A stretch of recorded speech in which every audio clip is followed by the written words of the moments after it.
Chapter 9:18. Hajin County, Stone Hall Town. After a sniper battle against 200,000 ghouls. Above the Templar clock tower. We haven't even fought a single battle, and our Neck Lake defense line has fallen.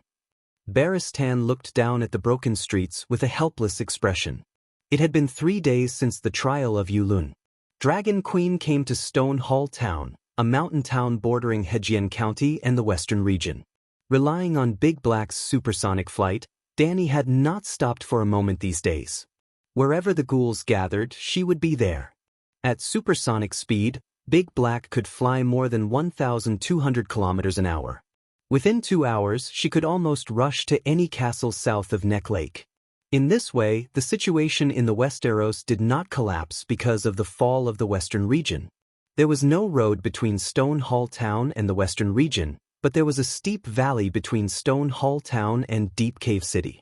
People could not walk through it, but it did not affect the ghouls. So where was Deep Cave City? There were 3 roads between the western region and the outside world. The Hejien Avenue was connected to Hejien County, and the city guarding this avenue was called Golden Tooth City.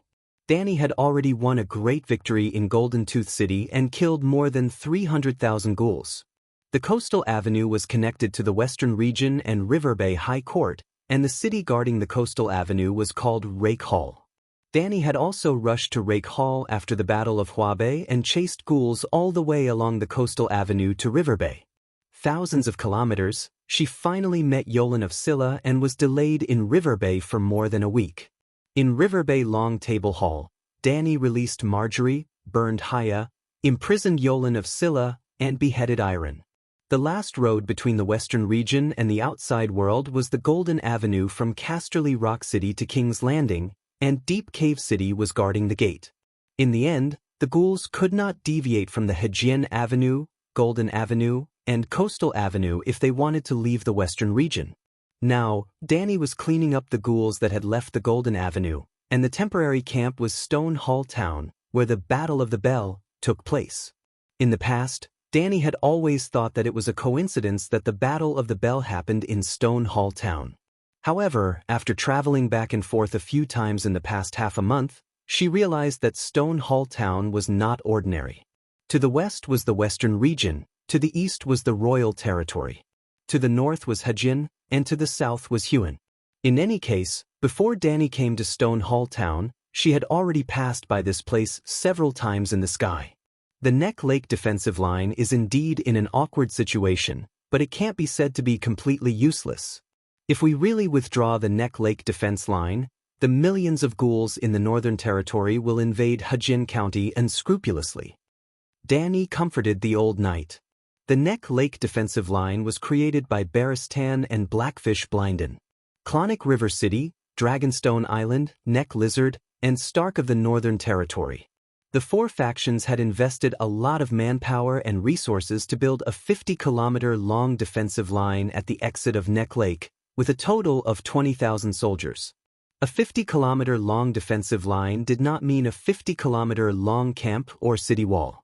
In fact, on the dam that passed through Neck Lake, there were a few layers of mixed earth and wood walls built, and on both sides of the swamp, there were only wooden beacon towers. After a pause, Danny continued, "However, the Neck Lake defense line's function has indeed been reduced, so it's enough to leave 5,000 defenders. The remaining 15,000 can be reorganized into 5 3,000-man teams of slave volunteers." Baristan said thoughtfully, "Set up a volunteer network in the 7 kingdoms. Wherever a large group of ghouls gather, you will rush over and lead the nearby volunteer groups to clean them up. Unlike now, because the volunteer groups in the western region and Huon are too far away from Stone Hall Town, they can only send Precious Dawn warriors to cooperate with you." Danny nodded and said, "We can count the size of the castle, the height of the city walls, the number of defenders, and the total population of each count's territory in the 7 kingdoms, and then give each castle a safety rating. We can choose the castle with a low rating as the garrison of the volunteer group. The volunteer group will not only protect the castle, but also be responsible for cleaning up the ghouls in a 500-kilometer radius." Baristan hesitated and said, "This plan is not bad. To a certain extent, we will change from a completely passive defense to a limited active offense. But Your Majesty, wouldn't it be too tiring and dangerous for you to travel thousands of kilometers back and forth every day? If you encounter a frost god in your exhausted state, then your worries are not without reason. The Dawn warriors will help to defend the city, and I will preside over the overall situation on Dragonstone Island. It's the safest and most reliable. But plans can't keep up with changes. The unexpected fall of the Western region has made the 1-year safe period before the return of the strange Ghost King no longer safe. If I don't come out now, it will be even more dangerous when the 7 kingdoms are full of dead people in the future. Dany said helplessly. It was true that the Westeros were a big cesspool. The Westeros were not Dany's people. She did not need to risk her life for them. It was also true that the 7 kingdoms had fallen to their current state because the nobles had dug their own graves. But the Frost God would not argue with Dany about right and wrong. If Dany did not save the Westeros today, the 7 kingdoms would fall tomorrow. The more ghouls there were, the deeper the world would fall into cold and darkness. The higher the authority of the Frost God in the Westeros, the stronger he would be, and the more unfavorable the situation would be for Dany. If the strange ghosts were replaced by the Beastmen, Dany would not have come to the Westeros. The more Westeros the Beastmen killed, the greater their losses. Dany could wait for the Beastmen to exhaust themselves. The more strange ghosts killed, the stronger they would be. Waiting for the Beastmen to exhaust themselves was the same as waiting for death. Hearing Dany mention the fall of the Western region, Barristan could not help but think of the culprit that led to the 7 kingdoms' current state. He asked softly, Your Majesty, Arya Stark has been held captive for almost half a month, right? When will the trial be held? What does that have to do with you? Dany asked curiously. Blackfish Blinden is very concerned, Barristan said. Don't you know my schedule for the past half a month? I have to clear out a group of ghouls almost every day. It's too busy, Dany said. Blackfish Blinden wanted to join the warrior sons, but after the incident in the Western region Barristan said sympathetically, Tully, his son, and his wife all died in Casterly Rock. He's the only old man left in the Tully family. He's very pitiful. Dany did not understand. Blinden wants Arya to pay for his nephew's life? Arya is also his granddaughter, Barristan said awkwardly. Get straight to the point, Dany said impatiently. Barristan stared at Dany and slowly said, Blackfish wants to choose a male from Stark to inherit the Tully title and fief, but he can see that you seem to be thinking about Hedgen. If the nobles of the 7 kingdoms were so sensitive to the threat of the Long Night, the situation in the 7 kingdoms would be different now, Dany said sarcastically. Barristan said awkwardly, It's about the family legacy. Knight, tell me, I don't have any free time now. Today I'm in the Western region. Tomorrow I'm in Hedgen, and the day after there's a problem in Hedgen. The number of ghouls I've killed is more than the number of people in the 7 kingdoms combined. You can't say I don't get any benefits, right? I don't care about the benefits, but I don't want to work for free, Dany said. You're not working for free. You're the master of this kingdom. I dare say that in the 7 kingdoms, except for Stannis himself, all the nobles will insist on you being the king. You've saved countless people these days. You're truly fulfilling your responsibility as the protector of the realm. The Iron Throne should belong to you, Barristan said firmly with a burning gaze. The Iron Throne fell into a cesspool and is covered in shit. Do you know that? Dany said with a look of disgust. The Iron Throne isn't important. Even if you sit on the stone steps, the people kneeling below will recognize your kingly demeanor, Barristan said seriously. I didn't expect to hear such flattery from you. Dany's lips curled into a happy smile. I'm not flattering. I'm telling the truth. Barristan blushed slightly.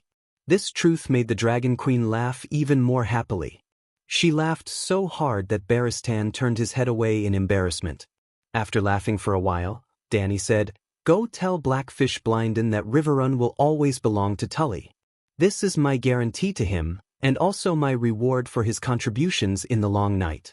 I'll pay attention to whoever he chooses to inherit Tully's legacy and ensure that his will is carried out. However, I won't interfere with his choice.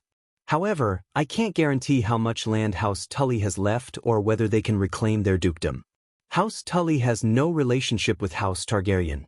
Instead, they have some old grudges. Like High Court Tyrell, House Tully's title of Hajin Lord had been stripped. Tywin had abolished it. Even Rapid City had a new owner. Dany had promised to return Riverrun to Tully. This was already a great kindness. If he wanted to ask for more, he would be asking for too much. Barristan nodded and sighed. The house castle is enough. House Tully doesn't have the ability to protect more interests. I hope they think so too, Dany said meaningfully. They? You mean Stark? Barristan wasn't stupid. Lady Sansa wants Hajin? She hasn't given up on the Iron Throne? Ask him. Dany raised her chin at the courtyard below. Stonehall Town got its name from a stone Templar in the town. The Templar was built on a hill. Below the hill was a small but sturdy gray stone manor. Dany was now on top of the Templar clock tower, chatting with Barristan as they admired the legendary town that changed the fate of the Targaryen dynasty. At this time, the dwarf led a few people through the gray stone manor and walked towards the Templar on the hill. Your Majesty, this is Zhong. In the Templar's guest room, the dwarf pushed a rough woman in her early 20s in front of Dany and said with a smile, "Guess who she is?" The woman was of medium height. Thick black hair fell messily behind her head. Her square face wasn't beautiful. She looked weathered and her skin was rough and yellow. Dany looked at her and she looked back at Dany. Her eyes were more curious than fearful. Your Majesty, you are beautiful. Zhong grinned. Dany smiled faintly and asked, "What's your name?" My name is Zhong.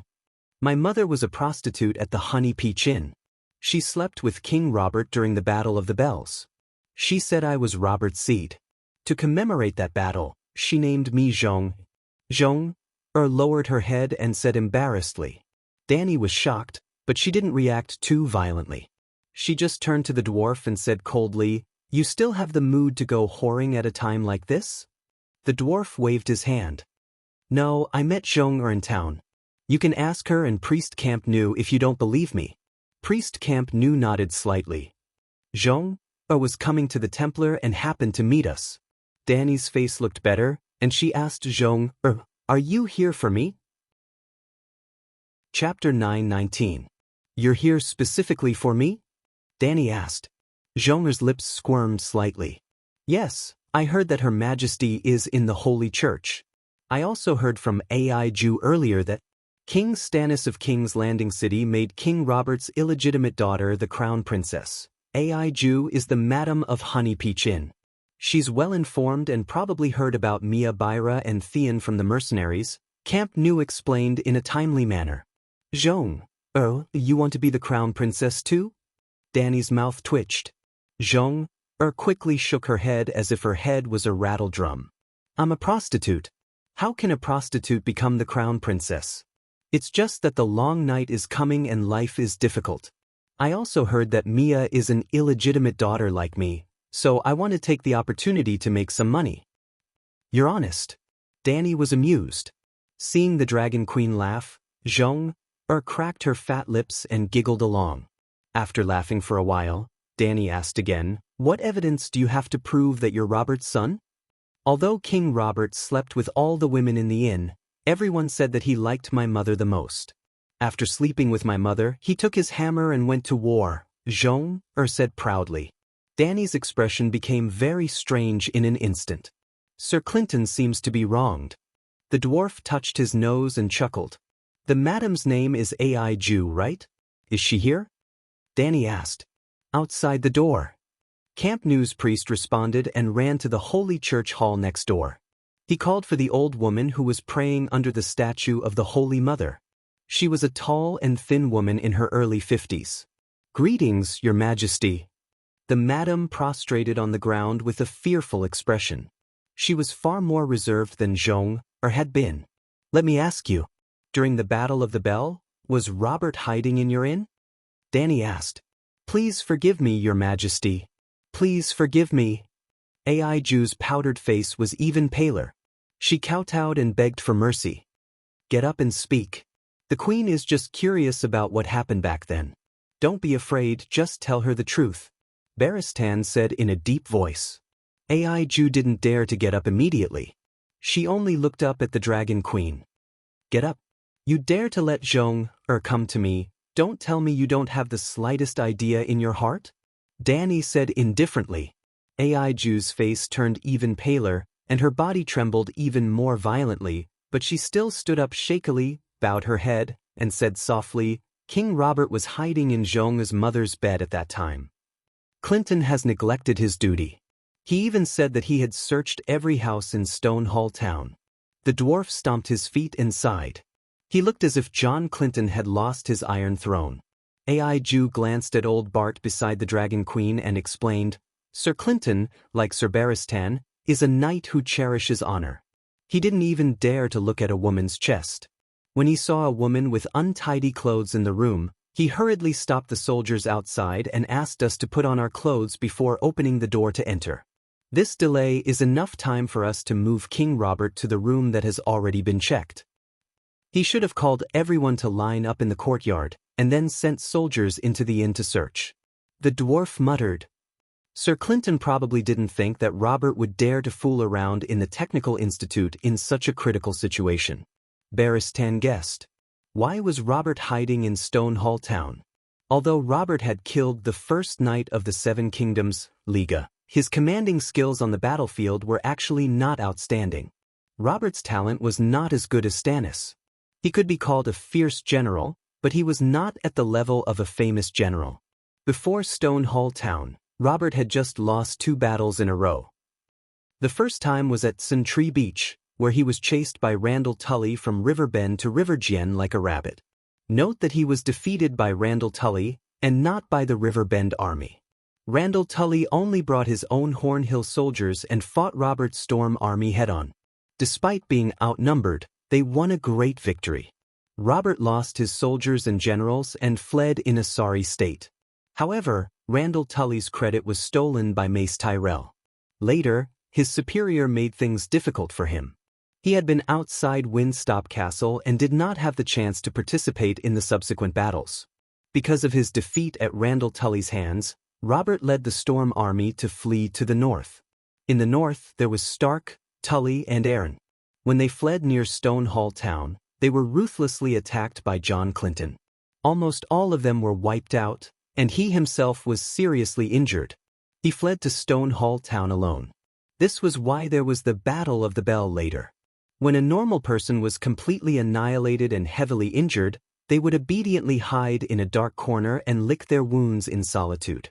However, Robert was indulging in wine and women in the Technical Institute, eating and drinking. After eating and drinking to his heart's content, he would play with people on the spot. Just like Zhong said, all the women in Honey Peach and had slept with him. At that time, John Clinton was anxiously looking for him in the town. I can't compare to Robert's tolerance. The dwarf sighed. You can't compare to Robert's dick either. They were both messing around. Robert did not need to pay, and he made them loyal to him. If you gave them money, they would despise you. Because of the grayscale disease, the dwarf was ostracized by the Red Saintess of Slaver's Bay for a long time. Robert's messing around was not for nothing. He practically sowed seeds everywhere. Cersei killed more than 10 of Robert's illegitimate children. Now, she can still meet Robert's children wherever she goes. What about you? Is there a problem with your genes that makes you unable to have children? Danny looked at the dwarf with a strange gaze. What's wrong? The dwarf touched his face unnaturally. Danny shook off the strange thoughts in her mind and said with a complicated tone, So the change of dynasties in the Westeros was decided by a group of prostitutes. No wonder the kings on the Iron Throne were all either raised by whores or were whores themselves. The dwarf and Baristan were stunned for a moment, then their expressions became distorted. AI Ju and Zhong heard this and did not feel humiliated. Instead, they could not help but laugh. Looking at their expressions, they seemed a little smug. Danny asked the madam, You should know that Sir Clinton represents the Iron Throne, and Robert is a rebel. Why are you helping the rebels against the king? The madam wanted to say something but stopped. She looked at the Dragon Queen fearfully. Just tell us the truth, Danny said. Because the Mad King sits on the Iron Throne, but King Robert is a kind and good man. AI Jew shrank back and mumbled. Did the Mad King increase your taxes? Danny asked with a frown. No. AI Jew shook her head. Did the Mad King come to Stonehall Town to kill people? He has never been to Stonehall Town. AI Jew shook her head again. Have you seen the Mad King? Danny asked again. I heard that the Mad King has been hiding in the Red Keep, afraid that the rebels will harm him. AI Jew shook her head. Did the Mad King provoke you? Danny asked again. I have never seen him, AI Jew said. The Mad King was on the throne for 20 years. Did you have a hard time? It was okay. AI Jew thought for a moment and looked at the old priest. There was no shortage of food during the winter. Did I remember wrongly? The monks of Camp New were in their 60s this year and had even lived through the reign of the Mad King. The Battle of the Ringing of the Bell was called this because the old monk had rung the bell in the Holy Church after the battle began to warn the residents to hide in their houses. Outside Stonehall Town is the Blackwater River. The land is fertile and there are abundant products. With the developed commerce, there was never a shortage of food during the winter. When King Eris was in power, merchants came here to buy food and transported it along the river to the other side of the narrow sea. Did Robert exempt Stonehall Town from taxes? Danny asked again. Did the good man Robert make your life better? This time, AI Jew did not answer immediately. She frowned and thought for a while, then shook her head helplessly. It seems that nothing has changed. Then why did you rebel? Danny asked curiously. We did not rebel. Isn't helping Robert a rebellion? We only wanted to help him. We did not want to rebel. In the end, she emphasized, King Robert laughed and laughed with us. We all liked him very much. The Mad King did not provoke us, but his past actions and the incident of him torturing and killing Duke Stark were too shocking. Danny recalled a certain president of United States in her previous life who knew everything. That guy did not do any official business and was always indulging in state affairs. He only liked to do stand-up comedy in front of the people and seemed very unreliable. However, the people of America liked him and many people supported him to be the president. In a way, he and Robert were the same type of king. The country they ruled was also the same. Could it be that the foreigners liked this kind of charming leader who was approachable and exposed the same flaws as the people? Danny shook her head and dispelled the strange thoughts in her head. She asked the old madam, do you have any proof that Zhong-er is Robert's son? Everyone in Stonehall Town knows, AI Jew said doubtfully. The others don't know. You have to convince them. At least, you have to convince Stannis, the dwarf said. AI Jew thought for a while and said, Zhong-er was born naturally. She was born during the Battle of the Ringing of the Bell. Did Robert stay in Stonehall Town for a long time after the battle? The dwarf asked. No, after the battle, he left on the same day. AI Jew shook her head. The dwarf spread out his hands. So, why are you looking for the queen? At this time, Zhong-er, who had been listening by the side, spoke. She sighed and said, Stonehall Town is in dire straits now. During the Battle of the Four Kings, the lions and wolves took turns to ravage the town. The town gate and 1/3 of the houses in the town were burned to ashes. The townspeople either died or fled. Before winter came, there was a famine. More than half of the townspeople starved to death. After a long night, the town was emptied. Now that the deviant ghosts are here, there are not many people left in the town. The inn business can't continue. Stonehall Town was located at the intersection of the Four Kingdoms. It could reach the King's Landing through the Blackwater River. It was considered a prosperous trading town inland. Stonehall Town's resident population and floating population, as well as its economic benefits, surpassed Winterfell. But now the town was desolate. The burned houses weren't repaired, and the collapsed charred walls were in the center of the town. It was difficult to find a living person on the streets. Worse, it wasn't the worst time yet. The future would only get worse year by year. But who could be blamed? Robert and Byra chose to join Theon's dynasty. The army that ravaged the town, stole their food, destroyed the crops outside the town, and burned the houses in the town. Regardless of whether it was the wolves, trout, or lions, they were the rebel army that they looked forward to and supported greatly.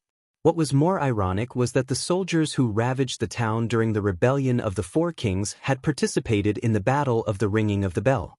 Now, they were revisiting the same place. Chapter 920. Zhong looked at the queen with pleading eyes. When King Robert was still alive, I knew that I was his son. But in the Peach Inn, I could feed myself, and I never thought of going to King's Landing to find him. But now I really have no other choice. I gave birth to a daughter last year, but there is no food at home. Not only is there no food, but Stone Hall Town has also become very unsafe. The dead are coming, and there are no guards to stop them. I have to leave here and take my daughter away. I don't expect to be a noble bastard as long as I can eat and not be caught by the otherworldly demons. Baristan frowned and said, "We all came from the town, and we know that you have a hard life, but what's the use of looking for the Dragon Queen? She can't prove that you are Robert's son, and she has a bad relationship with Stannis, so she can't do anything." "I don't know, I have no other choice. I heard that the Queen is like the Virgin Mary, so I came to look for her." Zhong said blankly, "Try her blood." Tyrion's eyes darkened, and he suggested in a low voice, "If you have the power, give her the identity of Theon Bella's illegitimate daughter." Dany stared at him for a long time until the dwarf looked away, and then she said coldly, "Admit her identity, send her to King's Landing, and then you keep listening in the direction of King's Landing, hoping to hear the news of Stannis killing his own family again? Even if you change your face, you are still a little demon. You are so evil." The dwarf was angry and retorted loudly, "I just want to help this poor mother who has nowhere to go. Her daughter is only 1 year old." The dwarf emphasized the word, "have nowhere to go," and Zhong and Ai Ju's faces darkened. "You heard what we said just now?" Dany ignored the guilty dwarf and turned to Zhong, saying, "The king's blood has a special magic power. Through a simple magic test, it can detect whether there is power in your blood. If there is, you are most likely Robert's son, and I will give you a certificate in the name of the church." However, the royal bloodline was not only an honor, but also a dangerous burden. The evil sorcerers loved to sacrifice the king's blood to the evil god. At this time, the King's Landing was filled with red-robed monks. "I'm not trying to sow discord between you and Stannis, but I'm sure you've heard some rumors. Let's not talk about the others, but you should know about his biological daughter, Princess Shireen, right? I heard that Princess Shireen's grayscale disease relapsed and she died from it," Zhong said suspiciously. "You believe it?" Dany asked indifferently. "The grayscale disease will not recur after being cured. Not only will it not recur, but it will also be immune to most plagues," Baristan said solemnly. "The grayscale disease on Princess Shireen's face has never been completely cured. It's just that the scholar has suppressed it with medicine." Zhong bit her thick lips and said, "The scholars have the ability to suppress the grayscale disease. That way, 3/4 of the scholars wouldn't have died during the plague in the old town," Dany said. Zhong's expression was blank. Apparently, she knew nothing about the plague that happened in the old town decades ago, let alone what it meant. "Do you know Idric Windstorm?" Dany asked again. Zhong was very well informed. She immediately nodded and said, "I heard from the knights who came from King's Landing that the Holy Sparrow was going to crown him as king, but Cersei cut off his head." "I've said what I should say. It's your choice." Dany sighed. Zhong glanced at Ai Ju and said, "I choose to go to King's Landing. I heard that Mia's mother was just a peasant woman." Monk Camp knew, help Zhong with the blood test. "Use the bloodline appraisal that the Holy Mother gave you," Dany said to the old priest. The old man was confused. The queen was confused. When did the Holy Mother give such a divine spell? "The Holy Mother has bestowed," before he could finish his sentence, the old man's mouth fell open. His eyeballs almost jumped out of their sockets. At that moment, a divine spell appeared in his mind, along with the instructions for the use of the divine spell. It was just like the day when he knelt in front of the Holy Mother statue and was suddenly bestowed with the holy healing spell. The devout old priest was confused and in awe. but his mind was in a mess. He did not know who to respect. The Holy Mother? Dragon Queen? Zhong was a little scared when she saw the priest who seemed to be faceless. She called out softly, "Master Camp Nu, what's wrong?" The old man came back to his senses and looked at the calm Dragon Queen. He sighed and said, "Thank you, Holy Mother. Holy Mother is merciful." He then turned to the White Knight and said, "Sir Barristan, can I borrow your dagger?" Old Bart handed over the steel dagger at his waist. He cut open Zhong's middle finger and squeezed out 2 drops of dark red blood on his palm. The old priest opened his hand and chanted a few verses of the Holy Mother's merciful scripture. A milky white flame floated in the palm of his hand.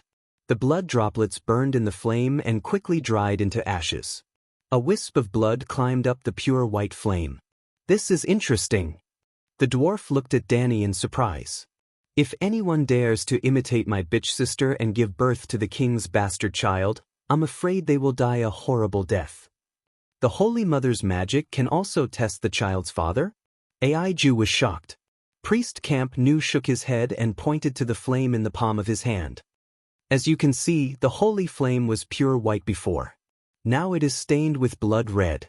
This means that there is external magic burning. If there is no power in the blood, the holy flame will not be tainted. For ordinary people, this kind of magic is almost useless. Then is Zhong Robert's child? Aiju asked anxiously. There is magic in Zhong's blood. She should have the king's blood. The old priest nodded. That's great. Aiju's old face was distorted with excitement. She pulled Zhong, who was equally happy, and shouted excitedly, "Zhong, you are really King Robert's child. You are a princess.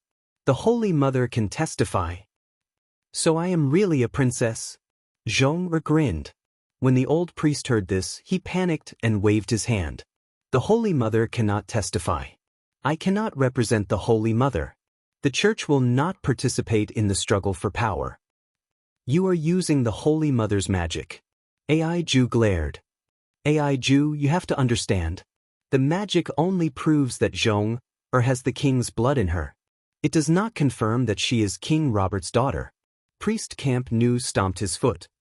"What are you talking about? Why is she not King Robert's child if she has the king's blood?" Aiju was confused. Camp Nu looked at the Dragon Queen for help, but she sat on the high back chair with her eyes closed. She held a flame in her right hand. It seemed that she did not want to participate in this matter. Then the old priest looked at the dwarf who was watching the show curiously and asked, "You also have the king's blood, right? Why don't you try?" The dwarf's face became unfriendly. The old man quickly explained, "I don't mean anything else. I just want Aiju and Zhong to understand that the king's blood cannot prove the father's identity. It's just a drop of blood." Barristan helped. "You can try it yourself. The evil god likes nobles more than commoners, which means that the bloodline of nobles is superior to commoners." The dwarf shouted. Barristan glanced at him indifferently. He really did cut his finger with a knife and squeezed out 2 drops of blood on the priest's left hand. The same milky white flame burned the blood to ashes. Under everyone's incredulous gaze, the milky white flame was dyed a faint blue. "What's going on? Sir Barristan's king's blood is richer than Zhong's?" The old monk exclaimed. "Is there a problem with the magic?" Barristan was puzzled. After that, Aiju and the old monk each tried it once. Aiju's flame did not change at all, but the old monk's flame did not change in color. The flame became a size bigger. The old monk was very calm this time and explained to the puzzled onlookers, "I don't have the king's blood. This is the power of the Holy Mother. I have the divine power bestowed by the Holy Mother in my body. Let me try." The dwarf couldn't help but decide to do it himself. Boom! The flame jumped up as high as a finger, its entire body pale gold. It was amazing, but it was within the dwarf's expectations. It seems that there is no problem with the magic, but why is the power in Sir Barristan's bloodline stronger than Zhong's? He turned to the Dragon Queen. Danny said lightly, "Pull the people around me and try. I guarantee that all of them have the power of the bloodline." "Because of you?" Tyrion was shocked at first, Then thoughtfully, the benign contamination of high-energy magic is similar to the curse of the ruins of Valeglia, but the effect is the opposite. In addition to the high-energy power of the law, there is also the identity. Selmy is an old noble of the Stormland. Now that Sir Barristan is equivalent to my Prime Minister, it would be abnormal if the bloodline did not behave like this. The correct way to use this magic is to take the blood of both father and son at the same time and burn them together. If they are father and son, the flame will only be stained with one color. If they are not related, the flame will appear in two colors.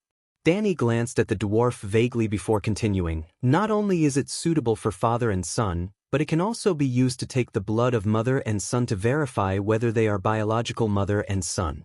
If both parents are great nobles, such as Cersei, Robert, and Joffrey's family, the color of whose bloodline is stronger will be displayed. If Cersei is green and Robert is dark red, Joffrey and Robert's mixed blood will appear green and red. If Joffrey and Cersei's mixed blood burn, there will only be green. If Joffrey is Robert's son, Robert and Joffrey's mixed blood will appear dark red. If Cersei and Joffrey's mixed blood burn, it will also be dark red. This is because Lannister's bloodline is not as good as Theon's. Why not? Just because Robert is king? Tyrion was unconvinced. How many extraordinaries have appeared in your Lannister? None. Then do you know who Theon's bloodline came from? Firstly, Theon Bera belongs to the Targaryen branch family. Secondly, the first Storm King, God Sorrow, Durin, is a powerful demigod who has lived for thousands of years. Lastly, Durin's wife is the daughter of a true god, the first generation of gods. Danny looked contemptuously at the red-faced dwarf. Tell me, what do you have to compare?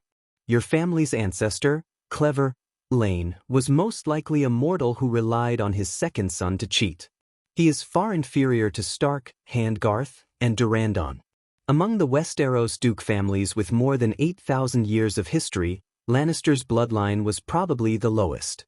Hugin Tully had not been a duke before, and Valley Arryn was an undull bandit who had crossed the sea 6,000 years ago. These two families were not included. Sun Halberd City's Martell and Iron Archipelago's Greyjoy had bloodlines stronger than Lannister's. Martell was originally quite mediocre, but he had mixed into Nymeria's bloodline 2,000 years ago.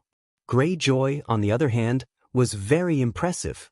Their ancestor, the Grey Sea King, was also a demigod. He killed the world's first sea dragon, Naga. This was not a legend. Naga's fossil was still displayed on the Iron Archipelago. Chapter 9:21. AI Ju did not really understand the theory of bloodline, nor did she care about which family's bloodline was higher or lower in the Seven Kingdoms. She only asked nervously, "What about Zhong? Is she Robert's seed?"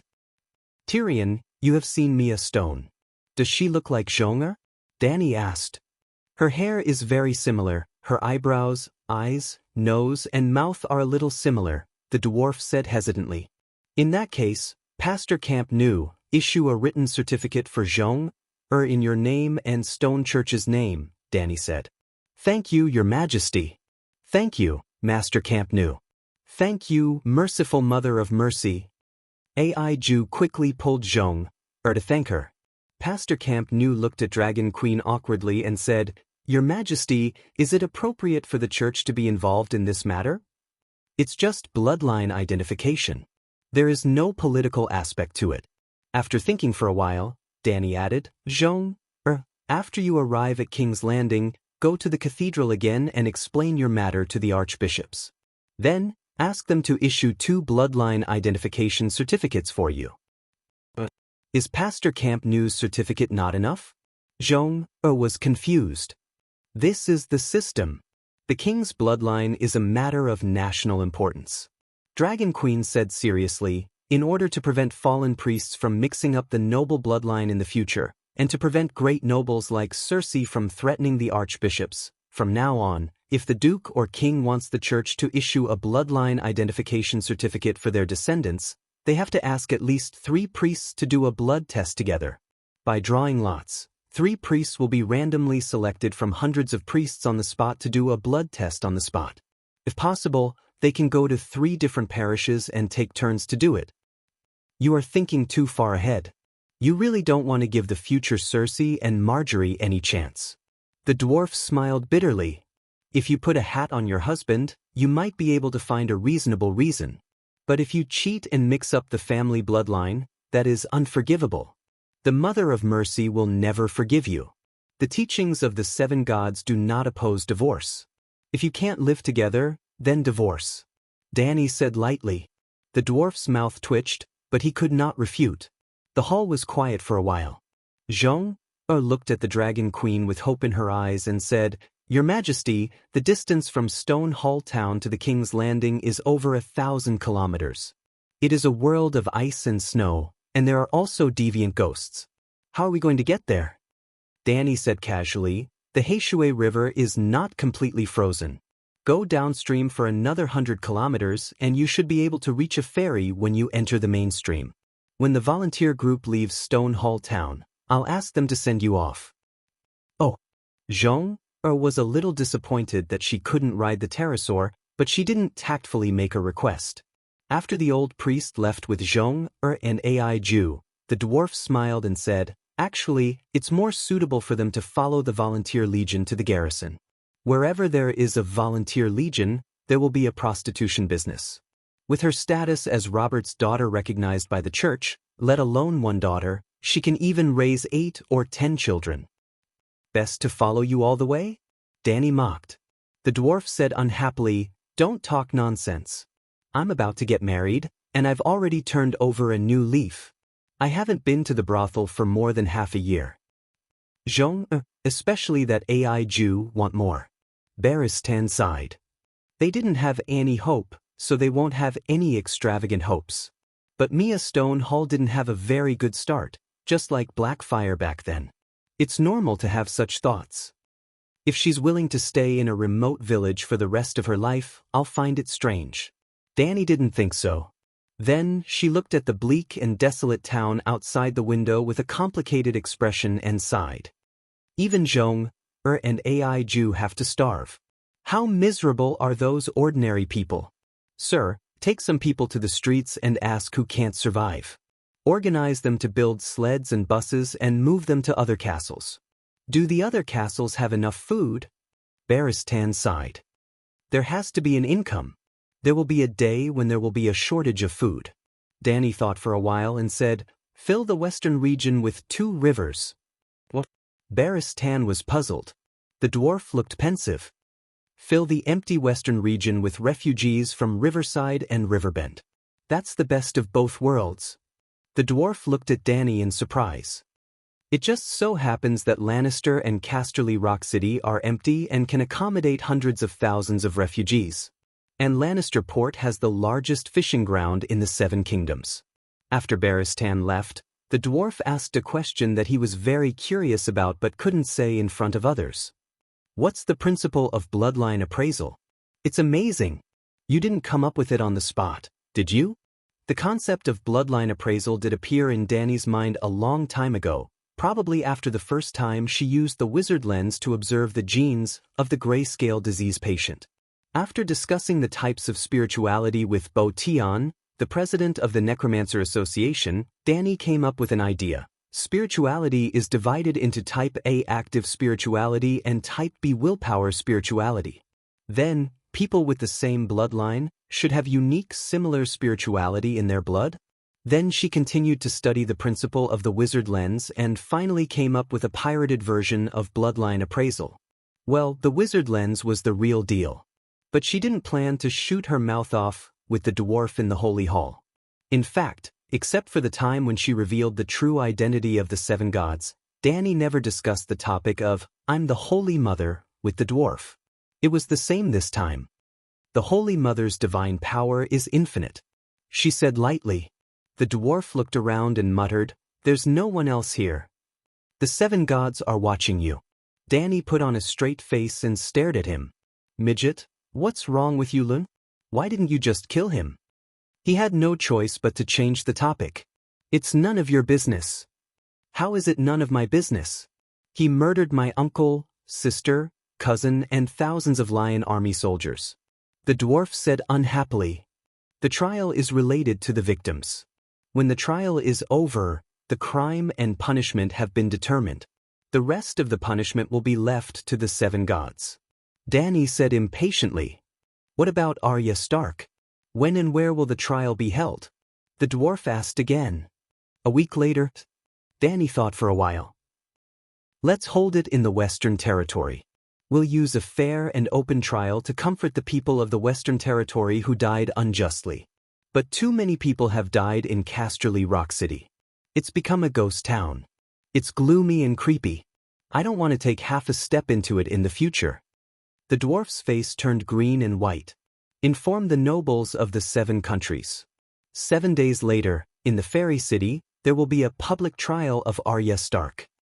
2 months after the fall of the Western Territory, the situation of the 7 countries finally stabilized under the Dragon Queen's tireless efforts. Especially with the establishment of the Western Territory, Hejien, Royal Territory, and Riverbend, a total of 15 volunteer groups with a total of 45,000 people. The 7 countries' anti-ghost strategy passed the passive defense phase and began to enter the second phase of defense and counterattack.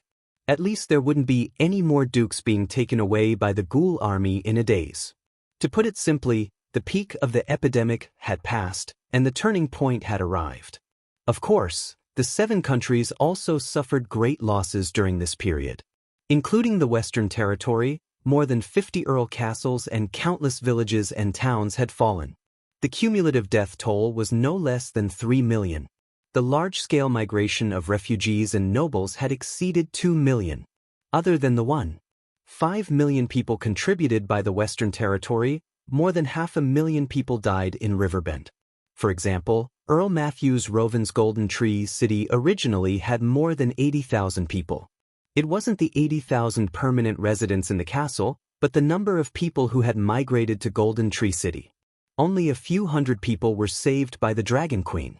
The remaining 1 million people came from the Stormlands, Hejien, Royal Territory, Northern Territory, and Valley. Only half of them died in the hands of the ghouls. The remaining half died from hunger, cold, disease, and long-distance migration. For example, hundreds of thousands of people moved 600 kilometers from King's Landing to Storm's End Fortress. Tens of thousands of people died along the way. Back in the last Heathfire City, Danny promised the old people who were out hunting that if they followed her to the south, they would be able to survive. At that time, her tone was firm, her voice was loud and powerful, and her expression was infectious. Although it didn't affect the old people at all. Now, she could still speak with a firm and powerful voice. But deep in her heart, she had already accepted the reality. She couldn't save them. When the long night arrived, the first batch to be eliminated were the old and weak. Other than the most basic food, the cold and disease posed a greater threat to the old people. Kong beds had already been popularized in the 7 countries. But people had to go out eventually. Ordinary people didn't even have winter clothes, so how could they withstand the long night that was even more terrifying than winter? Many old people went out to pee, but when the bone-piercing cold wind blew, they came back with a fever and died the next day. Especially those from the south who had never experienced a real winter.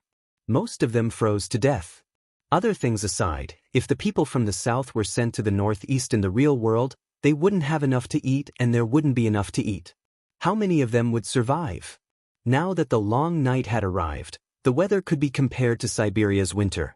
How could those children of summer survive? 7 days later, in the fairy city. On the way from the guest room to the main hall, the dwarf cupped his hands in front of his mouth and exhaled. He stomped his feet and said to John beside him, "Today's weather is the coldest in the past few thousand years.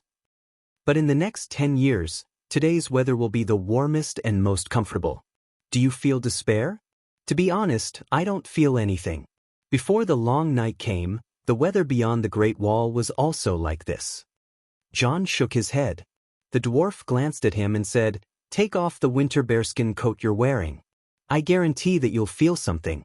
Those commoners don't even have lousy sheepskin coats." He lowered his head and looked at the dirty and old gray fur coat. He said disapprovingly, "In the north, everyone has a fur coat. Those from the north who don't have winter clothes can't survive at all. Even among the ordinary merchants in White Harbor, my gray winter bearskin isn't considered top grade. Did you know that in the past 2 months, 400,000 people froze to death in the 7 nations? Tyrion said. Jon nodded with a solemn expression. I received a court bulletin from Dragonstone Island's Weave Center. The situation is really terrible. More people will die in the future, but at least the situation that was on the verge of collapse was stabilized. The dwarf said softly, how much responsibility do you think your sister should bear for this series of tragedies? Jon slowed his steps and said in a deep voice, I think that the grudge between Stark and Lannister will end here. It's good for both our families. What do you think? The dwarf's eyes flashed. He also slowed his steps and muttered, more than 800 people. We're at a bit of a loss. But you're even more in the wrong. Starting from my brother Bran, to my father, my brother Robb, Lady Catelyn, my 2 sisters. Don't you have to pay back the debt you owe them? Jon stopped and stood in the courtyard covered in snow. The whistling northern wind made his cold and hard voice seem a little erratic. Chapter 9:22. How do you think Tommen died? Tyrion's tone turned cold. Jaime knew that your sister killed Tommen, but he decided to use Tommen's death to settle the grudge between the 2 families. But you gave him a good beating. His head was knocked out, and he still hasn't recovered after half a month of rest. Arya killed Tommen? Jon was shocked. Your sister already admitted it. She poisoned the cat's claws and used a shapeshifter to sneak into the Red Keep and kill Tommen. Even if she killed him, isn't it too much for Jaime to use Tommen to settle the debt with Stark's family? Jon asked. You dare to compare numbers with me? Tyrion mocked. You have to consider cause and effect. Why did Arya go to Casterly Rock? And why did Stark have a grudge with Lannister? Jon's eyes were sharp. Tyrion stared at him for a long time before walking forward again. We will never reach a consensus if we continue this discussion. The great trial is indeed necessary. I just hope that the Dragon Queen is as fair and just as the Holy Father. Jon's tense face relaxed, and he said confidently, I believe in the Dragon Queen. She is your sister, so you should trust her even more. The change of topic thawed the cold atmosphere between the two.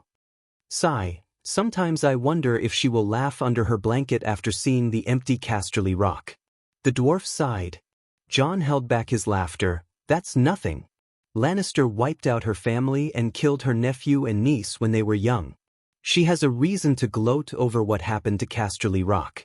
In fact, when the news of Casterly Rock reached King's Landing, 9 out of 10 people smiled. The only one who knew better only said that the timing was not right. You Lannisters should really reflect on yourselves. You always do things so ruthlessly. You will suffer retribution sooner or later. Shouldn't I be the one saying that to you? Tyrion's face turned cold again. Jon shook his head. There's no need for us to waste time repeating the previous topic. Today is the day of the trial. After that, the 2 of them walked all the way to the main hall of the Farman Castle. It was already packed with people. Although it was packed with people, the castle hall was only so big. It could only accommodate about 400 people. The courtroom was located in the center of the hall. The huge wooden armchair that was half a meter above the floor belonged to the Dragon Queen. On both sides of the courtroom were 3 distinct rows of seats for the nobles. Below, 2 Unsullied were guarding a 4-meter-long horizontal bar, blocking the surrounding mercenary knights, commoners of status, singers, poets, merchants, and craftsmen. The Farman family's soldiers stood guard outside the castle while Dragon Queen's White Knight led the Unsullied to maintain order in the hall. The surviving lords of the western region had all arrived and were seated in the audience seats to the left of the Dragon Queen. Many of the nobles of the 7 kingdoms had also arrived and were seated to the right. The dwarf and Jon separated. One of them went to the first seat on the left, while the other went to the first seat on the right. They sat across from each other with a 3-meter-wide space between them. After a month of preparation, the standard of this trial was really high. It could almost be considered a frugal version of the Great Council. In addition to Tyrion, the sickly Jaime had also come. His cheeks were thin and his eyes seemed to be covered with a thick fog of pain and confusion, causing him to lose his direction in life. Sansa, who was holding her daughter, sat next to Jon. She wore a white hairnet with blue diamonds and a dark purple cashmere dress. It accentuated her graceful figure, and her skin was as white as snow. Compared to the past, her face was less sharp and uneasy. Her temperament was calm and confident, and her body had the elegance and gentleness of a mature woman. Especially when she looked at the infant in the swaddling clothes, her beautiful blue eyes seemed to be blooming with spring. After the dwarf sat down, his eyes were nailed to her and he couldn't look away. Right next to Sansa was his fiancée, Arianne. The Dornish princess also saw her fiancé's dazed expression, but she thought that he was like Jaime, immersed in pain and emptied his mind. The dwarf and Jaime's expressions were rather similar. Anyone who saw them would not doubt that they were a pair of pitiful brothers in grief. Behind Arianne sat a few sand snakes. They were the ones who were overjoyed when Jon first heard about what happened to Casterly Rock. They didn't hide their schadenfreude at all. They weren't the only ones. When news of Casterly Rock's fall and Lannister's massacre spread to Dorne, Prince Dowling first sighed and said that the Seven Kingdoms were in big trouble. He then forgot about the millions of ghouls and ran 2 laps around Flowing Water Garden in excitement. Of course, this was fake news. Dowling's lower limbs were paralyzed. Even though he had been treated by a priest a few times, he could only walk with crutches. However, the nobles of Sun Halberd City also admitted that the prince held an unprecedentedly grand banquet that night. He invited all the knights, nobles, and poets in the city. At the banquet, the prince couldn't hide the smile on his face. He even danced with every sand snake. Next to Arianne sat Erlu's king's hand, Davos. He looked tired and his eyes were dull. No one knew what he was thinking. Next to Davos was the complacent, bronze Jon. Although the vassals of the valley had suffered heavy losses in the explosion at King's Landing, this tall and thin old count was in good spirits. Because Aeron had no children, he became the new Valley Guardian. In the future, he even had hopes of becoming the Lord of the Eyrie. This was a promise that Erlu had made to win him over. After that, there was Laughter Baylor with a worried expression, Dark Fish Blinden with a sad face, several Frey's daughters who had married other families, and Robb's wife, Jean Westerling. Even Asha Greyjoy came. However, the sea monster situation was a little awkward. She took off her leather armor and changed into a cumbersome dress that she didn't like but couldn't wear for today's occasion. She sat, alone, at the end of the first row on the right. No one spoke to her. The people around her looked at her even more viciously than the nobles of the western region looked at Stark. When almost everyone had arrived, the Dragon Queen also waited for a while. Around 9 o'clock, she entered the hall accompanied by Barristan and Bevos. For today's trial, the nobles present all changed into solemn attire. The Dragon Queen was no exception. She wore a sapphire blue lantern sleeve top and a silver high-waisted pterosaur leather skirt with rubies. She was elegant and dignified, but her hair needed to be decorated. Bald hair paired with a dress was as inappropriate as wearing slippers to work. Even the peasant women in the countryside would wear lace headbands on important occasions as long as their families' conditions allowed it. The ladies in the hall all wore hair accessories, such as Sansa's crystal hair net and Yelene's reddish-gold hair clip. Logically speaking, wearing a delicate and small crown at this time was befitting of Dany's status. If they were in Winterfell, Sansa would wear it. If they were in Sun Halberd City, Yelene would also wear it. However, apart from the 3-headed dragon crown that the Tourmaline Brotherhood had created for her when she first debuted, Dany had never had a crown of her own, nor had she ever worn one. Honeywine River's crown of love and beauty did not count. Today, she only used a headband to tie her silver hair behind her head. The headband was made of gold, red, and green ribbons, which contrasted with her full forehead and silver hair. It should have looked simple and playful, but for some reason, the people around felt that the Dragon Queen had never been as sacred and majestic as she was now. She was like a god walking to the altar, lowering herself to sit on the throne of the mortal world. The layman watched the show, while the expert watched the artistry. Tyrion and Sansa were extraordinaries. They noticed that the queen's headband was unusual. They seemed to have understood something, but they were still confused. John's cultivation was higher than theirs. After a moment of shock, he opened his eyes wide and said in shock, "Gods, the world is singing for her." This is the aura of the Song of Laws. The Song of Laws is materialized like a real thing, and there are 3 of them. What realm is this? True God? Under the respectful gazes of the people around her, the Dragon Queen sat on her high-backed chair. Then, 2 unsullied wearing spiked helmets escorted Arya to the bottom of the stage. Arya did not wear shackles. Instead, she wore a gray sheepskin jacket. The gray cashmere was exposed. It was fluffy and looked quite festive. Moreover, compared to her previous skinny and yellow body, she was obviously fatter. Her skin was fairer and smoother. It was as if the month in prison was not a punishment for her, but a rest for her. Everyone knows the reason for today's trial, Dany emphasized. The real reason is the rebellion of the 4 princes. After a pause, she continued, Arya Stark's poisoning of 874 people in Casterly Rock City is just a small end to a series of immoral events in recent years. The purpose of today's trial is to prevent it from being the beginning of the next series of tragedies. I hope that the sins that have shrouded the families in the past and the hatred that has been buried in their hearts can be put to an end after the trial. That depends on whether the results are satisfactory or not, Tyrion muttered. His voice wasn't loud, but the hall was silent. Everyone heard him and looked over. Dany also looked at him and said, "As the victim of the Casterly Rock City incident, tell us, how can we satisfy you?" Tyrion looked up, his gaze falling on the 2 Stark in front of him. "First, I need to make sure that the real culprits in Casterly Rock City have been caught. Jon Stark, tell us, is there anyone behind Arya Stark, or is there an accomplice?" Dany asked. He stood up and said solemnly, "I swear to the gods, I did not know that Arya would go to Casterly Rock City, nor did I know that she was avenging Stark." Dany nodded and looked at the next Stark.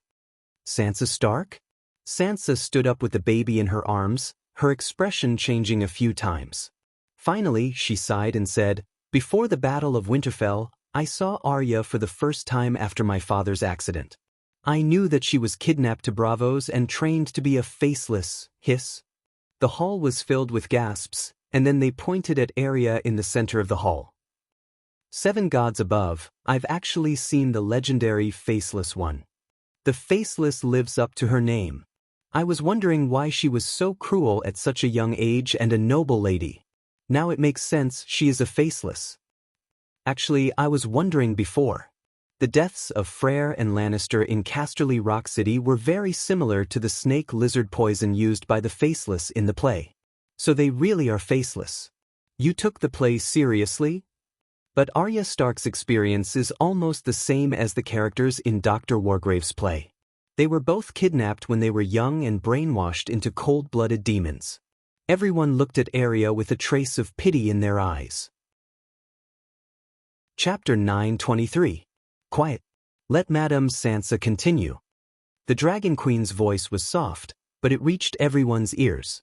The noisy hall immediately quieted down. Sansa hugged the swaddling cloth tightly and looked at Arya worriedly. "I realize that my sister has become a different person. She was mischievous before, but now she's passionate and lively. She's like a ball of fire that can easily infect everyone around her. In Winterfell, we called her Troublemaker Arya, but now everyone saw it." Sansa's eyes were red, and she showed her most pitiful expression to the people around her. Just like what Professor Wargrave described in his play, Arya has been brainwashed by the Faceless One into a killing machine without a sense of self. She has become cold and heartless. Woo, she began to cry, her face stained with tears. The men felt pity for her. Arryn, Viper, and Asha watched. Although they cursed her inwardly, they couldn't help but lick their lips. Their hearts felt dry. "It's all the House of Black and White's fault. The Braavosi plotted to brainwash my poor sister to interfere with the political situation of the 7 kingdoms." Sansa hugged the baby, sobbing and complaining. As she tightened her arms slightly, little Catelyn let out a wail and started crying. "Baby, don't cry. My poor little Catelyn, you haven't seen Aunt Arya, have you?" She opened the cloth bag made of gold mink, revealing a small red face the size of a palm. Her purple eyes were wide open, and she was crying to Arya with a pout. Arya, who had been stupefied, seemed to have been pricked in the heart by a needle. Her eyes became unusually gentle. "Sigh, you're all poor children. You lost your father at such a young age." Sansa was still rambling, crying as she complained. "You're okay. You have my upbringing. Aunt Arya lost her parents when she was only 8 years old. She was kidnapped by the world's most terrifying assassin organization. Poor thing. This pair of orphans and widows crying together was indeed lethal. The people around them were moved. Even the people of the western region looked at Stark with less malice. Dany treated it as if she was watching a drama and watched it with great interest. However, the dwarf felt as if he was sitting on pins and needles. He could not tolerate the mistress' performance anymore. Otherwise, he would not be able to continue with the trial today. Ahem. Tyrion cleared his throat and avoided the topic. "Lady Sansa, we all sympathize with little Catelyn. His Majesty Stannis' actions of sacrificing living humans are outrageous." Everyone's attention was attracted by the dwarf. Davos glared at him, and Sansa's blue eyes, which were red and swollen from crying, flashed with dissatisfaction. Tyrion said calmly, "But the question for the Queen now is, do you know about Arya Stark's plan to poison the innocent people of Casterly Rock City? The last time I met Arya, she was on her way to Riverrun." Sansa did not deny knowing about Arya's revenge plan. Like me, she never forgot about revenge. Stark may not be Lannister, but he still pays his debts. Sansa emphasized as she looked at the two Lannister. "So, you also participated in the rebellion at Casterly Rock?" Dany asked. Sansa shook her head. "I wanted revenge, but I also understood that not all Freys and Lannister were guilty. Everyone knows that Aegon and I led 2,000 Valley Light Cavalry to attack River Contracture City. At that time, I only wanted to kill the main participants of the Bloody Wedding, but Waldfrey escaped with his descendants. Even so, I did not kill the babies of River Contracture City." When she said this, Sansa stared at Jaime and Tyrion. She spoke very loudly about the babies. Tywin killed the real Lay Gabe, a baby, and a 4 or 5-year-old princess. Dany's expression was calm, but Elaine and the Sand Snake's expressions changed. The surrounding nobles also understood what Sansa was trying to say, and their eyes flashed. Jaime looked down, his expression dim. The dwarf gritted his teeth and reminded her again, "Lady Sansa, please answer the Queen's question. Did you participate in the tragedy at Casterly Rock?" "No." Sansa shook her head again. "I am not talking nonsense, and I am not trying to change the topic. I want to tell everyone that Stark is not a devil. My revenge is only against those who have cursed the 7 gods. My target is Frey, then Cersei and Lord Tywin. Arya and I are the same. Lord Tywin is responsible for the Bloody Wedding, and Cersei, Lannister and Joffrey are responsible for my father's death. Our plan for revenge is clear." Sansa looked at Jaime and said meaningfully, "I believe that Sir Jaime can testify for us." What? Everyone was stunned. Lannister had already been exterminated by Stark, and Stark was still asking Lannister to testify that Stark did not plan to kill all the Lannister? That was ridiculous. Even more ridiculous was that Jaime nodded with a pained expression and admitted, "Yes, I understand." Even the most inhumane Stark did not want to take revenge on all the Lannister. But how did the incident at Casterly Rock happen? Everyone thought that the most inhumane Stark was Arya, including Jon, but everyone knew that it was Madame Stoneheart. Madame Stoneheart had even forgiven Jaime. She would not go after the people in Casterly Rock who were more innocent than Jaime. It was because of this that Jaime said that the grudge between the lion and the wolf ended in Tommen. "I swear to the Holy Mother that I only knew that Arya was going to Riverrun to seek revenge on Freyr. Later, I guessed that she might have followed him all the way to Casterly Rock. But to kill so many people, even the Lannister was caught in the crossfire. This is beyond the scope of Stark's revenge." Sansa looked sincerely at the grief-stricken Jaime. Dany gestured for the widow to sit down and shouted into the air, "Bran, come out. It's your turn now." While everyone was still confused, A large raven descended from the air vent and landed on Arya's head. "I am Bran Stark, this generation's three-eyed raven." After introducing himself, the raven turned to the two Lannister. "I swear to all the old gods that, like Sansa, I knew that Arya was going to seek revenge on Freyr, but I did not participate in the rebellion in Casterly Rock." Tyrion narrowed his eyes and questioned, "Bran, in the past month, you have shown your omniscient abilities to the militia. How could you not pay attention to my sister's revenge on Freyr? If you were, why didn't you stop it? Or are you the mastermind behind it?" "I paid little attention to Arya's revenge," the raven said calmly, "because I predicted that the Lannister and Freyr would pay for their crimes. This is the power of fate. I saw that fate would uphold justice for Stark, so I was not obsessed with revenge." Jaime was shocked. "You predicted that Arya would poison 800 people in Casterly Rock. I once saw Tyrion's lonely figure in the future. Do you understand what I mean?" Bran said. Other than the imp, the other Lannister are all dead?" Everyone was shocked, then doubtful. "The raven is lying, right? To wash away your sister's crimes, you can even tell such a lie." Tyrion mocked. Bran said coldly, "I am not targeting Lannister. If the Dragon Queen did not change fate, 90% of you would have become undead. When the night is over, the total population of Westeros will not exceed 300,000.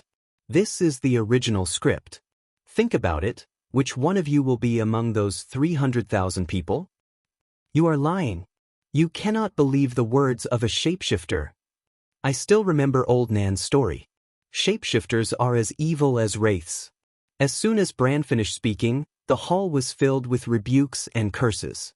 Bran ignored them and stared at the gnome whose expression was changing and asked, "You don't believe me?" "I believe you." The gnome suddenly laughed. "Without the Dragon Queen, without the Megalosaurus, without magic, Winterfell would have fallen first. Then, 1,000,000 ghouls would have swept through Hajin, and 10 million ghouls would have swept through the Seven Kingdoms. It is unimaginable that 300,000 people would have survived." Everyone calmed down and could not help but be stunned. The gnome did not seem to be wrong. Up to this point, who had not killed a ghoul or seen an army of ghouls? Now that they understood the horror of the ghouls, they were 100% sure that the situation of the Seven Kingdoms was not good. But without the Dragon Queen, the Westeros would have fallen. They could not help but raise their heads to look at the throne. The Dragon Queen's expression was calm, and her eyes seemed to be asleep. She held a ball of red flame in each of her hands. Green ribbons flashed in the flame in her left hand, and there seemed to be a fire crow in the flame in her right hand. What was she doing at this sacred moment? She was definitely not sleeping. Was she meditating and cultivating? The Dragon Queen said calmly, "Don't look at me like that. We are different. I am multitasking. I am cultivating and listening to your debate. I am also burning the ghouls in Hajin with Bran. There is a small gathering of ghouls near the Bend Inn. The green dragon is breathing fire to burn them," Bran immediately said. Everyone was stupefied. The difference in their realms was too great. "Don't change the topic." The gnome's face was distorted. He stomped his feet and shouted, "It is meaningless to pretend that the Dragon Queen does not exist. She is alive and well in front of us, and she is the child of the era. So, the future you mentioned does not exist. Bran, you are quibbling." The Dragon Queen really changed her original fate. Bran sighed. "Why did your fate change, but the fate of Casterly Rock City's destruction did not?" Tyrion said angrily. "That depends on whether she wants to change her fate or not." Bran said meaningfully. The gnome and Jaime looked at the Dragon Queen in surprise. Dany was angry. "Bran, what do you mean? Are you pushing the blame on me?" The big crow was silent for a moment, then said, "I did not mean that. I just wanted to tell Tyrion that in the Westeros, fate really does exist. Anyone who violates the teachings of the gods will not be able to escape the judgment of fate. Maybe there are people who are stronger than the gods who can change fate, but they will not help sinners escape punishment. Robb's experience at the Red Wedding was also fate. He was the first to break his oath and violate the sacred marriage contract. Fry was the executor of fate. High Court Tyrell, Hajin Tully, Aran Valley, Stormlands Bera, Theon, and even Targaryen before that did not escape the judgment of fate. It was because I understood this that I turned a blind eye to Arya's behavior. She is also a part of fate. I do not need to scheme against Casterly Rock City. The hall was silent. The gnome, Jaime, Sansa, and Jon, everyone looked at the big crow with shock in their eyes. Even Dany was bewildered. What was Bran hinting at? Or was he just trying to divert her attention? What are you talking about? Are you crazy? The gnome seemed to be listening to someone speak with his own voice. I also feel that some of my recent thoughts are crazy. The big crow looked at Dany and said. Chapter 9:24. Without waiting for Dany or the dwarf to ask, the big crow shook its head and said, "Don't ask me why I think and say that. I'm also going with the flow in the river of fate. You're not deliberately mystifying us and fooling us with words we don't understand, are you?" Tyrion said suspiciously, "Let me tell you, I stopped using this little trick after I turned 12, because it's too low level. I'm the Green Prophet. Do you understand what the old gods mean to the Green Prophet?" The big crow looked at the dwarf, its red eyes solemn. "I swear to all the old gods that what I'm saying today is true." The dwarf fell silent, conflicted. At this moment, second Grandpa Blinden spoke. "Bran, you said that what happened to the Tully family was also the judgment of fate." But the big crow did not immediately answer second Grandpa's question. Instead, it flew in the air and looked at everyone around it. Nobles, civilians, and the queen. "It's really rare for everyone to gather together in such an orderly manner today. I'm afraid there won't be another chance like this in the future. Therefore, I feel that today is the day of judgment for Arya. We can also hold the great council and great judgment that Dragon Queen has been planning for many years. I'm the Green Prophet, the guardian of this generation of Westeros. Perhaps I can't stop the arrival of the Long Night, but I know everything that has happened to Westeros. In my eyes, you have no secrets. Westeros have no secrets." At this moment, the big crow's red eyes flashed with a bright red light. It was extremely dazzling. Everyone saw an image flashing quickly in that pair of strange red eyes. It was obviously not clear, but it seemed very familiar, just like... A thought flashed through their minds, and they suddenly realized that those were the secrets they had buried deep in their hearts. Everyone was shocked. The next moment, the red light in front of them disappeared, and they returned to the Judgment Hall in reality.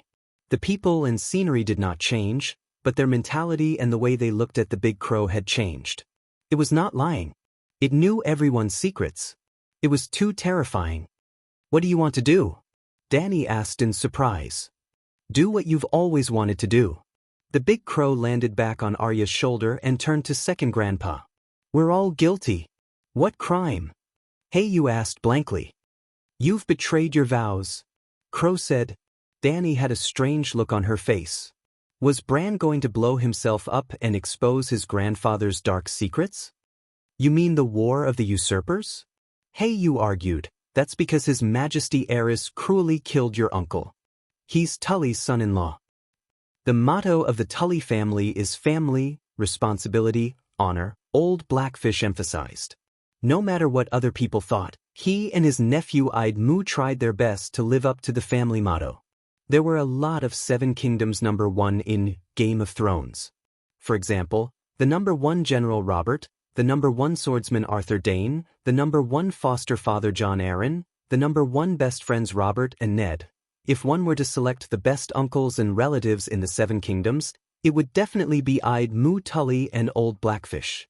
For the sake of Stark, they were willing to sacrifice their families. His uncle was even willing to be his nephew's savior. At that time, Idmu had never seen the girl's face. The Fry family's appearance was similar to that of weasels. They were all ugly. Even though he had sacrificed everything, sometimes Robb would scold and criticize his uncle in front of outsiders. However, his uncle would still smile and accept punishment. Idmu Tully in the original novel was much smarter, kinder, and braver than in Game of Thrones. He was almost the only great noble with no original sin. If one were to choose a king based on virtue and temperament, he would be the most qualified. Bran sighed. Revenge for uncle was something that happened later. But when mother was only 4 or 5 years old, the alliance between the direwolf and the trout began. What was the purpose of the alliance? To protect ourselves. Old Blackfish blurted out. The Mad King is crazy. Every noble is in danger. Hajien is a place of war. We need to form an alliance to protect ourselves. Grandpa told you this? It's not wrong. Tully doesn't have the ambition to be king. She just wants to protect her current power and go one step further. Hajien was connected to the Royal Territory, the Valley, the Northern Territory, the Western Territory, and the River Bend. It was definitely a place of war. But at the same time, if Hajien was strong enough, it would be easy for it to expand. Before Aegon landed, the overlords of the Seven Kingdoms often appeared in Hajien. Eris was in power for 20 years. Only in the last few years did chaos appear. If they were prepared to form an alliance to protect themselves, it would be reasonable. But when Stark and Tully had the initial marriage plan, it was in the 10th year of Eris's reign.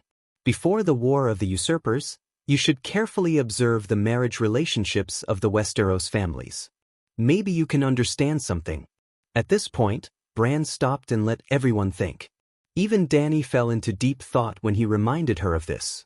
Before she understood the history of the Seven Kingdoms, she never felt that there was anything wrong with the marriage between the families in Game of Thrones. After all, they were of equal social status. But look at the marriage of the previous generation of the rebels. In the north, Rickard married his cousin. Well, Ned's parents were both Stark. In the west, Tywin married his cousin. In the River Bend, Lord Inflatable Fish chose the strongest duke in the duchy, Hyder. In the Royal Territory, the Mad King married his sister. In the Valley, Jon Arryn's first wife came from the Royce family. That was Bronze John's Royce, one of the top dukes in the Valley. In the Stormlands, Erlu's mother came from the Eastmon family in the Stormlands, and Eastmon was also one of the Stormlands' noble clans.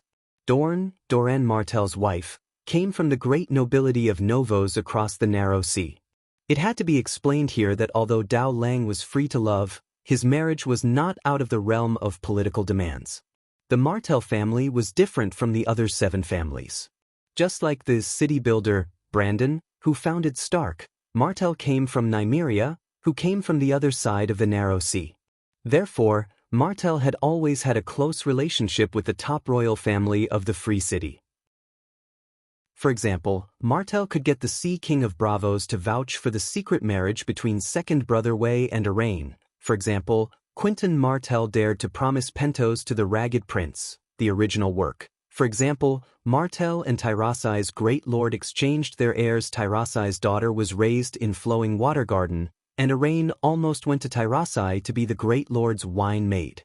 Dao Lang marrying the daughter of Novo's top noble family was no different from other dukes marrying the daughter of a great noble in their territory. It was all to consolidate their existing power. 7 kingdoms, 8 territories, none of the wives of the lords belonged to another duchy, so what about their children?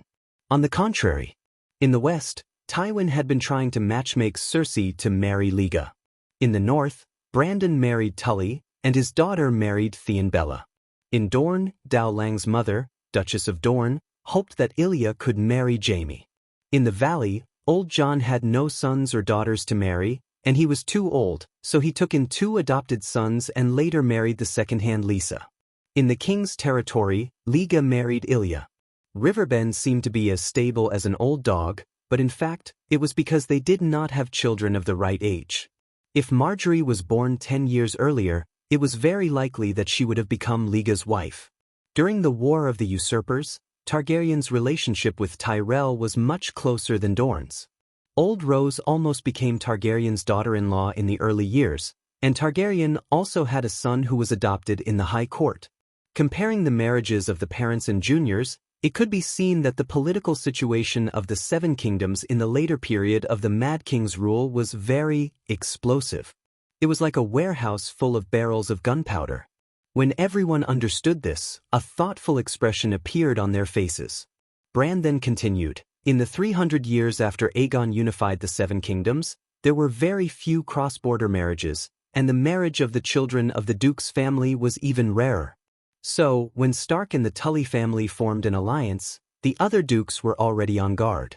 Under the Mad King's rule, the nobles did not feel safe in the political atmosphere, forcing them to subconsciously imitate Stark and Tully's alliance. Dorne's original goal was to form a marriage alliance with the Western region.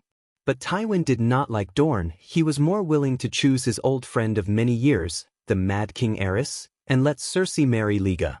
But Tywin had been ruling the Seven Kingdoms for more than 10 years, and his power had reached the peak of the dukes. Aerys, who was mad but not stupid, rejected him and chose the weaker Dorne. The marriage alliance between the Wind's Rest Castle and the direwolf, Robert and Lyanna, was beyond everyone's expectations. Theon and Stark did not have any friendship, and looking back, they were also surprised by this marriage. That was the work of a scholar. Everything was arranged by fate, for my ambitious grandfather to meet the radical faction in the City of Knowledge. When the Wolf, Fish and Stag alliance was first established, Duke Aeron also joined in. No matter who sat on the Iron Throne at that time, they could no longer tolerate the alliance of the 4 Grand Duchies with Stark as the core. It was also at that time that fate began to punish Stark, through the hands of the Mad King.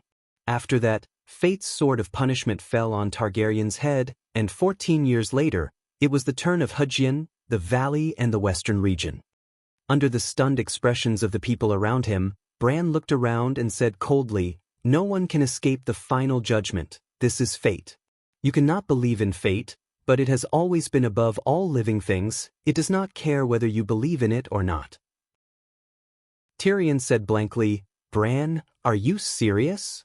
The plans of the radical scholars in the City of Knowledge, Duke Ricard's ambition, are all true?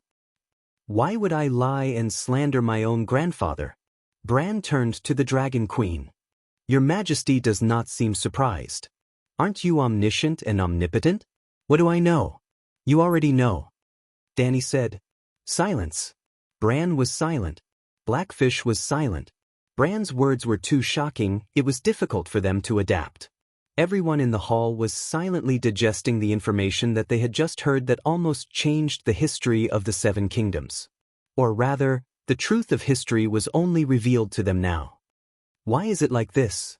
Blackfish murmured blankly. "Why is it like this?" Blackfish was not the only one who thought this. Everyone was asking the same question in their hearts. No one knew who they were asking. Stark, the root of all evil. Suddenly, Princess Arianne lamented. The disasters of the Seven Kingdoms in the past few decades seemed to be all because of Stark. The War of the Usurpers was rooted in Stark's ambition. The direct cause was Lyanna running away from the marriage, and Bunyan Stark did not report it. The War of the Four Kings. Lady Catelyn kidnapping Tyrion was at least the trigger. Now, the variant Ghost King is Stark, and the fall of Casterly Rock City that caused the collapse of the situation was also caused by him.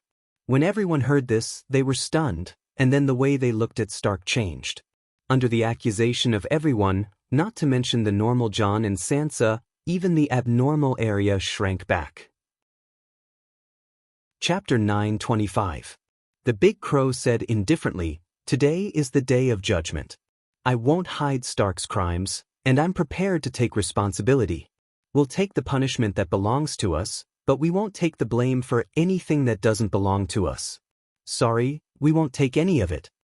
My grandfather was ambitious, but who doesn't have ambition in the game of power? It's not wrong to be ambitious, it's only wrong that he did something wrong. If there are 100 crimes in the War of the Usurpers, Stark will only take 5, and the rest will belong to the other families. Isn't 5 too little?" Tyrion shouted. I said, "It's only wrong that he did something wrong. What did my grandfather do wrong? He only facilitated the marriage between Stark, Tully, and Theon, and then? Did he kill anyone unjustly? That's because he died early," a noble shouted. Bran nodded. "I admit that. If he didn't die early, he would have committed more crimes. But you can't use things that didn't happen as evidence to convict. In the game of power, dying early is also a kind of luck. Dying early means making fewer mistakes." He sighed.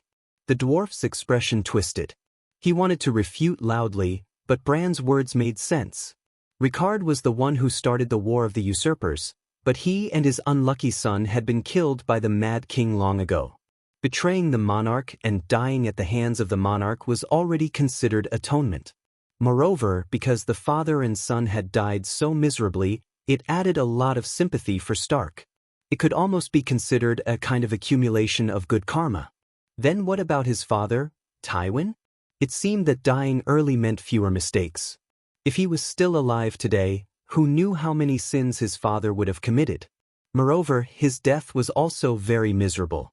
It seemed that he was accumulating good karma for Lannister. The dwarf was a little confused.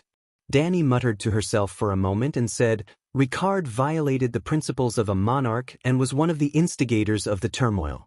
He committed a heinous crime. But my father's actions towards him and his son were also heinous. Let them cancel each other out. Duke of the Northern Territory, what do you think? Jon thought for a while with an awkward expression, then confirmed with Bran, Grandfather really wants the Iron Throne? You should be asking if Grandfather really did those things, Bran said lightly. I can tell you that he really did it. You should understand that since there are more than one radical scholar involved, I can't lie to you. Because the City of Knowledge was still there, the scholars were still alive. In fact, there are at least 20 doctors who know this secret. After a moment of hesitation, Bran decided not to tell him about Professor Su Ching murdering Professor Wargrave. Now, Dr. Wargrave's debt was on Faceless One's head, and he was hated by the people of the world. He was happy to do so, and Dragon Queen was happy to do so. Let the school of Black and White continue to take the blame. 7 gods. What was the scholar doing? First, it was the real world, and now it was Targaryen who wanted to subvert the mad genes. If there was no rebellion of the 4 princes, if Joffrey was still on the throne, would the City of Knowledge still be purging the mad second-generation Lannister? Do they still remember the scholars' oath they once swore? Bronze Jon cried out unbearably, and the surrounding nobles also had ugly expressions. There were also a few scholars who were in charge of recording the trial. At this moment, they wished they could find a hole to hide in. At the very least, take off the scholar's necklace and the gray robe that represented the scholar. Jaime's cheek muscles twitched a few times as he argued, in our thousands of years of Lannister history, there has never been a mad king. Bronze Jon said, Can you deny the madness of Joffrey and Cersei? Aren't they both Lannister? It's not the bloodline that drives people crazy, it's the Iron Throne, Jaime said in a deep voice. Before Targaryen became the king of the 7 kingdoms, there were also thousands of years of history, and there has never been a Targaryen exclusive, mad blood awakened, Tyrion said strangely. The nobles in the hall were stunned for a moment before they started whispering. Don't stray from the topic. Today's topic is not the Iron Throne, the Dragon Queen reminded them. Then she asked impatiently, Jon Stark, do you agree with my verdict just now? I agree, Jon sighed and said solemnly. Stark admits that his ancestors violated the oath of loyalty and is willing to reach a settlement with Targaryen. Both sides are even. Ricard and Blynden died so miserably. They died in vain. Dany nodded and looked at the remaining Stark. What about the rest of you? I agree, Sansa said. I agree with Jon's decision, Arya said woodenly. Bran asked, My grandfather's crime is cancelled out with Aerys. What about my father and uncle? They did participate in the campaign to overthrow the Targaryen dynasty. Your father did not commit any crime. I've said this before. Your uncle should not have hidden the truth of Lyanna's elopement. But he later put on the black robe, so any crime is cancelled out, Dany said. At this point, she turned to the 2 Lannister. If Duke Tywin was still alive, I would take revenge on him. But since he died at the hands of Tyrion, the grudge is more or less settled. What do you think? I completely agree, the dwarf said almost impatiently. Me shooting Tywin's father is not considered kinslaying, but resolving the blood feud between the Lannister and Targaryen. This is fate's arrangement. Shameless. The surrounding nobles muttered softly, looking at the dwarf with disdain. The dwarf, however, straightened his back and looked happy. Jaime nodded at the Dragon Queen and accepted the result. Dany concluded, Now everyone knows the secret of the War of the Usurpers. Basically, It can be defined as a game of power. In the game of power, there are no boundaries between right and wrong, between good and evil. Ares, who was thought to be completely crazy, was actually just defending his royal power. Stark, who was thought to be the victim, was actually the initiator of the game of power. But the Mad King was indeed crazy and committed a crime that deserved to be cursed by the gods. He deserved to die. Similarly, even if Ricard was guilty, he deserved a fair and just trial, not a blasphemous torture. In this matter, it is difficult for us to determine who is more guilty and who is more wronged. But there is no doubt that they are all guilty and deserve to die. Although the Dragon Queen was right, everyone in the hall still felt strange. The Mad King was your father. Isn't Saint Danny too selfless to say that your father deserved to die? The selfless Dragon Queen sighed and said, "Those who are innocent may not necessarily have a smooth life, but those who violate the teachings of the gods will definitely be punished by fate." Ares, Ricard, Tully, Aaron, Lannister, Theon, whether they were the winners or losers of the game of power back then, none of them escaped the final judgment. I hope that today's trial can serve as a warning to those in power in the future. You can play politics today, but you will be played by fate tomorrow. If those in power don't play games of power, what do you want them to do? The dwarf asked. Dragon Queen said sternly, "Be a model for the people in terms of virtue, and seek peace for the people in terms of behavior." After doing these two things, if you still have the energy and time to play games of power, the seven gods won't object. Then her expression became cold, and she said indifferently, "But if as a lord, you can't protect the peace of the land, can't ensure that the people have a place to live, have a place to farm, have a reward for labor, have support for the young, have support for the old, and still waste the people's money and start wars for your own selfish desires, then, I promise, even if the king doesn't punish you, even if the laws of the seven kingdoms don't punish you, when you go to hell, Stranger will teach you to repent for 1,000,000 years." 1,000,000 years. The nobles' faces paled. They didn't seem to be qualified, noble lords. Did they have to repent for 1,000,000 years in hell? They subconsciously touched their chests. Feeling the shape of the pouches containing the atonement scrolls behind their clothes, they quietly breathed a sigh of relief. Merciful Holy Mother, long live the true dragon, King of the Seven Kingdoms, Danny rise. The nobles were anxious, and the commoners, merchants, craftsmen, and bards in the outer circle were collectively in high spirits. In the Westeros, where fart, cattle, and horses were all the property of the nobles, the Dragon Queen's way of judging the nobles by the people's livelihood was very novel and also very exciting. She didn't wear a crown, but they sincerely hoped that she was their queen, and they hoped that she could transform the Seven Kingdoms into a kingdom that was like heaven. Danny waved her hand, and the excited cheers stopped, and the hall returned to silence. Now, the trial of the participants of the War of the Usurpers is over, and we should return to the original case. She glanced at Arya, but since the three-eyed crow volunteered to answer everyone's questions, why don't we go back to the original case? Then, why don't we follow the timeline and put an end to the terrible things that happened in the Westeros in the past few years? In the end, we can judge Arya Stark. After all, everyone knows that the tragedy in Casterly Rock wasn't a single event, but a small end to a series of events. "What do you think?" she asked. "Only by resolving the hatred can we unite and fight against the deviant ghosts," Barristan said loudly. "I've been tired of the chaos in the Seven Kingdoms for a long time, and I can't ask for more if the Queen can clean up the filth and return the Seven Kingdoms to a better place," Bronze John said with emotion. The Onion Knight beside him smiled bitterly. The Seven Kingdoms were broken, and they needed a new trial to re-establish the glorious knight's faith, but it would be great if his king could do it. Just as he thought about it, the nobles of the Western region and River Bend shouted, "In the past few years, the king and the great nobles have betrayed their oaths and trampled on their honor. Only a great and glorious Night Queen like Her Majesty has the right to hold a public trial for everyone in the Seven Kingdoms." We are all convinced. The other nobles and the commoners in the outer circle shouted in agreement. Sansa had a complicated look in her eyes. There was envy and jealousy, but deep in her heart, she didn't think there was anything wrong with their words. Except for the Dragon Queen, no one had the right to hold a public trial. The queen is so popular everywhere she goes. The fat eunuch Beworth muttered and took out a piece of dried squid from his coat pocket. He tilted his head and quietly put it into his mouth to chew. Dany glanced at him and clapped her hands, saying, "Since everyone agrees, let's begin. Starting from the War of the Usurpers, any question of morality and honor can be brought up for trial. Who will go first?" Me. Old Bart raised his hand and looked at the big crow with a complicated expression. Did Robert really laugh when he saw the bodies of Princess Rhaenith and Prince Aegon? Dany face-bombed.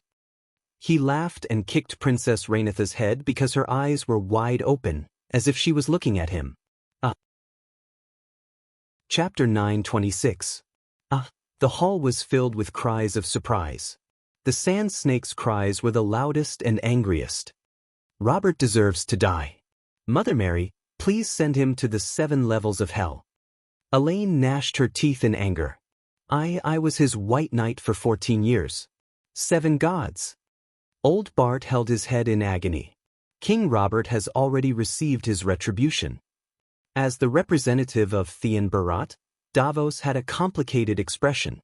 He did something that caused him to lose his honor, but he did not murder the 2 princes.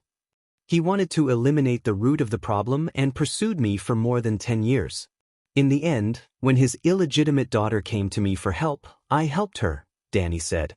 Davos's old face was red. He could not refute her words. Robert had been dead for so many years. Dany did not want to make things difficult for an old knight.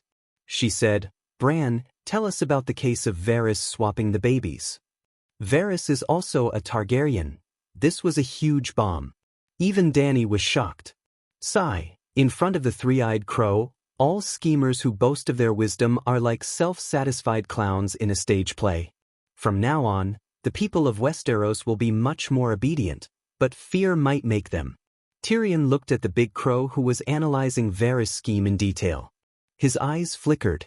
He moved closer to Jaime's ear. His voice was as soft as a mosquito. "What do you think he's thinking? How does he plan to end this?" "I don't know what he's thinking, but he definitely knows about your dark thoughts," Jaime warned sternly. "Don't worry, I won't do anything stupid." Tyrion pursed his lips at the people around him and said with a strange expression, "Only those with ulterior motives will be afraid of an omniscient god. I'm magnanimous. But if I'm an omniscient person, I should be afraid that my omniscience will be known by others. Tell me, is he a human or a god? Or does he really control everyone's fate? Jaime, you paralyzed a god? I heard that he returned to Winterfell. I also heard that his body isn't very powerful."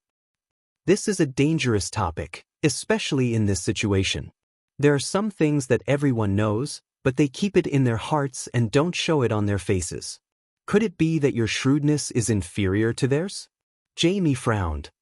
No, this topic isn't dangerous only in a situation like this. Tyrion smiled at the big crow. He didn't know if the big crow noticed him, but it didn't give him any response.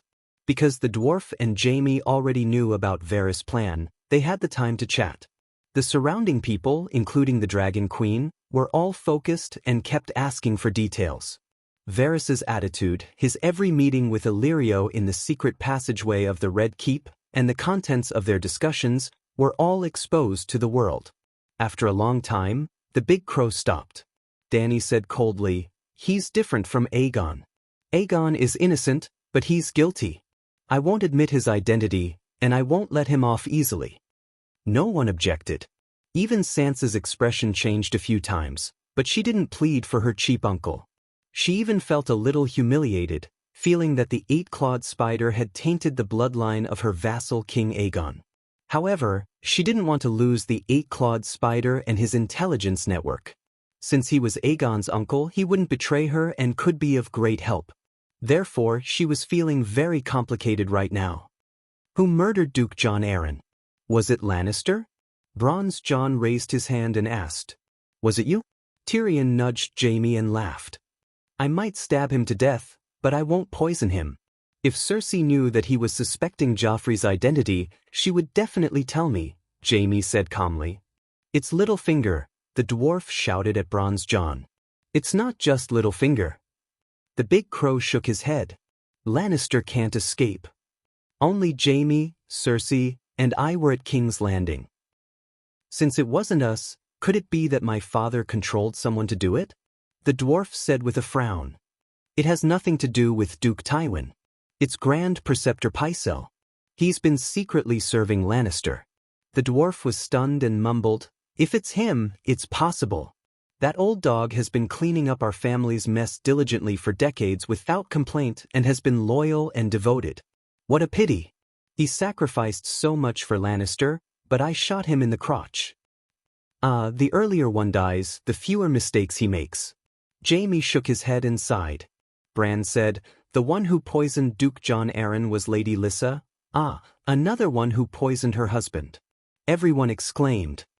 Today's trial was really necessary. Otherwise, who would dare to get married in the future? The dwarf lamented. Women are too vicious. It's so hard to be a man. Outside, there are dishonorable and dishonorable gamers who conspire against you. When you get home, you have a good wife who brings you a cup of wine. You can learn from Robb and Rhaega. You can learn from them and betray the sacred marriage contract, Elaine said calmly. Look, this woman is so vicious. The dwarf pointed at his fiancée and smiled at Jaime. We haven't even gotten married, and she's already cursing me. Sansa felt uncomfortable and said coldly, this is the trial hall. The dwarf rubbed his nose and stopped teasing. Jon frowned and looked at everyone's faces. Bran continued, after Duke Jon Arryn was poisoned, Scholar Corman, who served the Eyrie, could have saved him. In fact, under the effects of the antidote, Duke Arryn's condition had already improved. Then, Grand Tutor Pycelle intervened and sent Scholar Corman away, cutting off Duke Arryn's medicine. Scholar Corman understood Pycelle's intentions, but he did nothing.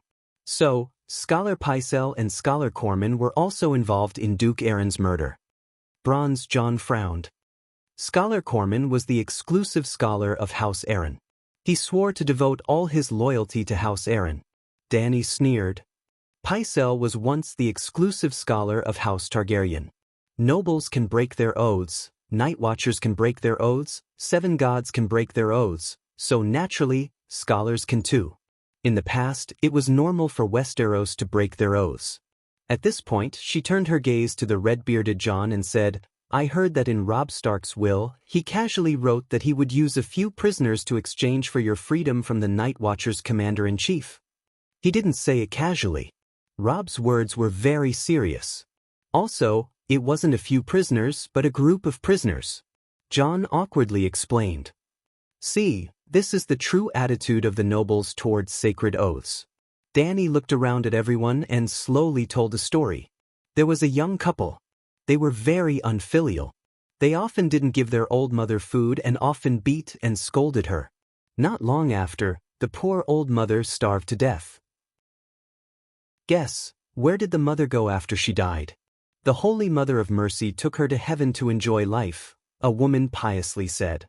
The Holy Mother will definitely punish that couple and send them to hell, a noble lady beside her said angrily. Dany nodded and said, Miss Farman is right. The old mother went to hell. What? The little girl's red lips parted slightly. Her excited expression froze on her face. She mumbled, Your Majesty, you must have misheard. I just said that the ones who went to hell were that couple. Yes, it's that couple. Dany sighed. This is a cycle. The old mother also had a time when she was young. When she was still a daughter-in-law, she also dealt with her mother like this. Her children watched from the sidelines and learned from her. Then, when she became an old mother, her children became her. Miss Farman was enlightened. She exclaimed, I see. If the king himself treats sacred oaths as child's play, then his subjects will treat oaths of loyalty as child's play too. The king of the north, Robb, first broke the sacred marriage contract and set a price for the oaths of the Night Watchers. Then, Walter Frye and Roose Bolton can also set a price for their loyalty. In the end, everyone will lose respect for oaths. This kind of world is too scary. Everyone in the hall, be it nobles or commoners, was shocked and deeply moved. Especially the few Stark, whose expressions were especially complicated. All this time, their hearts were filled with resentment. They resented Walter Frey's breaking of the oath and Roose Bolton's betrayal. They felt that they were innocent victims and that even the gods should shed tears for the Red Wedding. But now, Robert Arryn was also killed by Scholar Common, Bran suddenly said amidst the silence. What? Sansa and Bronze John exclaimed together. Why would he do that? What good would it do to murder Robert Arryn? Who would benefit from it? No one would benefit from it. It doesn't make sense, the dwarf said in disbelief. Littlefinger wanted Robert to die slowly in a normal way. Bran said. But Littlefinger died a long time ago, Bronze John reminded. Bran said, Robert had epilepsy. Littlefinger often asked Common to give him sweet sleep flower. A small amount of sweet sleep flower can suppress epilepsy, but in excess, it's a lethal poison that kills without leaving a trace. So, sweet sleep flower is not suitable for Robert, who often has epilepsy. Just like how he treated Duke John Arryn, Scholar Common knew the consequences of doing this, but he still did it. It wasn't that Scholar Common was loyal to someone, worked for someone, or wanted something. He was just weak and heartless. He didn't have much loyalty to Arryn. Arryn had lost his heir, but it didn't affect his life at all. No matter who became the ruler of the Eagle Nest, he would still be the first scholar of the valley. The system of scholars has really collapsed, laughing Baelor said with a sigh. All systems built on oaths and trust will collapse when trust is broken, Tyrion said with a complicated expression. After that, they ended the assassination of Bran, Robert's death, Eid's death, Langley's death, and a series of other cases. They perfectly recreated the process of Langley's death and explained the Shadow Binding Knight's Shadow Wizard technique. The crowd was shocked. The Onion Knight woke up from his sleep, as if someone had poured a bucket of cold water on him. Then he fell limp on the chair, as if his spine had been removed. His eyes were filled with despair and grief. In the end, the mystery that had troubled the nobles of the Seven Kingdoms for many years was easily solved by the three-eyed crow. The expressions of the people in the hall changed as they looked at the crow. They went from bewilderment, to amazement, to shock, and in the end, to fear. They wanted to ask what role the three-eyed crow played in these matters, but they didn't dare to open their mouths. A monster like the three-eyed crow shouldn't even exist in this world. They didn't communicate with each other, but they all had the same thought. The meeting lasted from 9 in the morning until 3 in the afternoon. The Dragon Queen announced the end of the meeting. They would rest for 2 hours before passing the final judgment on Arya. Chapter 9:27. During the intermission, they had a late lunch. Jon and Sansa returned to the guest room that Count Farman had prepared for them. Bran, why did you do this? Sansa questioned him. What did I do? The big crow's expression was calm. Sansa was worried. You shouldn't have provoked the Great Council. Today's purpose was to put Arya on trial. Why did you expose your ability to help others? They won't be grateful for the accurate information you provided. They will only fear you and try to destroy you. Jon nodded and said, Sansa is right. Bran, you are in danger now. Even in Winterfell, you are not safe. All your secrets and even your fate are in the hands of one person. This fear comes from human nature and cannot be eliminated. People will not think about what the three-eyed crow did to Westeros and the entire human race. Fear and anxiety will drive them to do anything. But you are not a god. Your body is so weak. At this point, Jon sighed. You let the instructor teach you swordsmanship every day, and you exercise every day. Then everyone can see that you're just a mortal. Not to mention you, even Daenerys would be hated if she had your omniscient ability. I know, Bran said calmly. I know you know. But since you know, why did you do it? Sansa said angrily. There are 3 reasons. The big crow paced back and forth on the tea table. After a long time, he said helplessly, First, I can't hide it. You know my secret. Dany Rise knows it too. Not only does she know it, but she also blabbered and told everyone about the three-eyed crow's history and ability. So, those who can hurt me know my ability. Those who fear me but don't have the ability can't hurt me. Why did she reveal your secret? You are the guardian of Westeros. Sansa said unhappily. Bran ignored her and continued. Secondly, the seven kingdoms have indeed been devoid of etiquette in recent years, and their people are beasts. As the guardian of Westeros, I have the responsibility to help the human king change this situation. Human king? Sansa screamed. Perhaps you can become the king of the seven kingdoms, but the human king can only be Dany Leezy. Crow glanced at Big Sister, her tone somewhat impatient. Isn't the human king a king? Sansa asked in confusion. She is the queen of the humans. That's ridiculous. Her slave bay isn't even as big as Hajin, Sansa said. She defeated the World Alliance army. Jon reminded. Other than the seven kingdoms needing the great judgment to end the conflict and chaos, Arya also needs more sensational news to divert the attention of the seven kingdoms. When they were shocked by the secrets of the seven kingdoms, shocked to the point of numbness, the tragedy of Casterly Rock was no longer as eye-catching. When they subconsciously realized that the people of the seven kingdoms were not what they used to be, that the nobles and kings had lost their honor and justice, Arya's slaughter for revenge was no longer so unacceptable. Compared to those dukes and kings who betrayed their oaths and honor, at least taking revenge for their families is a righteous act recognized by the gods. Jon and Sansa's jaws dropped, and they were stunned. After a while, Sansa said with a complicated expression, "For Arya, you would rather sacrifice yourself. Have you ever done anything for me?" Sansa thought bitterly. The raven turned away from her. Today, the Dragon Queen sorted out the dozens of large-scale cases that the Seven Kingdoms had accumulated over the years. Basically, she followed two principles: do not implicate the culprits, and do not punish them by death. This is just and merciful, and it was accepted by the nobles of the Seven Kingdoms. As such, after confirming that we weren't involved, Arya alone will bear the responsibility for the tragedy in Casterly Rock City. Winterfell will not be implicated to the greatest extent. Do you want Arya to die, or do you want to sacrifice yourself to help her? Sansa shouted again. She was like an angry hen spreading her wings to protect her chicks, while the raven became an evil eagle preying on chicks. Revenge for our father, for Robb, for our mother, and for our family is the responsibility of all Stark. Arya did what we should do, and we cannot put the blame on her alone. In fact, I don't think she is guilty at all.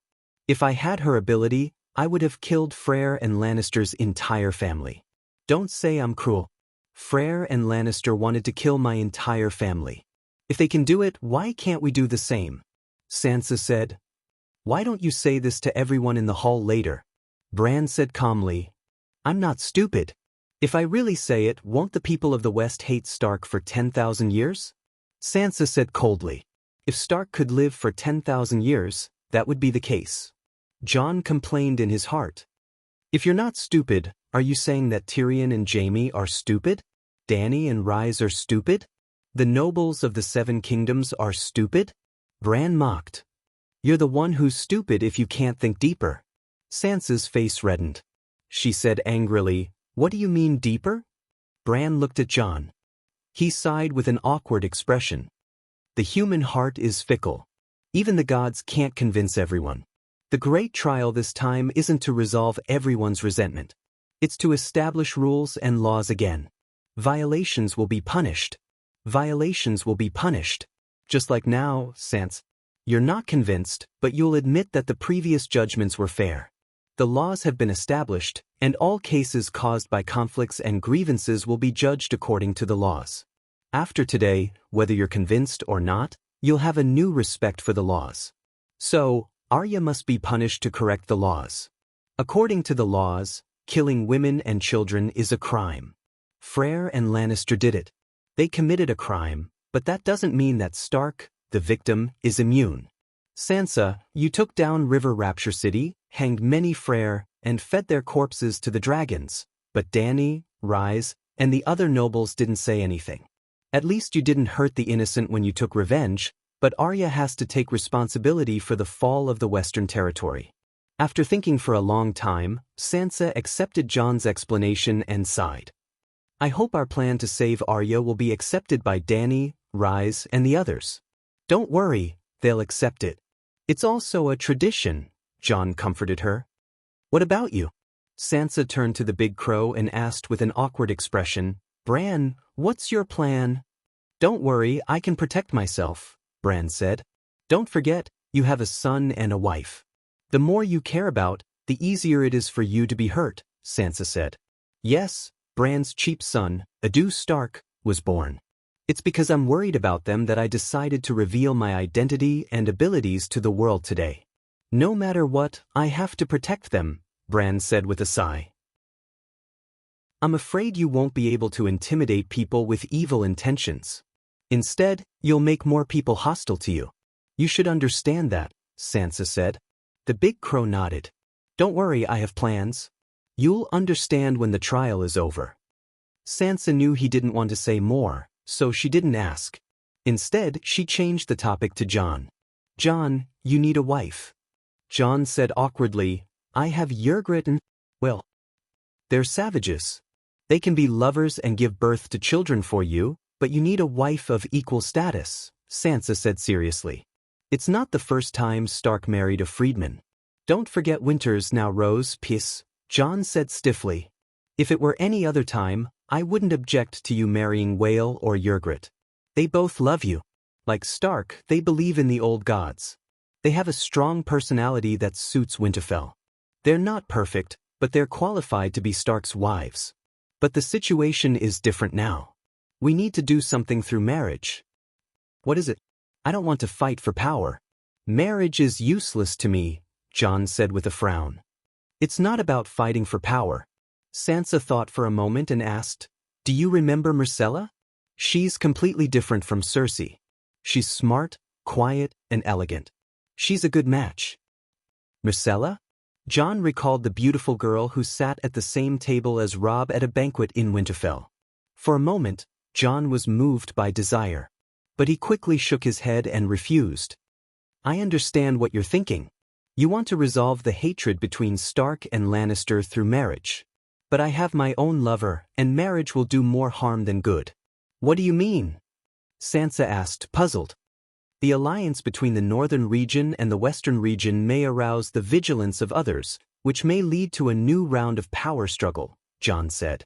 You're giving up eating for fear of choking, Sansa said impatiently. It's already late. How many people are left in the north and how many in the west? Our two families won't be able to recover in a few hundred years. Moreover, the nobles of the Seven Kingdoms understand that our marriage is simple. It's to resolve the hatred between our families. Why would they think so much? She looked at Bran and said, What do you think of my suggestion? Bran pondered and said, We can try. Whether it succeeds or not, at least we'll be sending a message of goodwill to Lannister. Thinking of Ygritte, who had followed him all the way to King's Landing, and Whale, who had helped him manage the Winterfell barbarians, Jon felt depressed. He couldn't help but mock. If you really want to resolve the hatred, why don't you marry Tyrion, Sansa? I see that you two are flirting with each other. It's better to be lovers openly than secret lovers. Sansa's face turned pale with anger. Don't talk nonsense, Bran scolded. Aunt Lyanna stole Princess Dorne's husband. That's already made Son Halberd City bear a grudge against us. Now you want the same thing to happen again and let Stark steal Princess Dorne's fiancé? Moreover, Princess Dorne's fiancé is still a Targaryen prince, even though he's an illegitimate son. Jon and Sansa were embarrassed for a moment. Then, Sansa's face showed a hint of uneasiness. She seemed to have become Aunt Lyanna? No, she was the dwarf's first wife. At least she used to be. Now, it was Princess Dorne's turn to steal Stark's man? Was this also fate's arrangement? Sansa was conflicted. Why don't Sansa marry Jaime? Jon suggested again. Jaime's martial arts are brilliant, he's handsome, and he's very loyal. Now, he's even been personally recognized by the Dragon Queen as the gray-robed Iron Guard. Sansa was still in a daze when the big crow nodded and said, That's fine. The effect of Sansa and Jaime's marriage is better than Jon and Myrcella's marriage. Sansa subconsciously wanted to object, but when she opened her mouth, she suddenly realized that she couldn't find a reason to refute. Whether it was for Stark or herself, a marriage with Jaime seemed to be very beneficial. Jaime was different from Tyrion. He wasn't a Targaryen and didn't have any legal right to inherit the Iron Throne. More importantly, Jaime was indifferent to fame and fortune. He wasn't interested in the Iron Throne or power. The dwarf was the exact opposite. The dwarf was the same kind of person as her. Sansa fell silent. Chapter 9:28. Bran, you know everything that happens in the Westeros, don't you? Just as they were about to leave the lounge and return to the main hall to continue the Great Judgment, Jon, who had already stood up, stopped in his tracks and looked hesitantly at the big raven. Bran seemed to have sensed something. After a moment of silence, he asked, "What do you want to know?" Who is my mother?" Jon was hesitant at first, but when he asked the question, he could not control his excitement. "When I left Winterfell for the Great Wall, my father told me that he would tell me everything the next time we met. I hoped that one day I could see my father in Dark Castle, but all I got was bad news." Jon's eyes reddened. "You are Stark, our brother." "That is certain," Bran said. Sansa smiled and comforted him.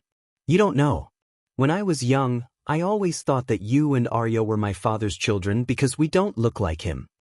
Jon stroked his bearded, horse-like face and couldn't help but grin. He always knew that Lady Catelyn did not like him because he looked too much like his father. Robb had inherited more of the Tully family's characteristics. "I still want to know my mother's identity, even if she is a prostitute," Jon said with difficulty. "I want to know where she is now and if she is doing well." "She is dead." Bran sighed and said bitterly, "Your mother died in childbirth when you were born. She loved you very much. She was not a prostitute. She was as noble as any woman in the Seven Kingdoms." Jon and Sansa exclaimed at the same time. "Is Jon's mother really Ashera Dayne?" Sansa quickly shook her head. "Ashera is the Archbishop of Meereen. She is not dead."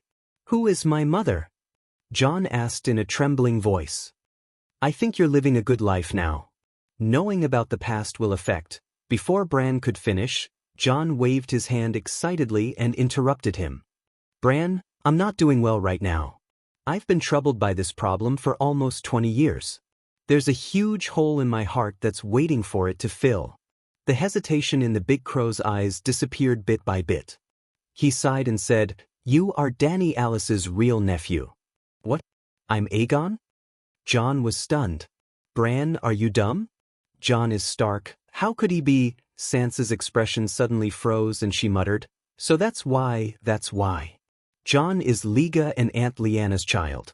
No wonder father has been keeping this a secret." "And my mother is Lyanna?" Jon was in a daze. His thoughts were in a mess. The big crow glanced at his eldest sister and said, "It's hard to imagine when things are not explained. But once the mystery is revealed, everything is so natural, right?"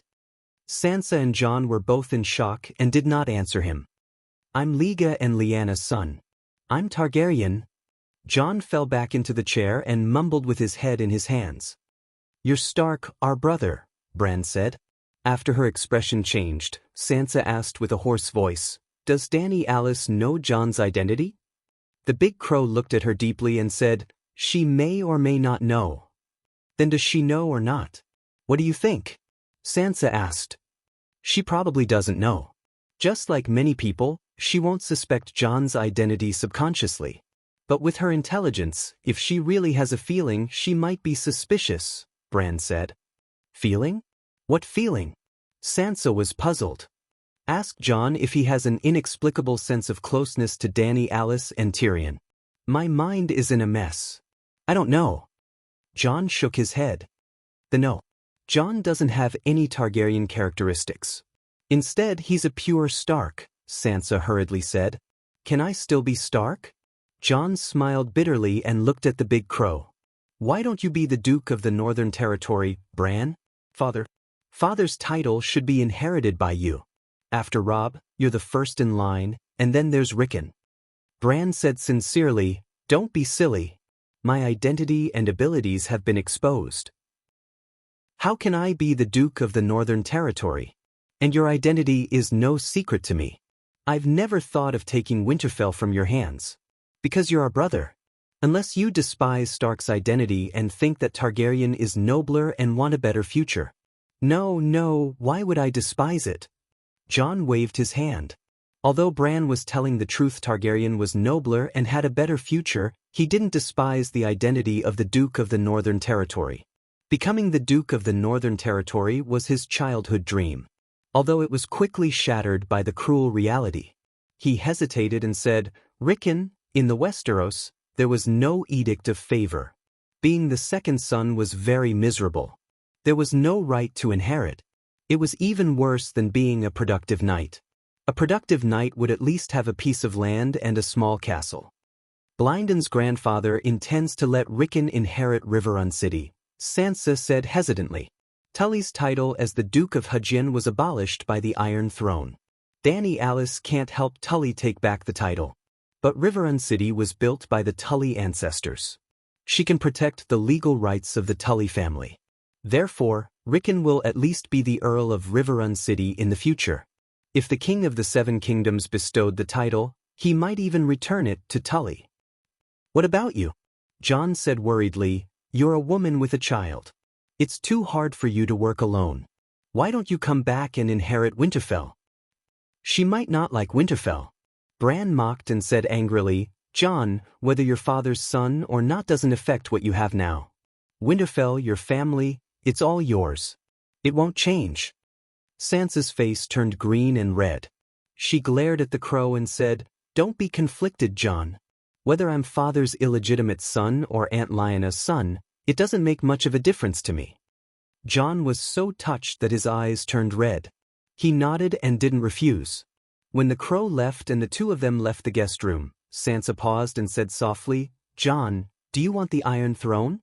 Seeing the desire in his sister's eyes, he smiled bitterly and said, Sansa, I swear to father that I'll never be an obstacle to your pursuit of the Iron Throne. Sansa's face turned red, and she explained awkwardly, that day in Winterfell, the night I met Bran for the first time, I told you my attitude toward the Iron Throne. I desire the Iron Throne, but I'm not crazy about it. It was like walking along a river, and there were a few lambs floating down from upstream. There were lambs with Iron Throne, 7 dukes, ordinary nobles, and honest millionaires. I don't want to hide my desires from my family. I just want a better life. If I can get it, I'll fish up the Iron Throne sheep. If I can't, I'll switch to other sheep before my shoes get wet. I just want to fish up sheep. I don't want to fall into the river and become a Sansa sheep for the tourists to fish up. After pausing for a moment, she continued with some reluctance, If you come to the riverside now and reach out your pole for the Iron Throne sheep, I'll change my target. If you're not interested, I'll continue fishing for the Iron Throne sheep. He wasn't sure if Sansa was telling the truth, but her meaning was very clear. Jon completely understood. Sansa, you can continue to fish up the Iron Throne sheep. I won't fight with you, he said with a helpless expression. Don't force yourself. If you sit on the Iron Throne, I'll be happy too, Sansa said reluctantly. I'm not forcing myself. I'm completely sincere, Jon said sincerely. Then, Sansa's eyes flashed with excitement. She begged, Can you not reveal your identity to the public? Jon's body stiffened. In a daze, he seemed to hear another beautiful woman begging him not to do it. Shaking his head, Jon dispelled the chaotic thoughts that flashed through his mind. He solemnly swore, Sansa, don't worry. I won't tell anyone. Understanding my background only made me cherish my current life even more, and I cherish my family even more. I'm your brother. I'll protect you and help you achieve your goals. I won't bring you any trouble. Thank you, Jon. Sansa was touched. She gave her brother a blissful smile. Chapter 9:29. When they returned from the intermission, Dany immediately noticed Jon's abnormality. From time to time, he would look at her with an intimacy that gave her goosebumps. When she looked back at him, he would give her a shy, fawning, husky smile. Dany did not think that he would fall in love with her after a few hours of rest. So, what caused him to change in such a short time? My original target was not Lannister of Casterly Rock. Arya's confession interrupted Dragon Queen's thoughts. From the beginning, I planned to use the Rat Chef's method to punish Wade Fry for violating the guest's rights. But before I could get close to River Run, he moved his family to Casterly Rock. Outside Casterly Rock, I caught up with the Fry family. I replaced one of Wade Frey's attendants with the faceless method and followed him into Casterly Rock. First, I cooked one of Wade's sons and watched him drink fry soup and eat fry pie. 7 gods ugh! There were gasps and loud retching sounds in the hall. They had just eaten meat pie and drank broth during the intermission, so when they heard fry soup and fry pie, it was as if they had become Wade Fry who had eaten his son's flesh. Dragon Queen wrinkled her nose and summoned 2 wind elves to block out the sour smell. Count Mandler has already cooked 2 frays and made them into fry pie for Roose Bolton and the rebellious lords in the north. Didn't you know? She asked. Her words caused another commotion in the crowd. Mother of God, there have already been 2 fry pie? It seems that there was such a thing. When Stark conquered Winterfell last year, he caught a few frays and Count Mandler revealed the secret in public. Mother of God, these northerners are too cruel. Poor thing, all 3 of his sons have become frays.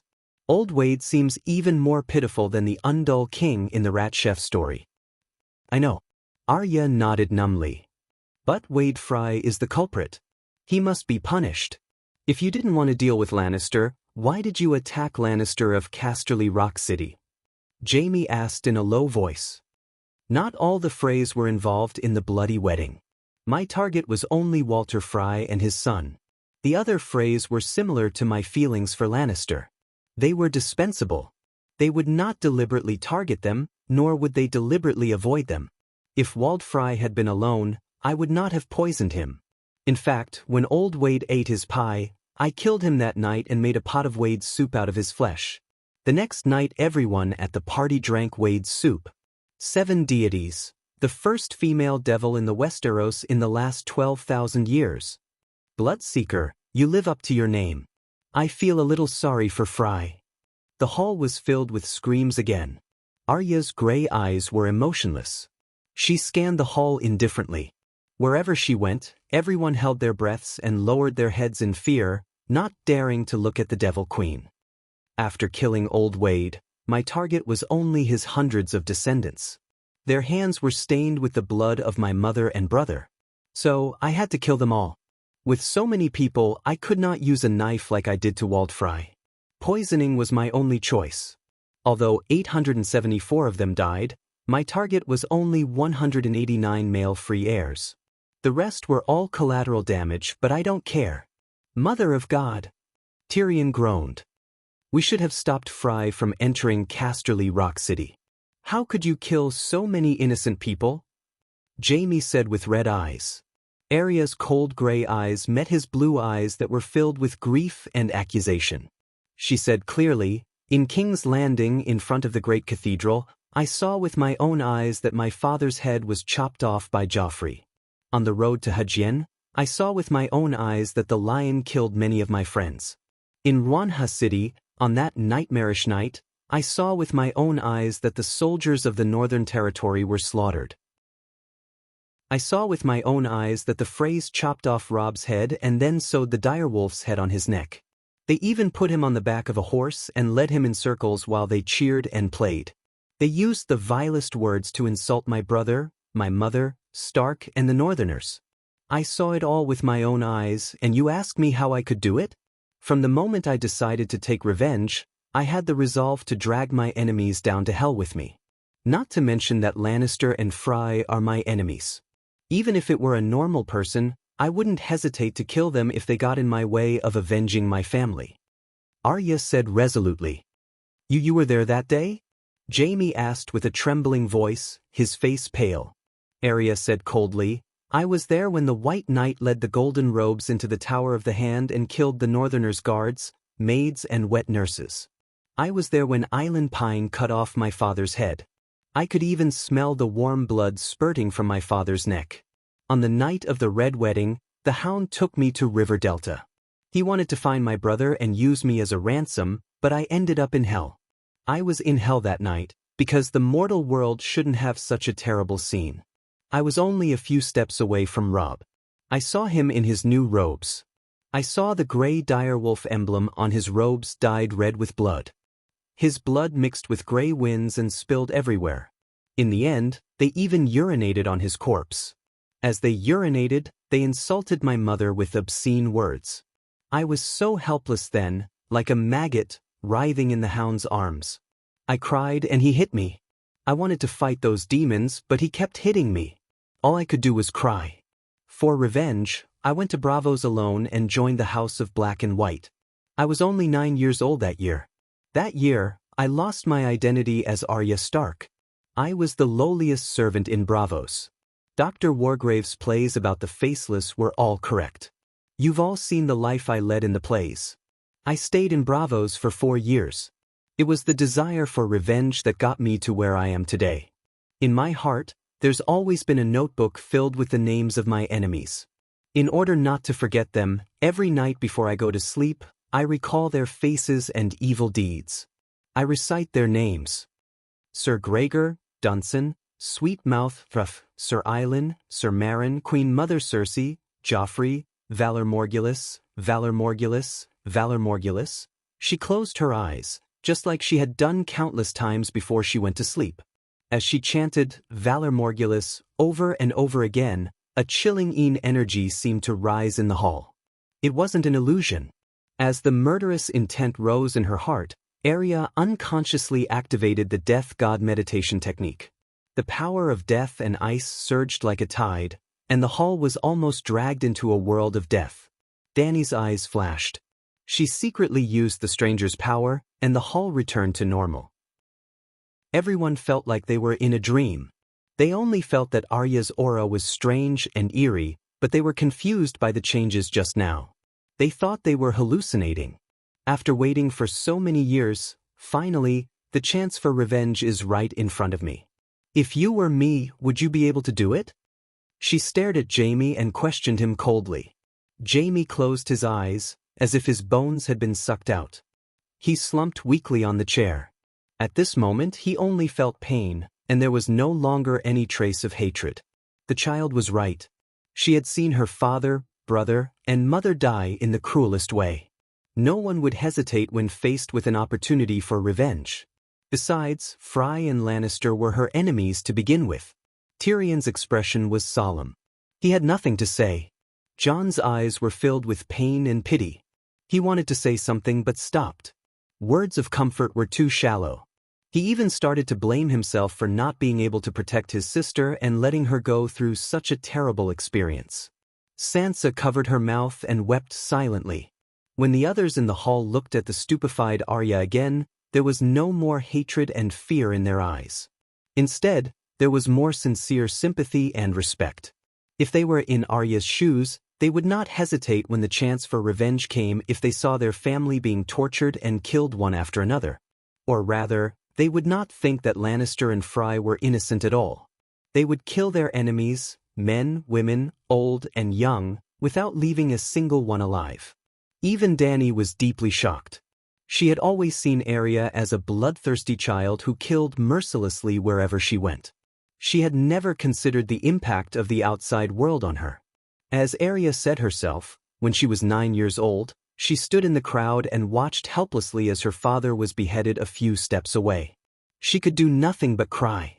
She went through a lot of hardships and finally came to River Delta from King's Landing thousands of miles away. King's Landing was thousands of miles away from River Delta, but Arya did not travel in a straight line. Instead, she made a big circle between the rivers. When she was hoping to hug her mother and brothers for comfort, the greatest tragedy happened to her. The Red Wedding took place in front of her eyes. She watched helplessly as the wolf's head was sewn on her brother's body. That was why she longed for power. She went to Bravos. When she had power, no one could stop the return of the goddess of vengeance. Speaking of which, Arya was the most affectionate and righteous of the wandering Power Rangers. Why did she put Hound on Arya's blood list? Because Hound killed Butcher's underling Michael. At the Ruby Beach, she had a duel with Michael with wooden swords. Emperor Joe had a chance encounter. Why was Arcane Mountain on the blood list? It was not because Arcane Mountain did anything to her or Stark. It was because of Arcane Mountain's atrocities in Helen Castle. They burned, killed, and looted. Who was that Sweetmouth Bruff? He killed Arya's little friend, Milo. Wave Crow Yuluin was recruiting night watchers in King's Landing. Arya disguised herself as a boy and hid in the team. Milo was a member of the Night Watchers. There was also the White Knight, Sir Marlon. He killed Arya's dance teacher, the chief swordsman of the Sea King who taught her the water dancer. There were many more. They were listed with Id's murderer. Arya remembered them well. It showed that she was indeed a vengeful person. It also showed that she was a loyal person. Looking at the whole book of the Song of Ice and Fire, only she, Dany, and Rhys had taken revenge for the ordinary people at the bottom. Of course, Arya's loyalty could not deny the fact that she was a blood child. Many times she would kill people for small things. For example, people threatened her, scolded her, beat her, or robbed her. In general, Arya was a chivalrous person. She did things based on loyalty. If she was not happy, she would kill. She would kill one person in 10 steps and would not leave anyone behind. Sai, tell me, how should we punish her? Sir Jaime, Tyrion, you are involved. You go first. After a long silence, Dany sighed. Your Majesty, you decide. I will accept whatever the result is.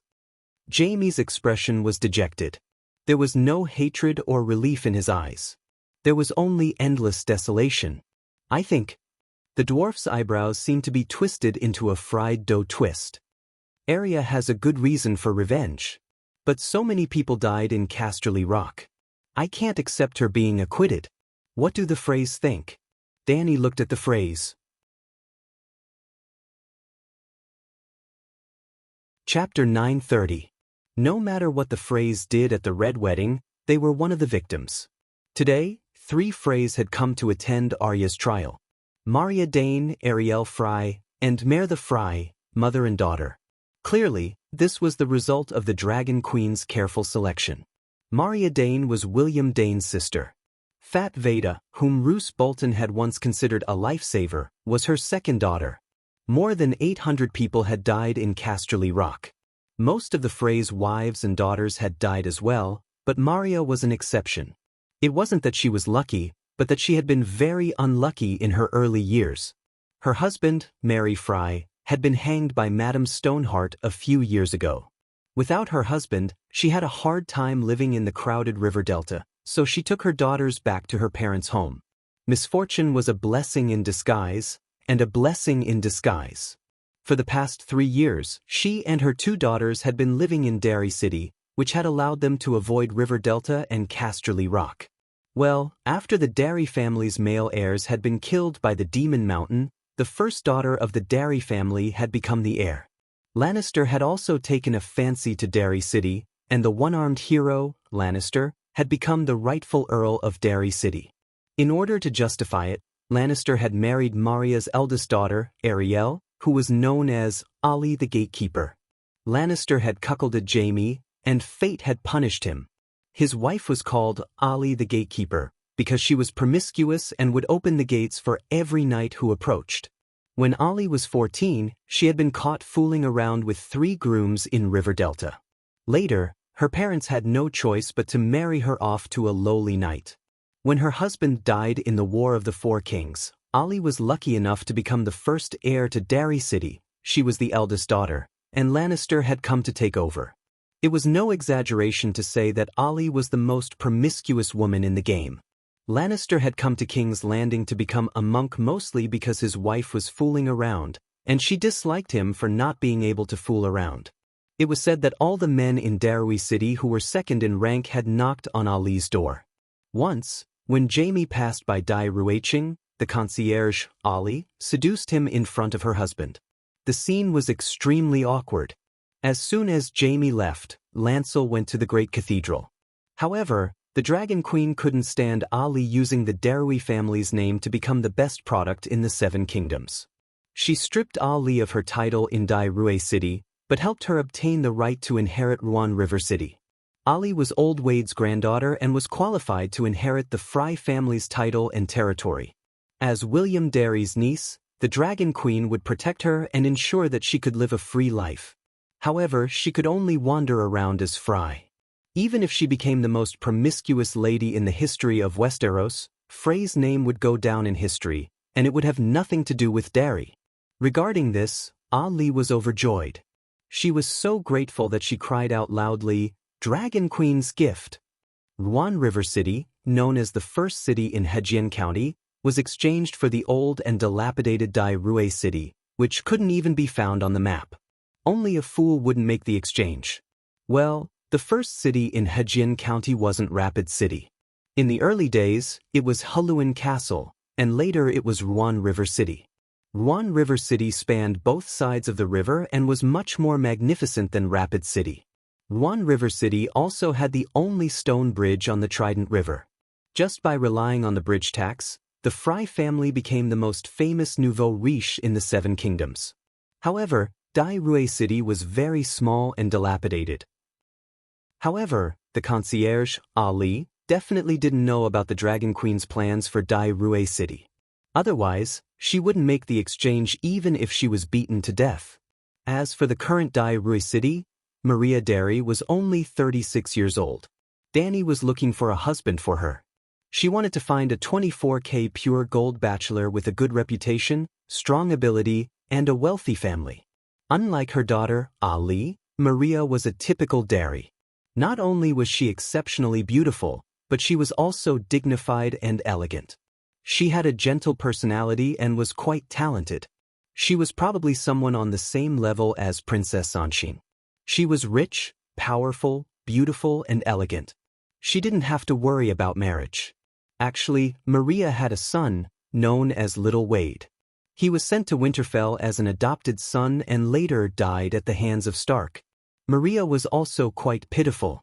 When she was young, 4 of her brothers sacrificed themselves for Targaryen. When she became an adult, because the Derry family declined, she had no choice but to marry Fry. She was extremely disappointed in this marriage. When she reached middle age, first, her only brother and nephew died in the rebellion of the 4 princes. Then her husband, son Little Wade, sister, also married to Fry and died at the hands of Stark, and daughter, Fat Veda. If Danny hadn't transmigrated, when the long night fell, Dai Rui City would have been taken away.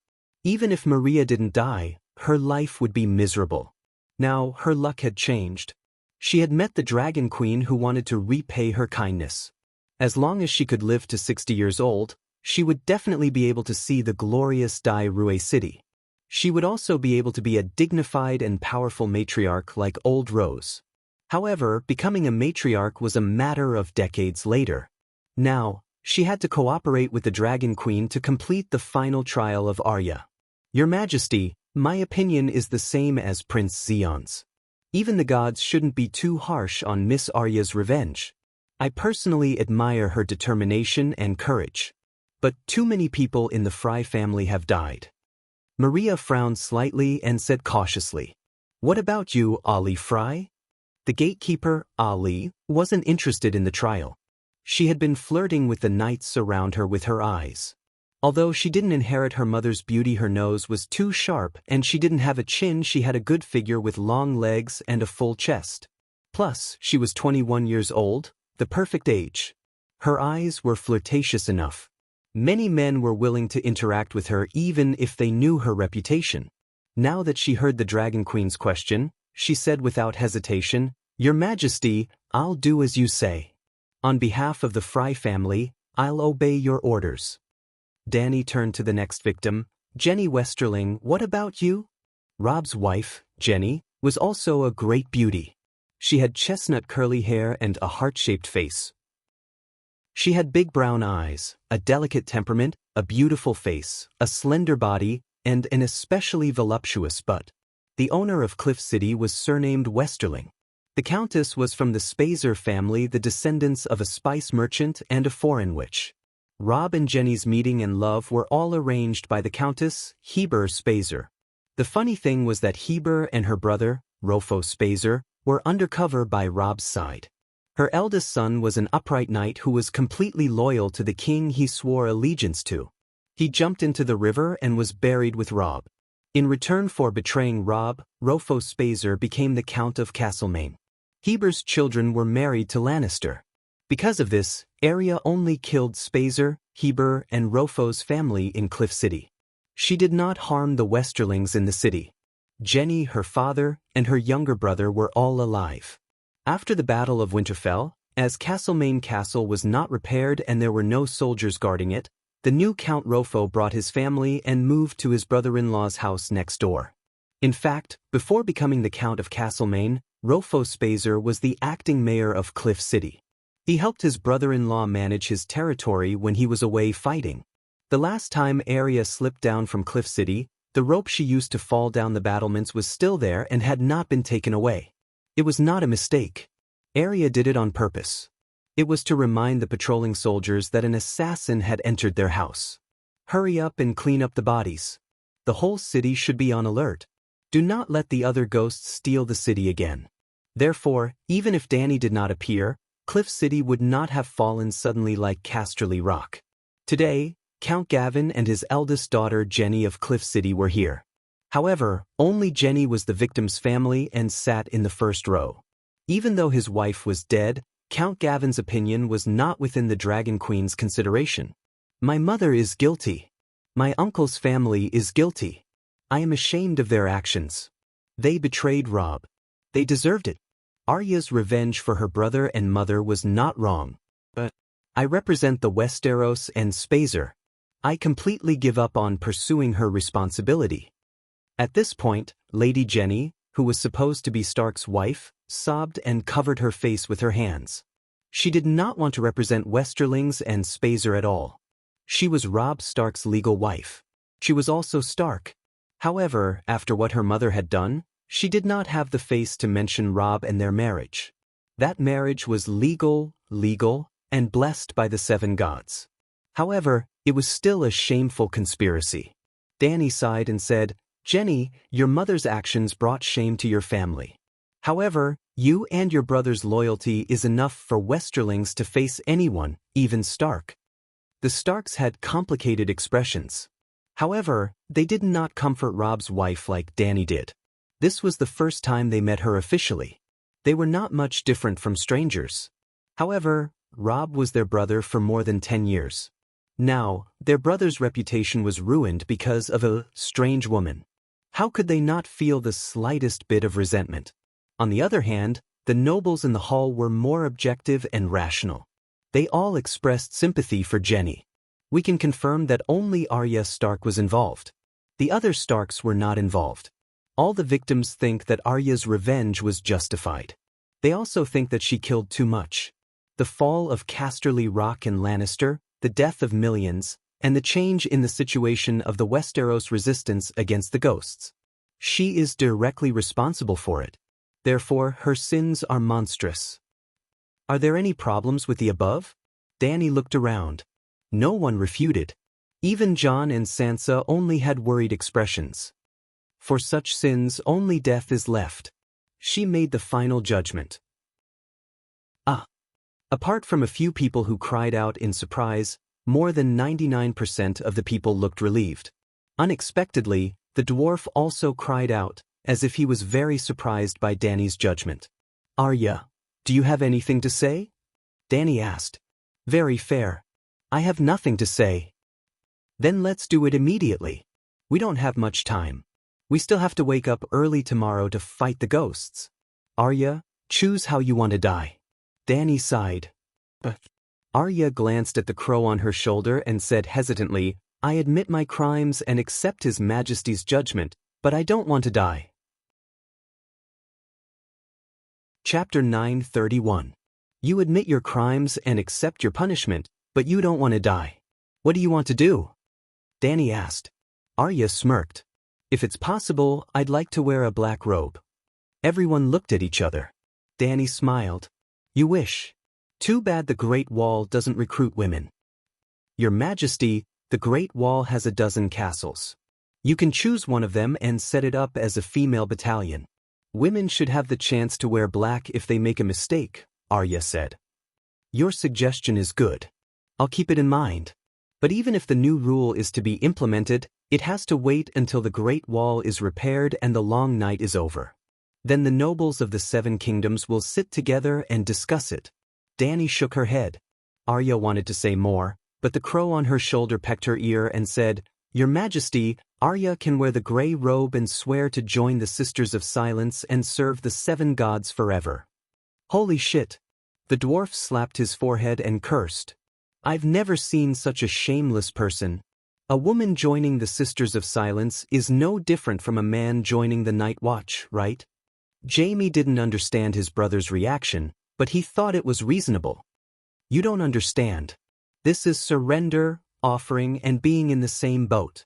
The dwarf covered his face and groaned. Jaime really didn't understand.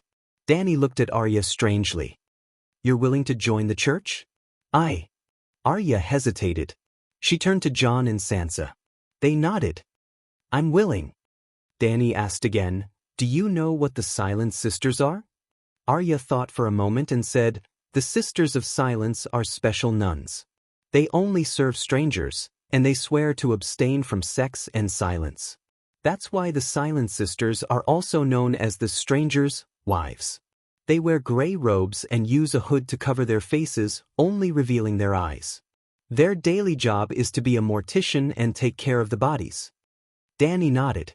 She scanned the people in the hall and asked, what do you think? In theory, giving up one's worldly identity and status and swearing an oath to join the Sisters of Silence can indeed exempt one from the death penalty. Count Farman slowly said.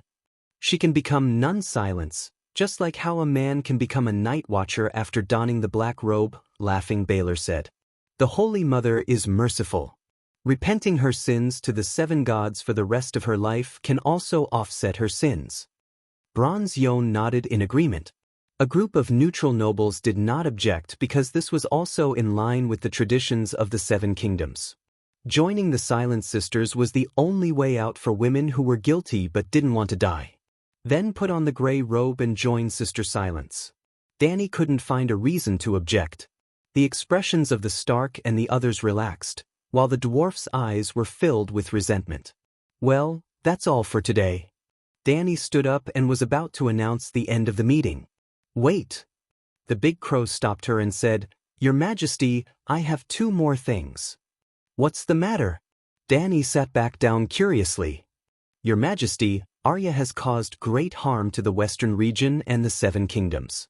Punishment is necessary, but more importantly, compensation is needed. Dany was even more surprised. How do you plan to compensate the 7 kingdoms and the Western region? Stark is willing to provide 500,000 tons of food to relieve the refugees of the 7 kingdoms and the Western region. Bran threw out a sudden thunder. Sansa and Jon were the first to change their expressions. When the nobles and commoners in the hall came back to their senses, they shouted in disbelief. 7 gods, 500,000 tons? Is Stark bragging? Isn't the northern region the poorest duke's family in the 7 kingdoms? During the Battle of Winterfell, they even asked the nobles of the 7 kingdoms to provide supplies and knights. Don't forget Sansa Stark. I heard that she hid more than 300,000 tons of food on Tass Island. Actually, it was 500,000 tons, but 200,000 tons were given to Aunt Dany. That's still not enough. Duke Jon seems to have taken out a loan to buy more than 200,000 tons of food before the long night. They're going to donate all of it. I remember that she promised to give the King's Landing 100,000 tons of food. Didn't you hear? They're going to relieve the refugees of the 7 kingdoms, including the King's Landing. Even so, they're sincere enough to donate all of their food. Everyone in the hall was in a heated discussion. In the mental dimension that ordinary people couldn't detect, the 3 Starks were also arguing. Bran, you didn't mention this before. Sansa's expression was unpleasant, and she almost flew into a rage. Fortunately, Bran knew his sister well and pulled her mental strength into his mind. Bran, if we give away all our food, what will we eat? Jon was worried. In the past month, 3 million people died in the south of the Neck Marsh. This news spread through Dragonstone Island's Mana Net hub. The nobles of the 7 kingdoms know about it. What do you think they'll think of Stark? Bran said calmly. Not all of them were killed by other ghosts, and Arya has already been punished, Sansa said. It's hard to calm the people. Bran sounded helpless. 3 million people is equivalent to 1/5 of the 7 kingdoms' population. Can you imagine how big of an impact this will have on the people of the Seven Kingdoms? The Seven Kingdoms have never had such a large number of deaths. 2 years later, the Seven Kingdoms will have a large-scale famine, and people will starve to death everywhere. Only Stark will be alive and well. What do you think they'll think? Do they want us to starve to death with them? Sansa said coldly. At least, let the Seven Kingdoms think that we're starving like everyone else.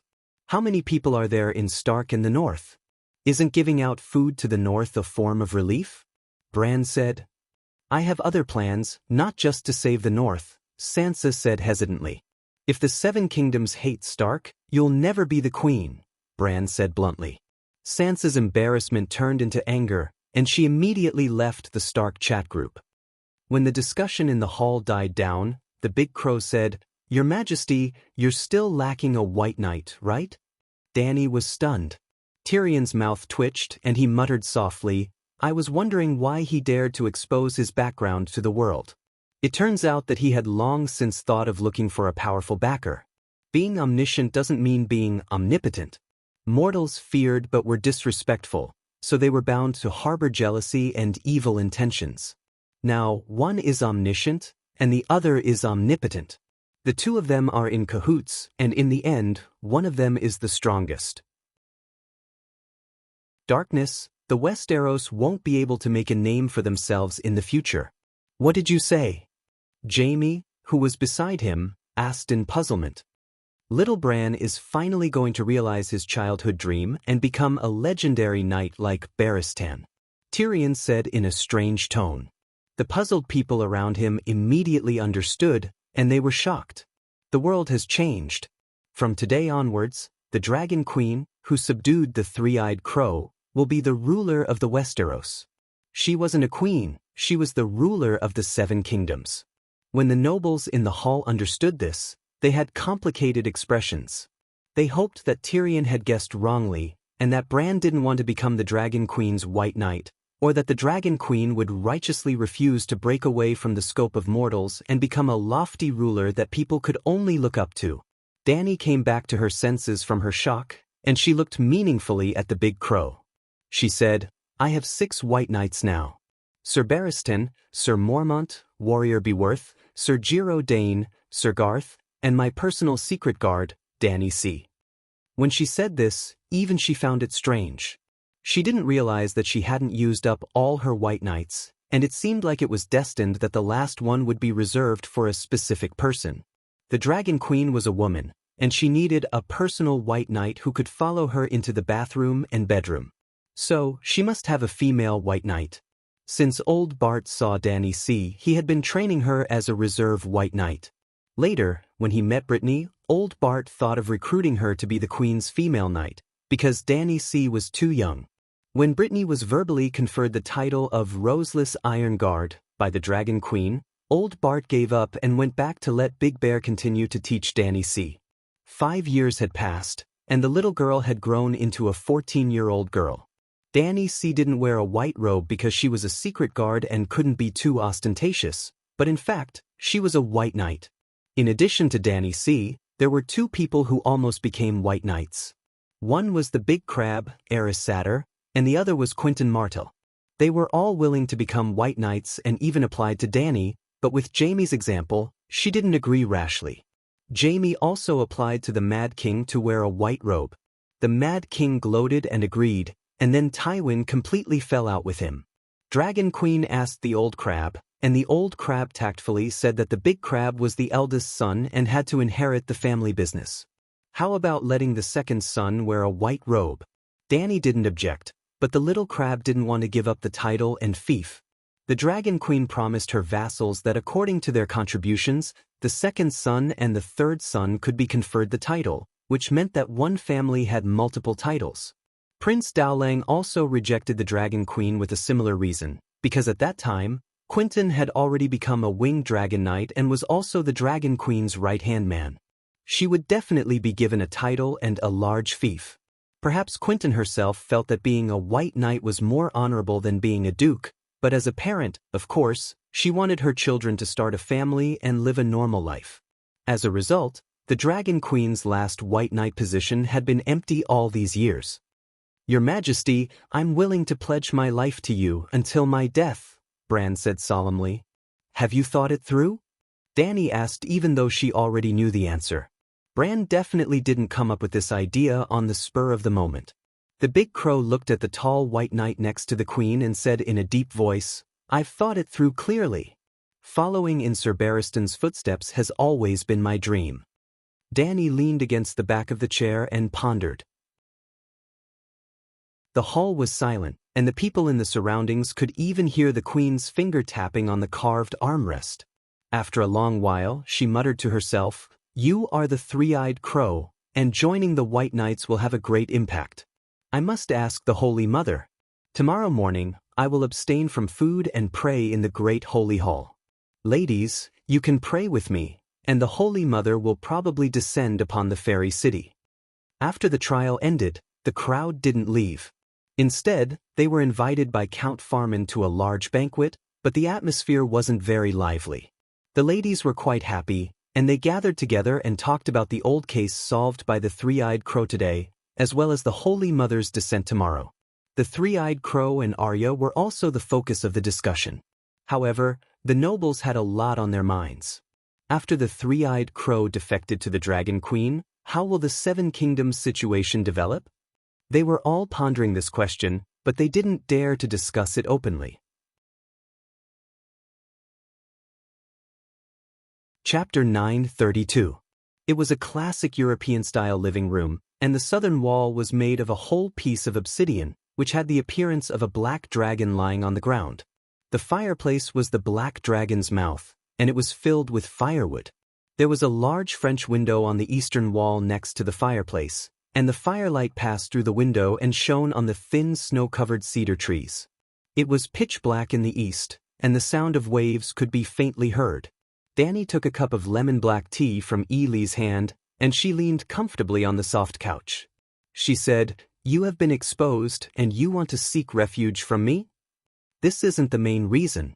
The great crow landed on the Megalosaurus's horn, and it said slowly, "The three-eyed crow's mission has changed because of your appearance. The three-eyed crow isn't an independent life form, and we don't have any personal feelings. We are just a will that protects the world. It's also because the will is pure enough that the three-eyed crow can become the Westeros god. In the past innumerable years, we have tried our best to make the world a better place." When the great crow saw the Dragon Queen's disapproving expression, it paused for a moment before it sighed and said, "I understand that in this process, we might harm an individual, a family, or even an entire kingdom. But humans are just a species living in the world, and humans are insignificant compared to the world itself, let alone a kingdom. Humans are insignificant, and kingdoms are even more insignificant, while families and individuals can be ignored. The three-eyed crow's essence is a combination of wills, and it's the superimposition of innumerable green prophets' wills that protect the Westeros and the world. As long as it's beneficial to the world, we can sacrifice anyone, even if it's the human race's epic master. As long as we can stop the world from falling into the abyss, we can cooperate, even if it's the evil god Lalo. Don't treat the three-eyed crow like a human, and it's just a pure will that protects the world. Now, the situation has changed. You are a human and you have a family, and you established a kingdom. However, your power is too great, enough to change the direction of the river of fate.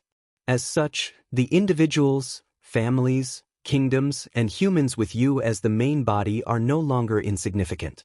It is very likely that you will lead the humans to dispel the long night without the help of the gods. It is also very likely that you will be able to stop the world from falling in the future. It is also very unlikely that you will be the true child of the world and will be able to lead the world to level up. So, from a certain perspective, you are equal to this world. Thus, the three-eyed crow that served the world didn't change its original intention, but changed its target. In the three-eyed crow's eyes, if you aren't part of the bigger picture, then it will force you to sacrifice yourself for the bigger picture. Just like before, Blynden had been protecting Lalo's destiny and sacrificing you to fulfill his destiny. But once you become the bigger picture, anyone can sacrifice themselves for you. Dany stared blankly and hesitantly asked, Why would you have such thoughts? I mean, I always knew that I was part of the bigger picture, and that I should be the most important person in the world. But you didn't have such a correct understanding before.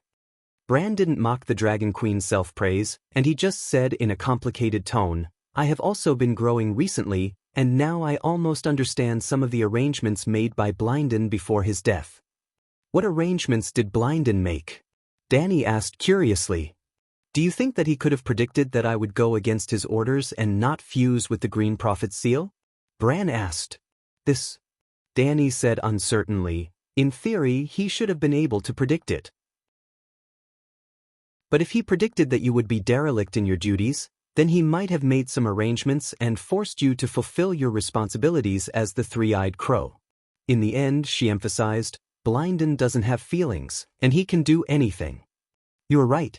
Blinden is the three-eyed crow, and he won't feel pity for me. When the night was about to arrive, the previous generation of three-eyed crows wouldn't allow the next generation of three-eyed crows to lose their omniscient abilities. But in the end, he didn't seem to have any schemes, and he didn't make any arrangements. It was as if he didn't know anything. My mortal heart wasn't satisfied, and I wasn't willing to sacrifice my independent will, so I successfully avoided my responsibilities. Why is that? Bran asked. Maybe there is something wrong with his head?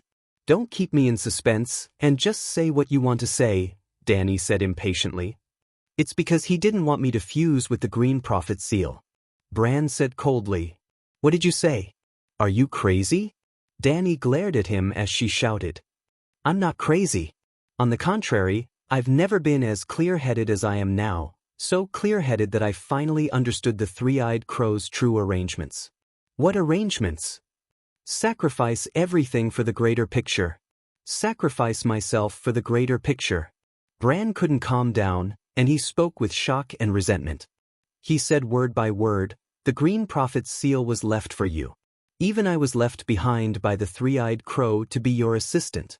The three-eyed crow doesn't have any emotions, and it's a cruel and merciless protector. It can sacrifice anyone for the world, and it can even sacrifice itself. After you successfully reversed fate and revealed that you replaced Lalo and saved the world from the long night, the three-eyed crow probably saw a future unknown to me from the river of fate. Then, it decided to make itself a fertilizer that will help you grow. Are you joking? You want to? Before Dany could finish her sentence, she froze. In an instant, Bran transferred 80% of the Green Prophet's seal's fragments to her. I've now fused with 9% of the Green Prophet's seal, and I can barely maintain my ability to enter the river of time through the trees. As for the remaining Green Prophet's seal, I'll give it to you. From now on, everything belonging to the three-eyed crow will be yours, including the Green Spring and the old god's power of faith. I'm also the Green Prophet, and I'm also the three-eyed crow. Even if I'm still a human, I don't intend to go against my instinct to protect the greater picture. This is my life, the three-eyed crow's life, Bran said with a sigh. When Dany got the item, she wasn't pleasantly surprised. The Green Prophet's seal floated in the faith space, and it was like a dazzling green sea of stars. It was beautiful and alluring. However, when Dany saw it, her heart became heavy. The second time, she recalled Uncle Ben's famous words, with great power comes great responsibility. The first time was when the door god gave her his inheritance, and the great gift forced her to treat ending the long night as her mission. She put down her teacup and said frankly, I'm under great pressure. Bran heaved a sigh of relief and said frankly, after hearing what you said, I feel much more relaxed. Dany smiled bitterly and said, why didn't Blinden say it directly? You should be asking me why I only found out about his arrangements now, Bran said. Why? Dany followed his advice. Because you changed fate. Before that, the river of fate became chaotic, and nothing could be seen clearly. It was like the river that once flowed along the river broke through the dam and flowed on the Great Plains. No one knew its final direction. However, not long after Casterly Rock City fell, I, who had been immersed in the river of time, suddenly saw a glimmer of the dawn of fate. Bran looked at the Dragon Queen and said solemnly, above time, a new river of fate is about to take shape. No matter how great the disturbance was, The river will calm down one day. What does this mean? Danny was puzzled. You're right. The big crow nodded, and its tone became strange.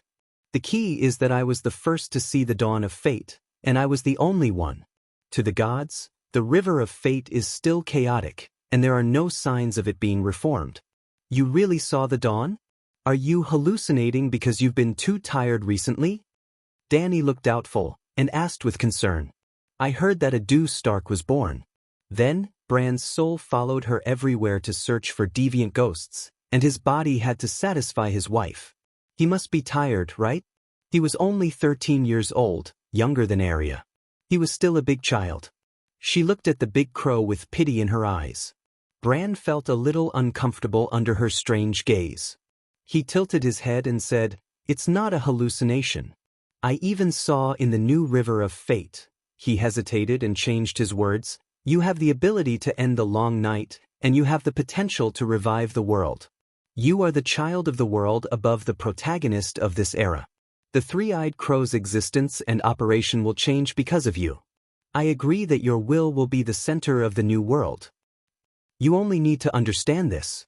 Regardless of whether I'm crazy or not, what I'm doing now is not harmful to you. Is this also the reason why you made Arya the stranger's wife?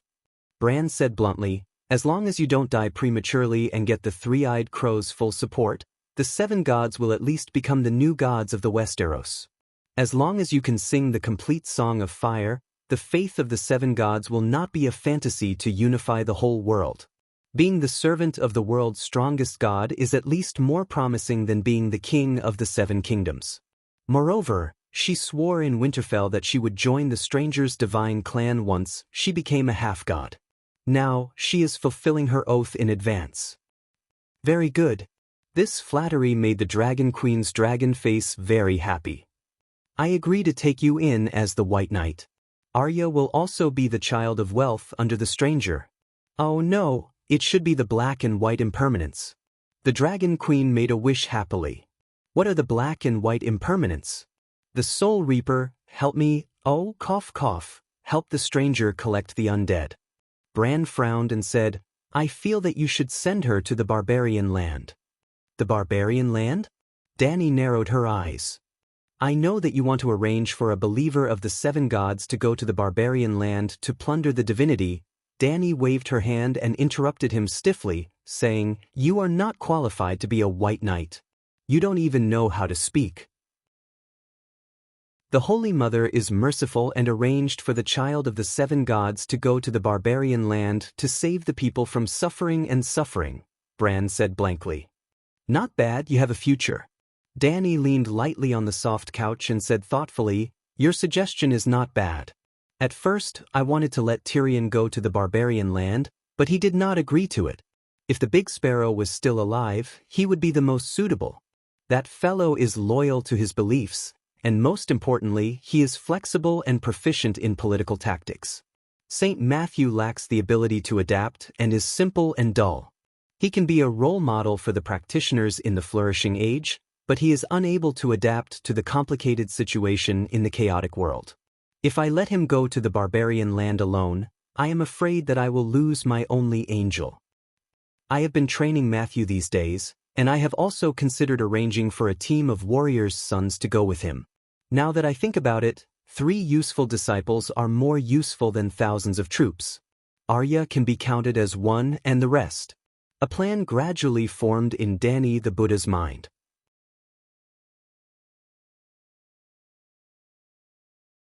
Chapter 9:33. What plans do you have for the future? On that night, after Dany finished talking with Bran, she was practicing as usual, and Tyrion came to her quietly. What plans?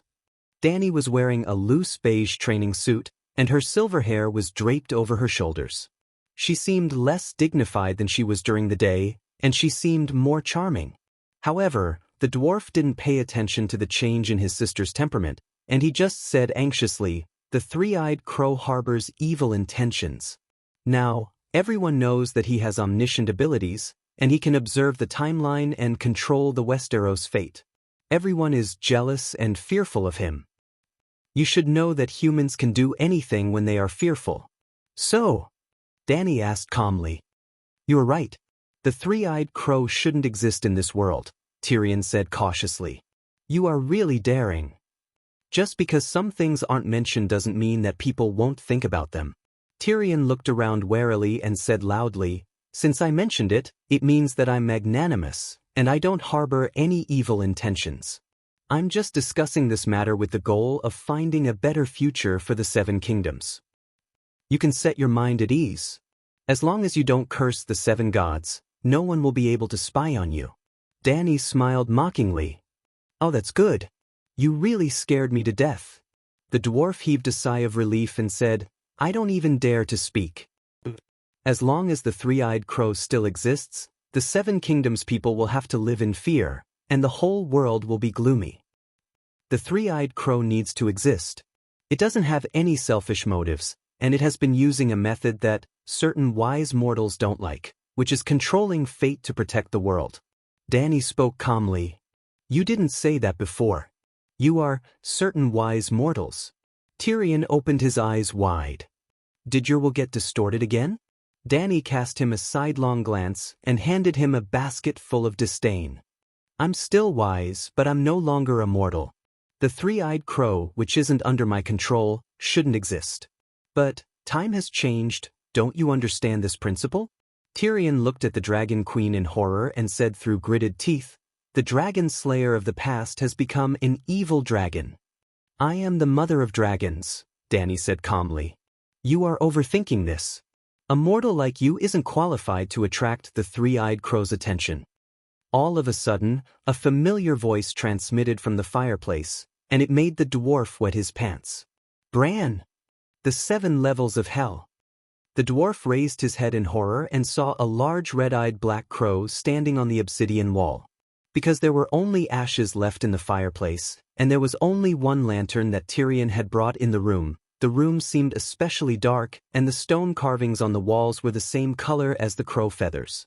When the big crow didn't open its eyes, it was almost one with the environment. The dwarf had already cautiously looked left and right, but he still ignored it. The dwarf clamped his pants tightly and shouted with a distorted face, Didn't you say that no one could detect it except the 7 gods? She didn't lie. As long as she wanted to, no one could eavesdrop on her conversation. But I didn't eavesdrop, and I stood here openly, the large black crow said. You heard everything? The dwarf asked dejectedly. I don't need to hear it. I know what you are thinking with just one look. If I want to, I can clearly see what you will do and say in the timeline. At that time, you won't even know what you will say or do, Bran said calmly. Damn it.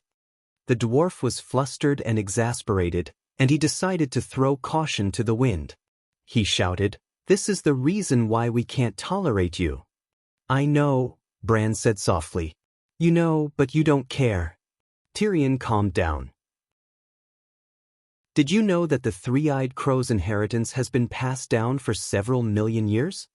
Bran sighed and said in an ancient tone, The human race's short 10,000 years of history is less than 1% of the three-eyed crow's existence.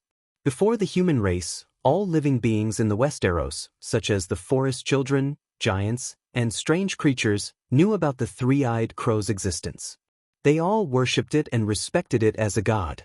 All living beings in the world knew the significance of the three-eyed crow's existence, and they all sincerely praised it. They even hoped that their will to protect the Westeros would be integrated into the Green Prophet seal. It was because of this that the three-eyed crow became the Westeros god. The three-eyed crow became the Westeros god, but it wasn't because we called ourselves the Westeros guardian god, but because the Westeros and Westeros living beings chose us. Actually, when one heard the name Green Prophet, one should understand the Green Prophet's status among all races. But everything changed after the human race entered the Westeros. The forest children were people who sang praises to the earth, and their love for the world surpassed their own. It was because of this that an existence like the three-eyed crow appeared. But the human race loved itself more than anything else. Now, you don't know what the Green Prophet is, and what the three-eyed crow is. But, in the past 12,000 years, our existence wasn't a secret to all races, including the newly arrived human race. The human race's reverence for the Green Prophet originated from their fear, and such a state wouldn't last for long. Because of this, after the Undulls invaded, the illusory 7 gods quickly replaced the old gods. Tyrion said slowly, the human race had reason to fear the Green Prophet. The three-eyed crow didn't care about the human race's attitude toward it, but it was willing to sacrifice everything for the Westeros. This was because the three-eyed crow's essence was the combination of all the Green Prophets' will to protect the world. Its existence was to protect the Westeros. When reality proved that the world would be better without the three-eyed crow, it chose to destroy itself without hesitation, Bran said bitterly. Destroy itself? Tyrion was startled. From today onwards, there won't be any more three-eyed crows, and I'll be the last one, Bran said sadly. Tyrion cast a glance at the Dragon Queen and muttered, Why are you so resolute? Maybe. I just wanted the three-eyed crow to announce its crimes, and if it did, it would be judged and its actions would be restricted in the future.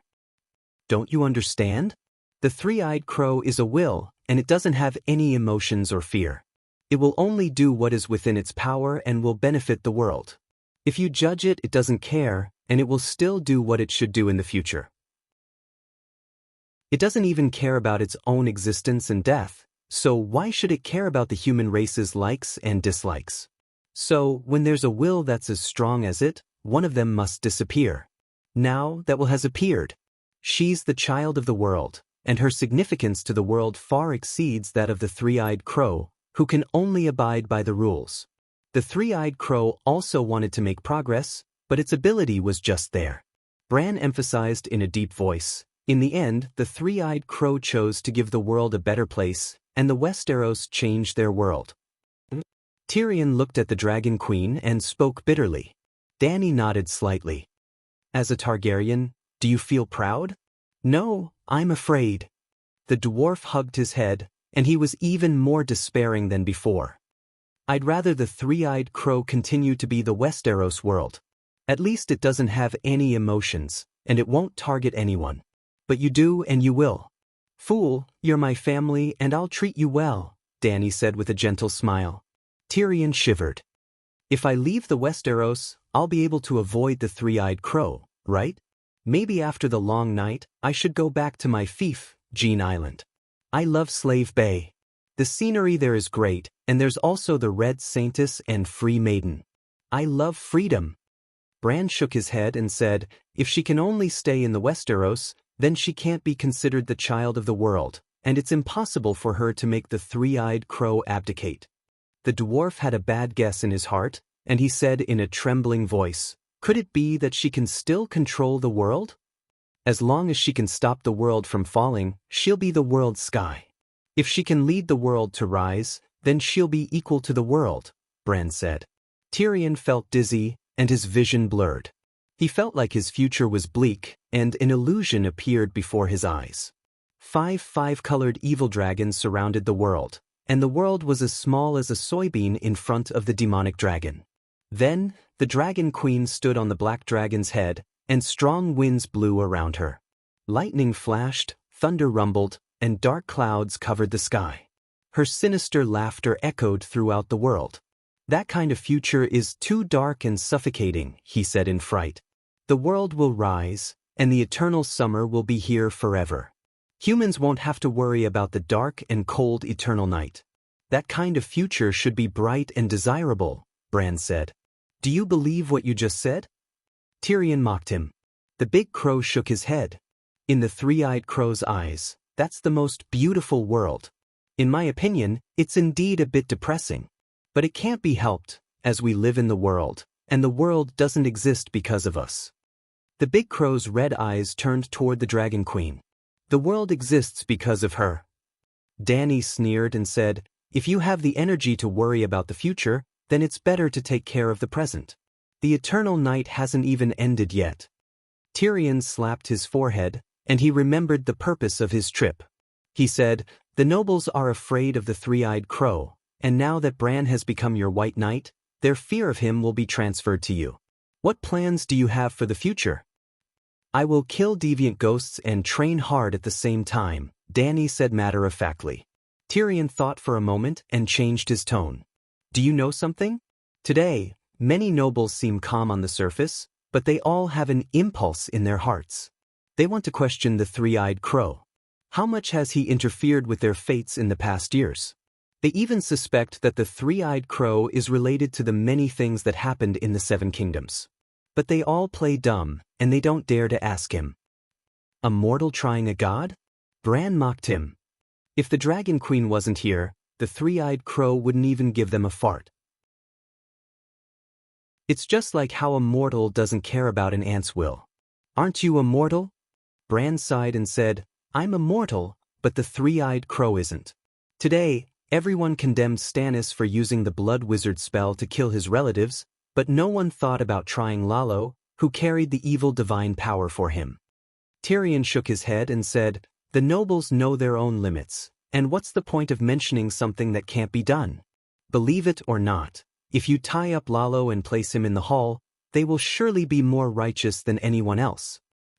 After today, the fear and doubt in their hearts will destroy their sincere respect and worship for you, even if you really end the long night. I came to look for you to warn you that this might be Bran's plot against you, and he wanted to transfer his hatred to you. But now, I realize that I guessed wrong. He paused for a moment and stared into the Dragon Queen's eyes. But, you don't want to be feared and hated by the Seven Kingdoms people while you shed blood and sweat for them, right?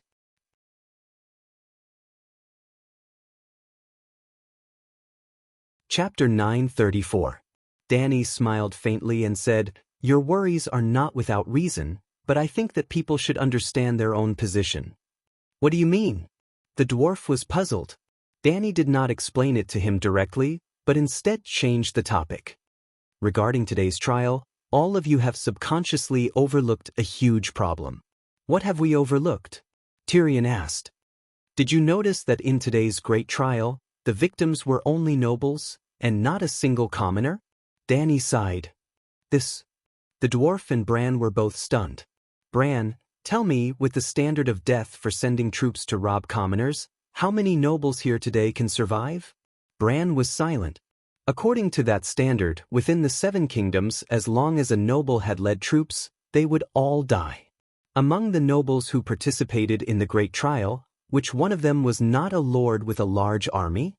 And in recent years, the Westeros had been in constant turmoil. Other than Jon, everyone should be killed? Dany's lips curled into a mocking smile.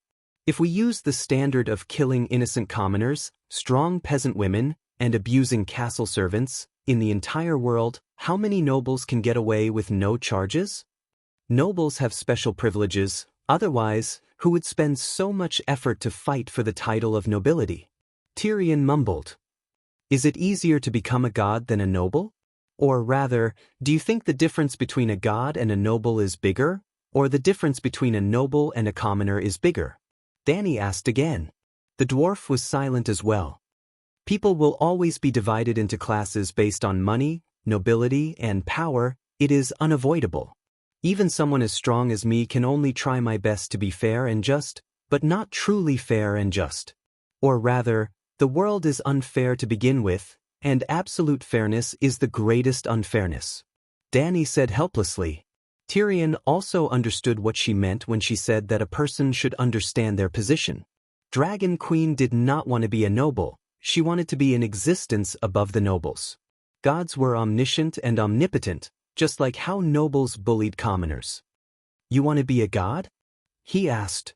It's not about what I'm going to do, but when I kill one god after another, when I reveal the power of a god again and again, what will they think of me? Tyrion smiled bitterly. Looks like I was worried for nothing. You don't have to do anything special. As long as you keep it up, they will treat you like a god. No one would be jealous of what a god has. Then he shook his head and said, no, not necessarily. There must be people who covet the way to become a god. They won't be afraid of you, but they will be jealous of you. Because you were just like them, a mortal. Then train hard. Recently, 45 castles have built magic schools in the River Bend. Anyone who is jealous of me can join the magic training class themselves. The passage to a higher level is open. Can you imagine the future world? Dany smiled meaningfully. Tyrion was stunned for a moment before he muttered, in the future, contrary to the real world, there will be a flourishing civilization of gods and magic. The big crow poured cold water on him and said, if you want to develop the institutionalized magic civilization that the queen envisioned, you won't just have to stop the world's decline, you will also have to make the world rise by a few levels. Dani rolled her eyes and waved her hand to drive him away. It's already late. Tyrion, you should go back. What about him? Tyrion stood up and pointed at the big crow. We are exchanging supernatural knowledge. Dani could not help but get excited when she said that. Since he had become her follower, she could read the three-eyed crow's 1,000,000 years of experience. Why don't I also stay? Tyrion had an expectant look on his face. I will also work hard. I want to become a half-god. You? You don't have the qualifications. You should focus on improving your magic power. The next morning in the fairy city's great sage hall, the tall, white, mottled wooden door was tightly shut. 4 white knights, Barristan, Beavis, Geralt, Dane and Garth, stood in front of the door. Hundreds of nobles and madams were gathered in the corridor outside the door. Some of them craned their necks to take a look, while others whispered to each other. There were also many people who didn't speak, but communicated with each other with strange gazes. In front of the great sage hall, there was a platform for the archbishop to preach to ordinary people. The area was also filled with bored commoners. They weren't as reserved and cautious as nobles, and they were gesticulating at the great sage hall's gate while discussing loudly. Can't the Dragon Queen communicate directly with the Holy Mother? Why does she still need to abstain from food and pray this time? Jaime asked in confusion. In a private room on the second floor of a restaurant beside the great sage hall, Tyrion, Jon, and Jaime were eating seafood hot pot by the window. Westeros didn't have hot pot, but after the Dragon Queen stayed in the fairy city for a while, hot pot became popular in the city. The people even gave the hot pot with charcoal a name called Dany's Small Stove. Tyrion scooped a bowl of milky white soup with a spoon and said casually, "The three-eyed crow is extraordinary, so we have to treat it seriously." After drinking a mouthful of soup, he looked at Roland, who had a hesitant expression, and asked curiously, "You didn't invite us here just to treat us to a meal, right? If you have something to say, just say it." "It's like this." Jon looked at Jaime sincerely and said, "I apologize to you for what happened to Tommen." "The trial is over," Jaime said, shaking his head. "The trial is over, but I still have to apologize to you personally for Tommen's death." Jon's expression became complicated. "I don't know how it feels to lose a son, but when the news of my father's death reached Dark Castle, I felt as if the sky had collapsed and everything in front of me turned black and red. At that time, I only had one thought in my mind, and that was that no one could stop me from taking revenge for him. I was almost beheaded by Commander Mormont because I rode a horse and became a deserter that night," he said with a bitter smile. Jaime put down his fork and sighed. "Jon, you are very sincere, and I should be sincere in return. I feel pity and relief for Joffrey and Tommen's death, but I don't feel sad, at least not as sad as when you lost your father." Jon was stunned. "They are your sons, aren't they?" "Yes, but their identity." Jaime's cheek muscles were tense, and he said with difficulty, "It's not because they are illegitimate children, but, you know, the way people look at them. I feel sorry for them, but I can't change their situation. Maybe they can start a new life in the stranger's world of death, where no one will criticize them, and they can be happier, at least better than suffering in the human world. When I think about it this way, I don't feel so sad. Tommen may be in heaven, but Joffrey will definitely go to hell," Tyrion said with a smile. Jaime glared at him. "You have a good chance of reuniting with Joffrey, so take good care of him for me." He. Tyrion looked at the cathedral, and a smile of superiority appeared on his face. After a moment's hesitation, Jon asked awkwardly, "Jaime, do you have any plans to get married?" The dwarf and Jaime were both shocked. "You want to marry Lannister? Who will marry Jaime?" Tyrion frowned. "Sansa," Jon mumbled. "The 7 gods." Jaime shouted, "I know what you are thinking. You want to mend the relationship between the two families through marriage, but Sansa," he looked at his brother. The dwarf's face was twisted, and it seemed to be turning green. John also noticed Jaime's gaze and the dwarf's expression. He frowned and said, "Tyrion and Sansa's marriage has been annulled, and he is now Princess Elaine's fiancé." Jaime shook his head. "Forget it. The relationship between these people is already messy enough, and I really don't want to get involved. Besides, I don't love Sansa at all. I won't marry someone I don't love." John was a little embarrassed. Who were the ones with messy relationships? However, seeing Jaime's straightforward rejection, he did not insist. He only reiterated, "Stark will do his best to support the reconstruction of Casterly Rock. If one day the people of Casterly Rock go hungry, then the people of Winterfell will also go hungry." "Thank you." Jaime's gaze softened. He sighed and said, "If our parents could sit down and talk peacefully, perhaps there wouldn't be so many tragedies." "I can't imagine Pops and I'd sitting together and chatting." The dwarf chuckled. Jaime and John looked at each other awkwardly and laughed as well. In the afternoon, Saint Dany finished her prayers. The doors of the Holy Church opened. The nobles and commoners tidied themselves up and walked in. They lined up behind the Dragon Queen according to their status. How did it go? Before entering the Holy Church, Sansa pulled John nervously.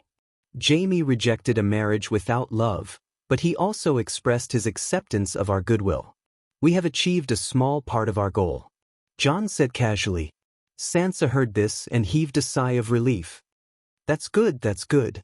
From the bottom of her heart, she did not want to marry Jaime, but logic told her that a marriage with Jaime would be the fastest and most direct way to mend the relationship between the North and the West. Unlike Cersei, who struggled with all her might, Sansa was willing to do something against her conscience for her family. "Are you going in?" she asked. "I want to see Arya," John said. "Arya definitely won't appear in front of everyone today, but Bran is here. Then I won't go in." When Sansa entered the Holy Church and found her seat, the Dragon Queen's prayer ceremony had already begun. It was not complicated. She just knelt in front of the Holy Mother statue and recited the scriptures of the Holy Mother. The only attraction was the main character of the day, Bran. He came personally. After making the decision yesterday evening, Little Green, who was suppressing bandits in Hajin County, went to Winterfell and brought Bran to Fairy City overnight. He's so small and thin. He hasn't even reached adulthood, right? He's about 13 years old, not more than 14 years old. He's really thin and doesn't fit the fierce and terrifying image of the three-eyed crow. Holy Mother above, are you looking for death? How dare you speak such nonsense here? What are you afraid of? This is the Holy Church. Doesn't the three-eyed crow have to kneel before the Holy Mother here? That's also true. When everyone saw the thin and fair-skinned Bran, who was wearing gray leather armor and looked like a little girl, they were not in the mood to recite the scriptures. Only the people at the back of the prayer line dared to speak softly. The great nobles at the front did not dare to be disrespectful. Saint Dany and the three-eyed crow were beside them. Suddenly, the Dragon Queen, who had finished reciting the scriptures, shouted in a loud and powerful voice, "Holy Mother, Holy Father, please decide whether to accept this heretic into the White Knights team."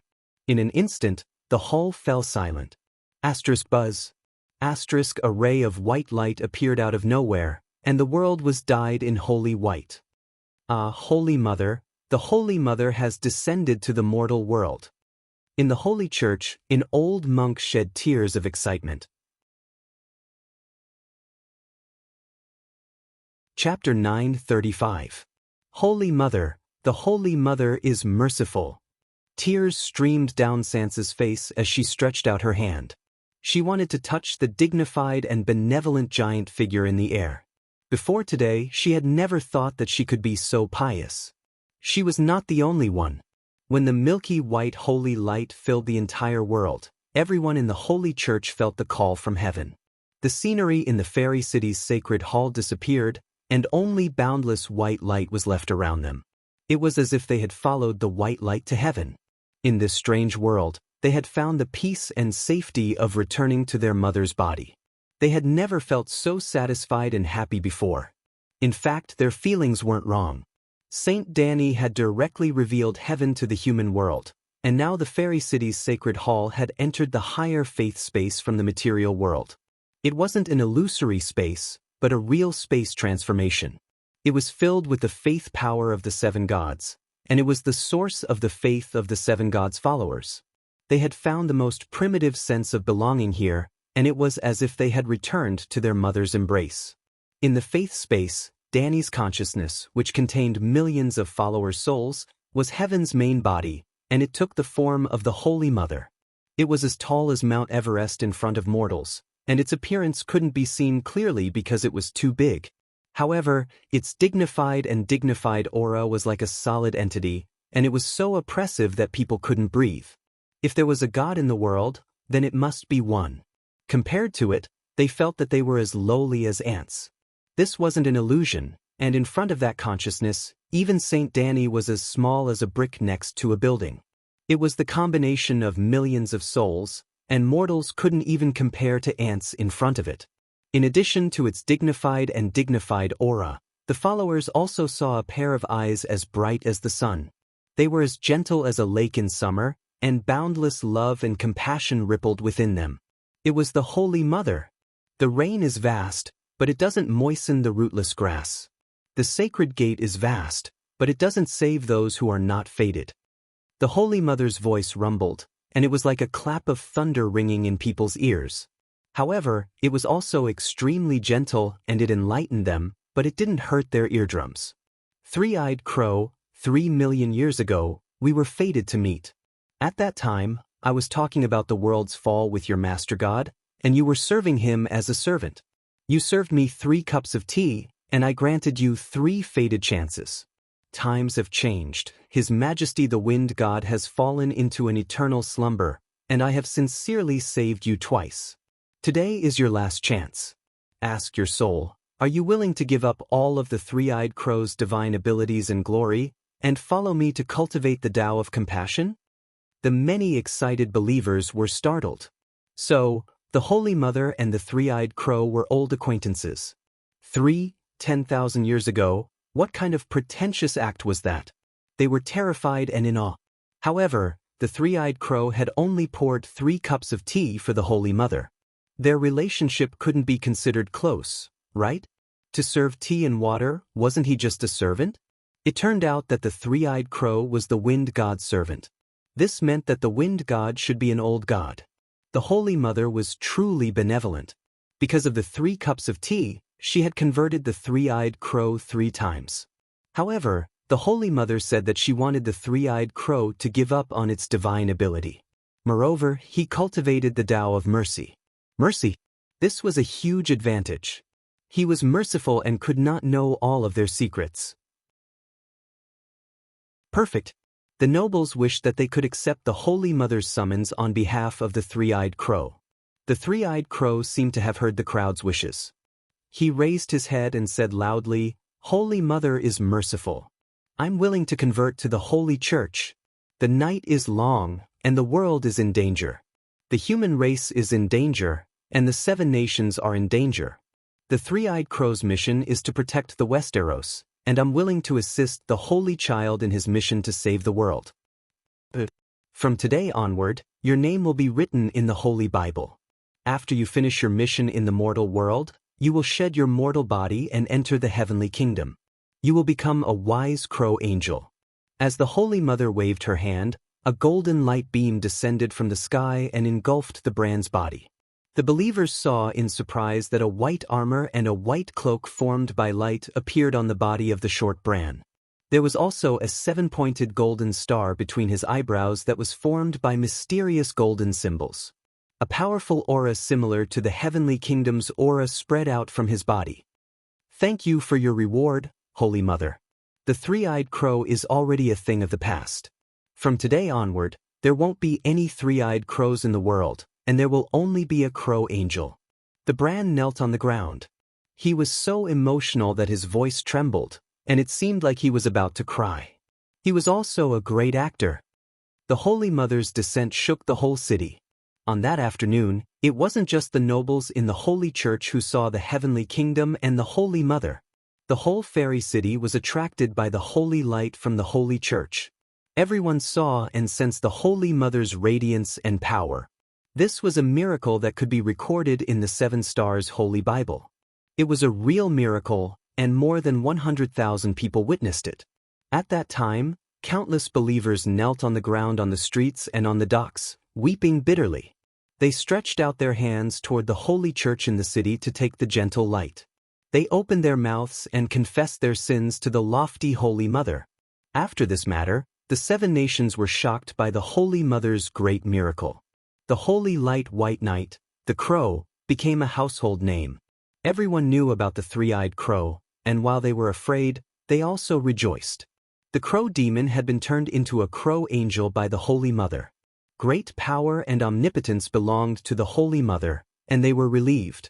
At the same time, after the believers of the 7 nations understood the significance of the wind god and the three-eyed crow to Westeros, they revered the 7 gods even more, and their faith became more devout.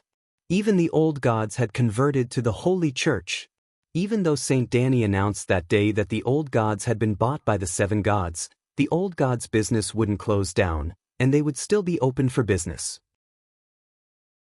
The customers who had bought the old god service didn't need to refund or change the package, and the Holy Mother would provide the old gods believers with the optimized new 7 gods old gods faith service. This meant that other than the services promised by the old gods believers could also enjoy the benefits of the 7 gods believers. Many of the 7 gods believers were unhappy. Why didn't the old customers get any benefits, and they were treated worse than the new customers? The plan to spread the religion and raise the land that you mentioned last time hasn't started yet, right? On the 2nd day after the Holy Mother's descent, when Danny was about to leave Fairy City and start a new round of deviant ghosts, the dwarf came to her hesitantly. Raise the land to spread the religion? Danny was stunned for a moment before she reacted. You're talking about the mission team, aren't you? Spreading the religion and protecting the religion is just a cover. The real purpose is to slay the demons. Have you changed your mind? She asked curiously. Seeing that she wasn't excited at all because of his volunteer, the dwarf was a little anxious. I've thought it through. As a Targaryen, I'll fight for the family business for the rest of my life. It's enough to have Jaime for Lannister and Casterly Rock City. He's the Guardian of the West and the Duke of Casterly Rock City. I've been training St. Matthew recently, Danny said strangely. For the past month, I've been taking St. Sparrow and taking turns to give him political lessons. Currently, I've almost trained him into a benevolent old politician, and I'll send him to the barbarian capital in 2 days. Danny was in a hurry to slay the demons, but why hadn't they sent him to the barbarian capital after waiting for more than a month? Even in modern society, after completing the job interview, there would be employment training before the official job. St. Matthew wasn't as clever as the dwarf, so he could only be trained. Dragon Queen was now passing on to him the advanced experience of the most powerful country in power struggle every day. As long as he could learn 50% of the skills of any treacherous official in the history of the Celestial Empire, he would be able to laugh proudly in the Jade Sea. Of course, the treacherous officials of the Celestial Empire might have compatibility issues with the fantasy world, so some of the experience needed to be localized. The Great Sparrow could be considered a famous treacherous official in the mainland. In the history of the Westeros for 10,000 years, he was the only one who could make the Queen Regent naked on the street. In the past month, he had personally taught his little brother his experience of dominating the King's Landing. The same bachelor, the same teaching materials, the same classes, but some students have especially good grades, even if they play around every day. Why, talent. The dwarf pointed at himself and said confidently, St. Matthew may be more devout than I am, but in terms of power struggle and the ability to handle chaotic affairs, he will never be as good as me, even if he has the guidance of a famous teacher. His master is also not as good as me, he emphasized. Do you know who his masters are? Shameless boasting. Danny sneered. No matter who it is, they are not as good as me. My master is Tywin, the dwarf said proudly. If you put your father among them, he probably won't survive past 1 episode, Danny said sarcastically. Who are they? Tell me, what great achievements do they have?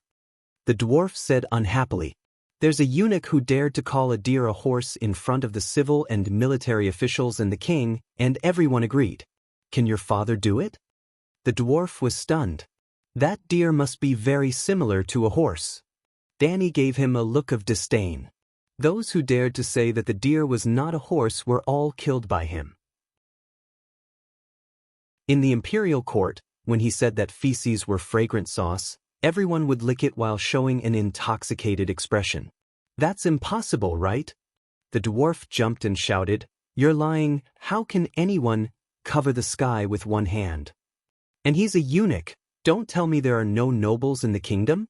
Or maybe it's a small country with few people, a small city-state?" Danny sneered again.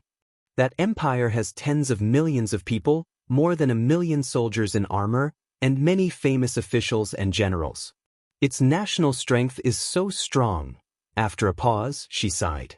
There was once a general who buried 400,000 enemy prisoners alive.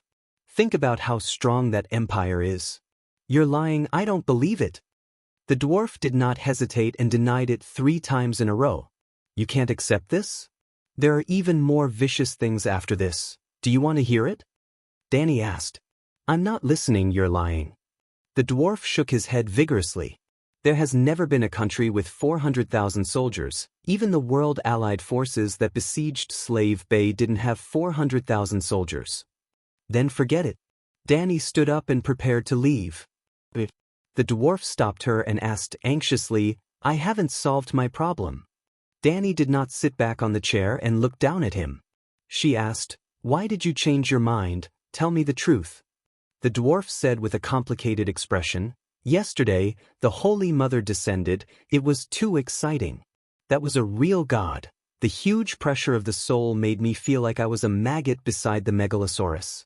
I never thought that a person could be so strong. I never thought that the gap between humans would be so big that it made me despair. If I don't become a god, I'll be an ant. His eyes were firm, and he said resolutely, I'm not satisfied, I want to become a god too. You're ambitious, very good. Danny nodded and asked, why don't you work hard to cultivate instead of going to barren land? Chapter 9:36. Training is too slow. Let's take the past month as an example. Other than fighting deviant ghosts, I've been training. Even when I'm on the sled bus, I've been silently channeling my meditation technique. By right, my meditation technique's level should be high enough, but my magic power hasn't increased at all. The dwarf's face was filled with despair. This isn't the most despairing thing. When I asked Pogba, Tam, and other normal wizards, they were all envious of my Targaryen bloodline. They said that I have extraordinary talent and that in 50 years, I'll be one of the top wizards in the West. The distance between a top wizard in the West and a demigod is infinite. Then, they met Jon Stark and said that he's already the top wizard in the West. Jon's training for a day is equivalent to my training for a few months. Why? Danny glanced at him and said, you've been modified by the dragon worm and fused with the dragon worm bloodline. Indeed, your talent is better than ordinary people.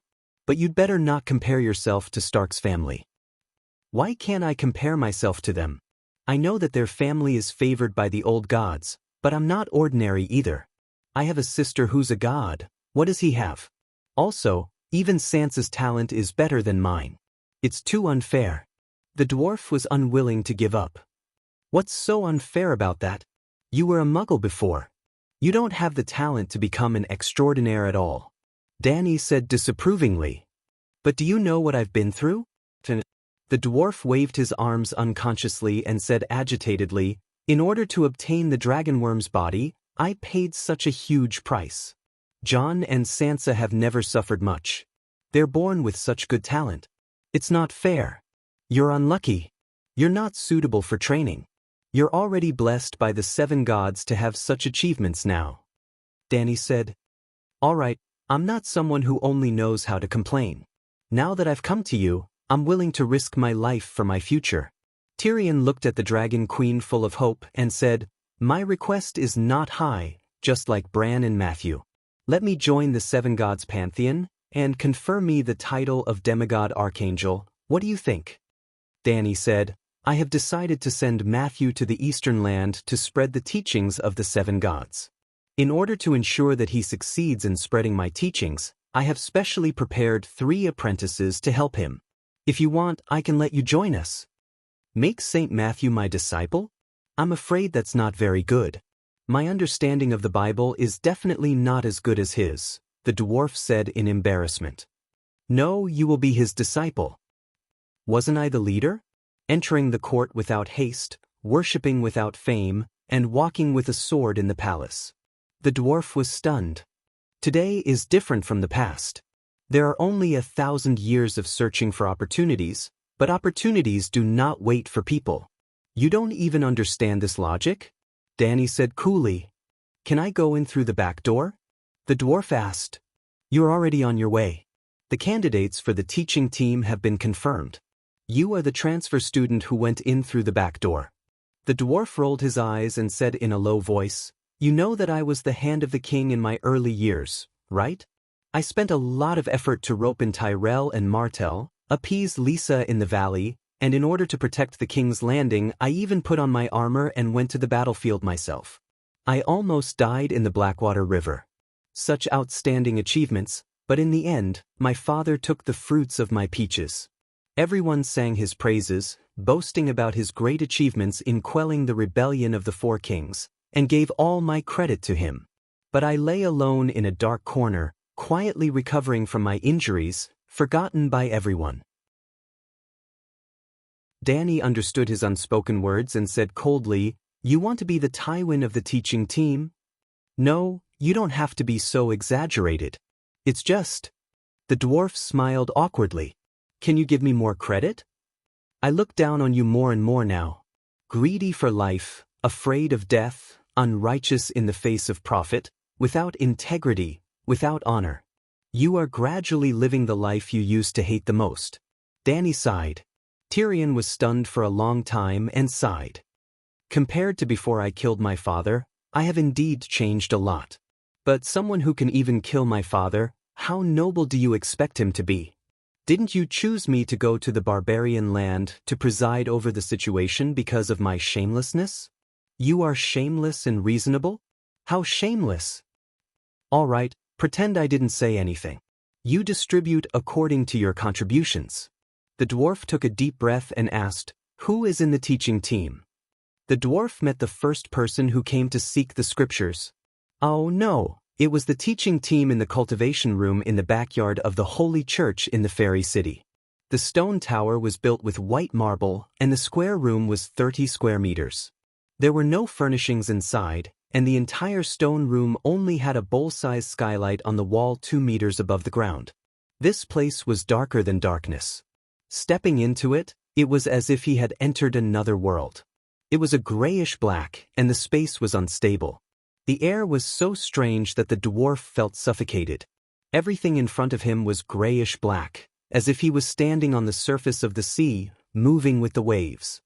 He could not breathe through his nose and mouth, as if the air had frozen. It was uncomfortable to be suffocated, but he could smell the stench of rotting corpses. Perhaps it was not the smell of his nose, but the touch of his soul. Where is this? He closed his mouth and shouted. His soul was separated from his body, but they overlapped. His body was muddled, and his soul was looking left and right, shouting loudly. It was a very strange state. This is the shadow of the real world. Because after a person dies, their soul will slowly decay here, so it is also called the world of death. Danny appeared beside him. The surroundings were still grayish, but there was no longer the feeling of standing on the waves. His soul and body were separated into 2. Other than the smell of decay in the air, he no longer had difficulty breathing, and there was no longer the stench of rotting corpses. Actually, the world of death is a very subjective name, she said as she led him forward. The room was only a few meters wide, but Tyrion felt that he had walked very, very far. A few kilometers, a few hundred kilometers. He crossed mountains and seas, and passed by deserted castles. He was very familiar with many of the sceneries. The mountains of the western region, the cities of the western region, he could clearly tell which family the castle belonged to. Then, the two of them came to the plains of the Trident River, and he saw Arya. It was unexpected, but natural. When he saw Arya, he naturally guessed that Arya would be one of the preachers who assisted St. Matthew. But seeing Arya like this in this kind of situation, Tyrion was very surprised. Arya was in a forest. The trees were like the thin fingers of the Grim Reaper, piercing straight into the sky. In the dark forest, an expressionless girl was holding a giant scythe that was taller than she was. Her body flashed like lightning, graceful and agile. Like chopping wood, she slashed across the bodies of dull black figures who were missing arms and legs. The figures turned into black fog and were sucked into the black scythe. "How did we come here? What is she doing?" Tyrion was surprised. Dany said, "This is the world of death, the country of the stranger. Distance is meaningless. Only souls and mental projections come here. I am a mental projection, your soul has left your body, and Arya's soul has also left her body. You don't have the power of death, and you can keep your mind clear because you are standing beside me. And Arya is the goddess of vengeance under the stranger, and also the Grim Reaper. Other than the stranger and the three-eyed crow, she has the highest authority in the world of death in the Westeros. Now, we are in the Forest of Babbles. Do you still remember the battle of the War of the Four Kings, the battle that made Robb famous? Many people died back then. In the era without the stranger, their souls could only enter the world of death.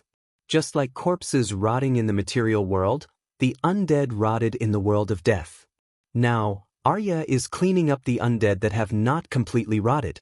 This kind of trivial matter is a waste of time for the stranger, but for Arya, it is a good opportunity to train the power of the Grim Reaper. Arya is the goddess of vengeance? The dwarf muttered. Strictly speaking, she is the angel of vengeance, the stranger's subordinate god. She can borrow the stranger's power of death without limit, and her job is revenge and slaughter, Dany explained. Tyrion smiled bitterly. What kind of punishment is this? It is clearly a reward. She has already become a god. This is the punishment. One day, when you can look at this problem from the perspective of a god, you will find that the punishment now is worse than being beheaded, Dany said with certainty. Her oath of loyalty to the stranger is not 10 years or 100 years, but eternity. If she can live for 10 million years, she must serve the stranger, the Westeros, and the human race for 10 million years. No matter how many people she has killed in the past, she will save billions of people in the future. No matter how much suffering she has brought to the world, she will compensate billions of times for the world's beauty.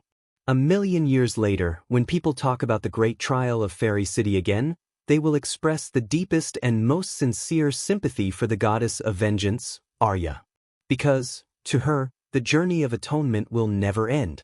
You may say that there is something wrong with being a god, but she is not a god with independent will. She has no freedom and no hope of transcendence. How about this? I will tell you a story. A long time ago, there was a goblin called Wukong. He was the leader of the barbarians in a wild area with beautiful mountains and rivers, and he was free and unfettered. The world's strongest god, Tathagata, noticed Wukong and felt that this goblin could be cultivated. Through a series of schemes, he made him commit a serious crime, used absolute power to suppress him, and forced him to help spread the teachings of the Bible. In the end, Wukong completed his mission and spread the Bible to the eastern lands. Tathagata was delighted. Not only did he confer him the title of the strongest battle god under his command, he also made him the Grand Duke of the World Empire. But all the gods, and even mortals, pitied Wukong's experience. They felt that he had received the greatest punishment in the world, living like a dog. "Do you understand?" she asked. The dwarf shook his head and said in disbelief, "From a goblin to the strongest battle god under the strongest god, from a barbarian tribe leader to the Grand Duke of the World Empire, how is this punishment? I want as many such punishments as there are, the more the better." "You don't have enough foresight. Use your brain. Would the main god, Tathagata, make a losing deal?" Dany shook her head and sighed softly. The dwarf's expression froze. He glanced at Arya, who was killing hundreds of undead, and nodded. "Indeed, I don't have enough foresight. The main god, Tathagata, must have a request. What can you get? What did she lose? She lost her future, she lost the chance to transcend. I got her, just like Stark got the direwolf, Dany said. She's your dog? Tyrion's face twisted. A dog? Dany sneered. Don't you know the difference between Sansa without a wolf and Stark with a wolf? The dwarf seemed to understand something and asked again, what's the chance to transcend? Wukong's cultivation potential is as strong as the main god, Tathagata, or even stronger. He originally had the chance to surpass Tathagata. But once he becomes Tathagata's vassal god, even if he creates a new Song of Laws, the glory will still belong to the main god. It's like a general fighting bloody battles on the battlefield, opening up new territory, and finally conquering the entire enemy country, but the newly opened land belongs to the king. The general can only receive an uncertain amount of rewards based on the king's wisdom and kindness, or in other words, leftovers. Tyrion was horrified and looked at Dany with fear. Have you been plotting against Arya all this time? Just like how Tathagata plotted against Wukong, is Casterly Rock City a sin prepared for her? Dany sneered. If she's Wukong, then I'm Tathagata's grandmaster. If I have the time to plot against her, I might as well use that time and energy on my own cultivation. Moreover, she has already reserved the position of stranger. I don't need to plot against her. Chapter 937. She reserved the position of stranger god? Tyrion was shocked again. When did this happen? Before the Battle of Winterfell, Bran took the initiative to bring her to serve me, Dany said calmly. Why? Tyrion was puzzled. After becoming a stranger god, Arya lost the chance to transcend. Like Wukong, she lived like a pitiful dog. What's so good about that? Actually, there's a prequel to Wukong's story, Dany said slowly. My talent is strong enough, right?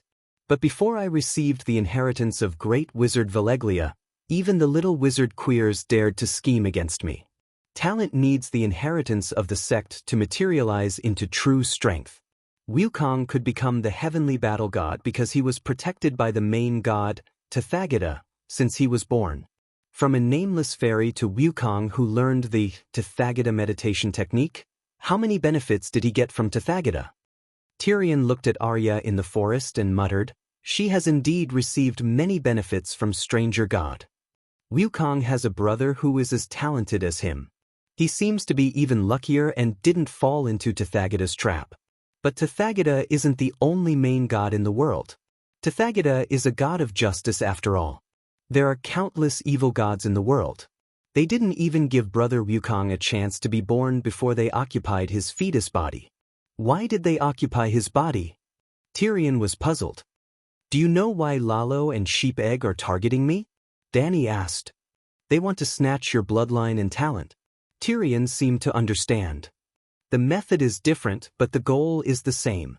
Dany nodded and continued. The evil gods use the soul to occupy the body to seize brother Wukong's body, bloodline, and extraordinary talent. Ah, that's terrible. The dwarf exclaimed, his face turning pale. He's even worse than you. Wukong's brother hasn't even been born yet. He's still a fetus and has no chance to resist at all. The evil gods are terrifying. Fate is unfair. He lamented.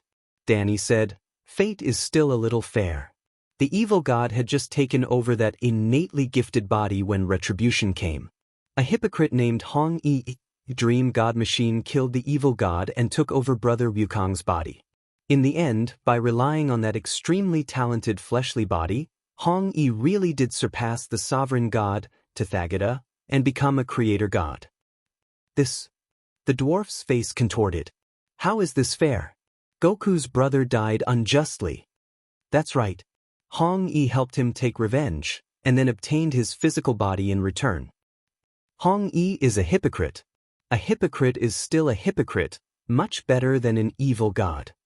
But I still feel that something is wrong. The dwarf furrowed his eyebrows and thought hard. Wukong has been schemed against by Tathagata since he was born. He doesn't live freely, like a dog. The Goku brothers obtained complete freedom, but even the opportunity to be born was lost. Isn't this kind of world a bit too cruel? Do you know why I'm telling you this? Danny asked. Aren't we just chatting? What's the point? Tyrion did not understand. You're going to barren land to slay demons and devils. I hope that you understand the rules of the transcendent world and change your way of thinking, Danny said. Tyrion was stunned for a moment and seemed to have understood something. He sighed and said, I almost understand the ecological environment of the transcendent world. There's a clear hierarchy, and the weak are prey to the strong. Good and evil are blurred, and only benefits are eternal. This is even crueler than the power games between kings and nobles, and it's even more despairing. You're very aware.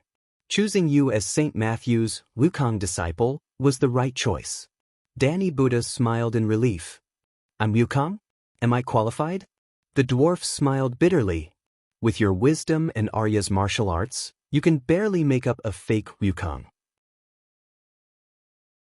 The demons and devils in barren land can't compare to the evil god that the sutra-seeking team encountered. A fake Wukong is enough. Danny smiled and comforted him. I want to work with Tyrion? Arya had also cleaned up the undead and walked over with a huge scythe on her back. Her cold gray eyes sized up the dwarf with a scrutinizing gaze. Tyrion also stared at Arya and observed her carefully. The 14-year-old girl was a little more than 1.5 meters tall. Compared to the plump noble girls, she was a little skinny, perhaps less than 40 pounds. Her chest was small, and it was only slightly visible because of the tight leather armor. However, her limbs were long, and her body was well proportioned. She gave off a sense of beauty with strength and agility. The dwarf felt that the second daughter of the House of Stark was a little similar to his sister. She had the unique charm and confidence of a strong and beautiful woman. Indeed, Arya was not a beauty in the traditional sense. Compared to her sister Sansa, she was even a little ordinary. She had a long face and rough skin. However, as she grew older, her appearance was like a blooming flower bud. It was a little like Tyrion was shocked. He suddenly realized that Arya and Lyanna were very similar. Appearance was only one of them, but the more important thing was the feminine aura. Right? It was Stark's running wolf's blood. Why are you staring at me? Arya asked with a frown. I realized that you are a little similar to your Aunt Lyanna. Tyrion rubbed his nose and smiled embarrassedly. Arya was stupefied. Danny said, apart from you and Tyrion, there are 2 other companions. Let's go find them now. In the great cathedral of Baelor, the 7 towers of light that were modified by the clock tower lit up on time every day. Although it could not disperse the darkness that enveloped King's Landing, it still illuminated the nearby Visania hills in a grayish white. At least there was light here, with the protection of the monks and the Holy Mother. The people of King's Landing began to gather in Visania. Fortunately, the mass migration and the attack of the other ghosts had greatly reduced the population of King's Landing. That was why the streets were not filled with people. King's Landing, which had a population of 800,000 at its peak, was now left with only 200,000 people. Among them, 150,000 were locals. The rest were merchants, valley soldiers, mercenaries, and red-robed monks. The huge King's Landing was mostly empty, but Eel Lane in Visania was even more bustling than before the long night. Aside from being close to the great cathedral of Baelor, the young ladies and young men who were still alive had all moved to this remote alley because of the wildfire that burned down the Silk Street. The streets of King's Landing were well planned. Shops of the same kind of goods were often gathered in one street. For example, on Silk Street, the whole street was filled with brothels, and on Flower Street, the whole street was filled with bakeries. The Eel Lane was the same. The Eel Lane in the Visania Hills was located in a remote area. The streets were narrow, and few carriages passed by. It was quiet and tidy, and it was a street of hotels. Today, when the long night fell, the businesses of King's Landing had almost collapsed, and the hotels had no customers. It just so happened that the Silk Street was burned down. The brothels of the brothels took over the hotels that had lost their customers and rebuilt them into the new Silk Street, which also doubled as a hotel. As long as there were people, the brothels would always have business. It was a two-story building with two ornate gold-plated ball-shaped lanterns decorated with dark red glass hanging on the door. In front of the lanterns, there was a flagpole that extended horizontally to the street.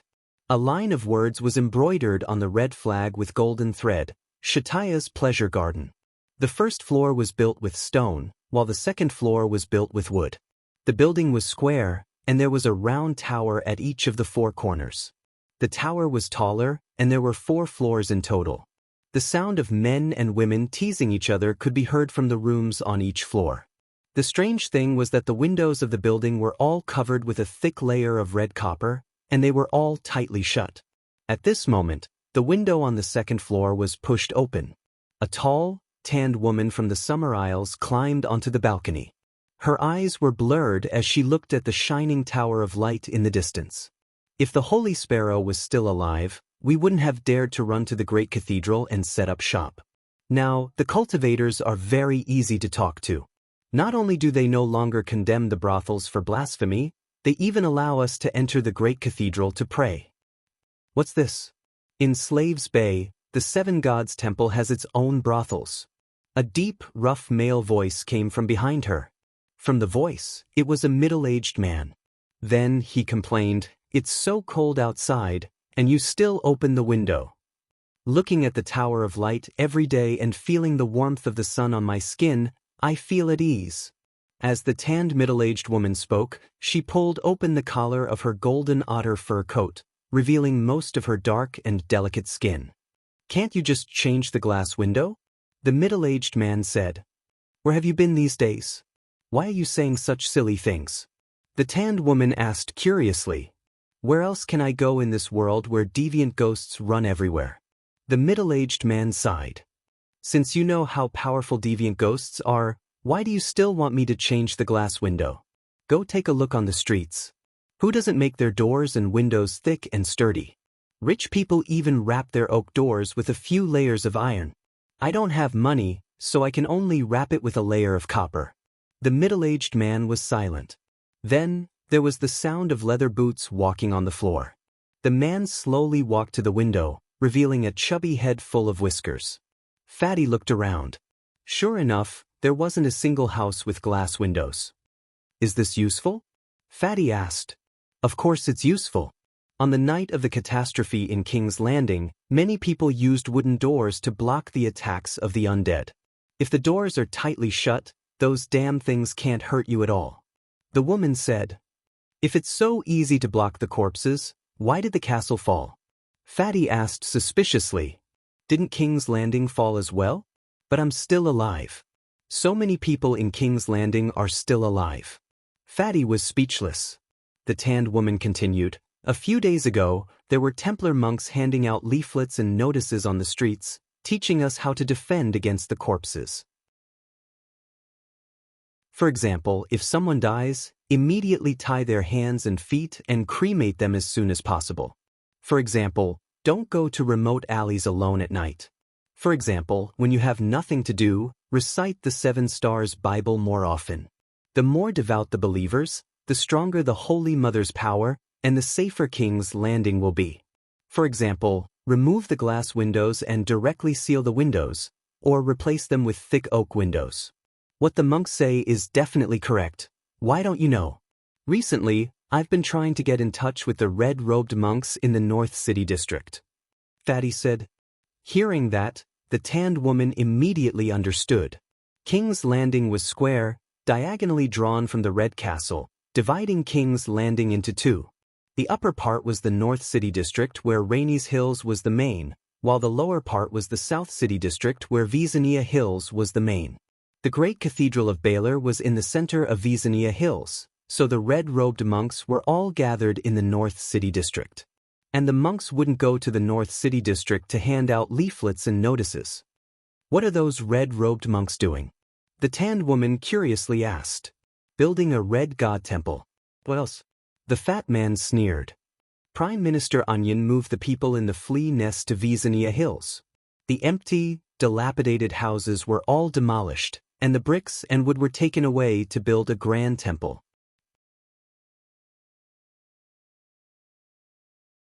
Chapter 9:38. Build a red temple? The dark-skinned woman was shocked. They really planned to stay in King's Landing for a long time. How did the great cathedral react?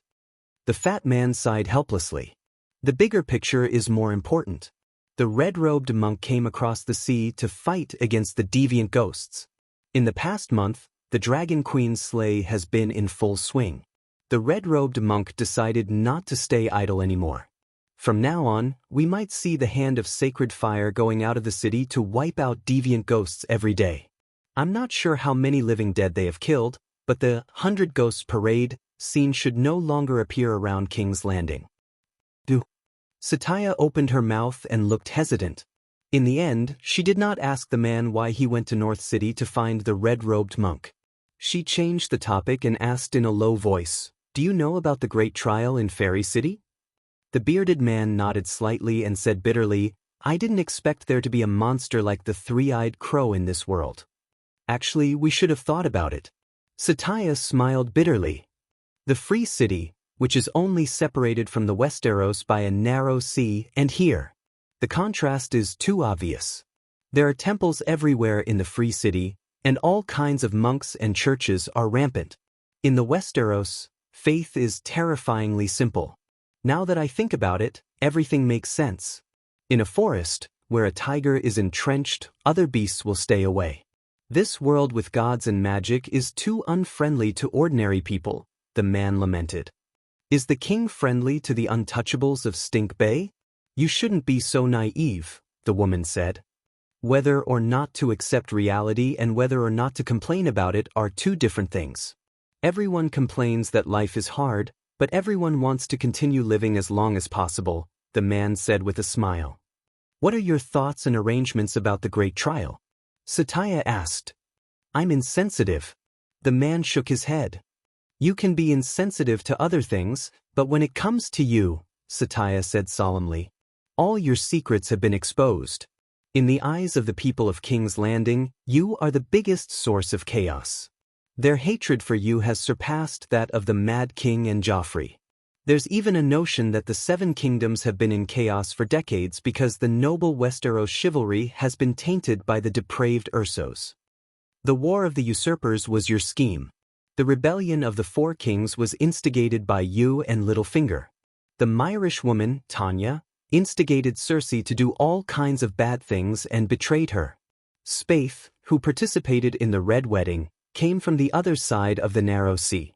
The corruption in the river was caused by a foreign mercenary group, the Warrior Group.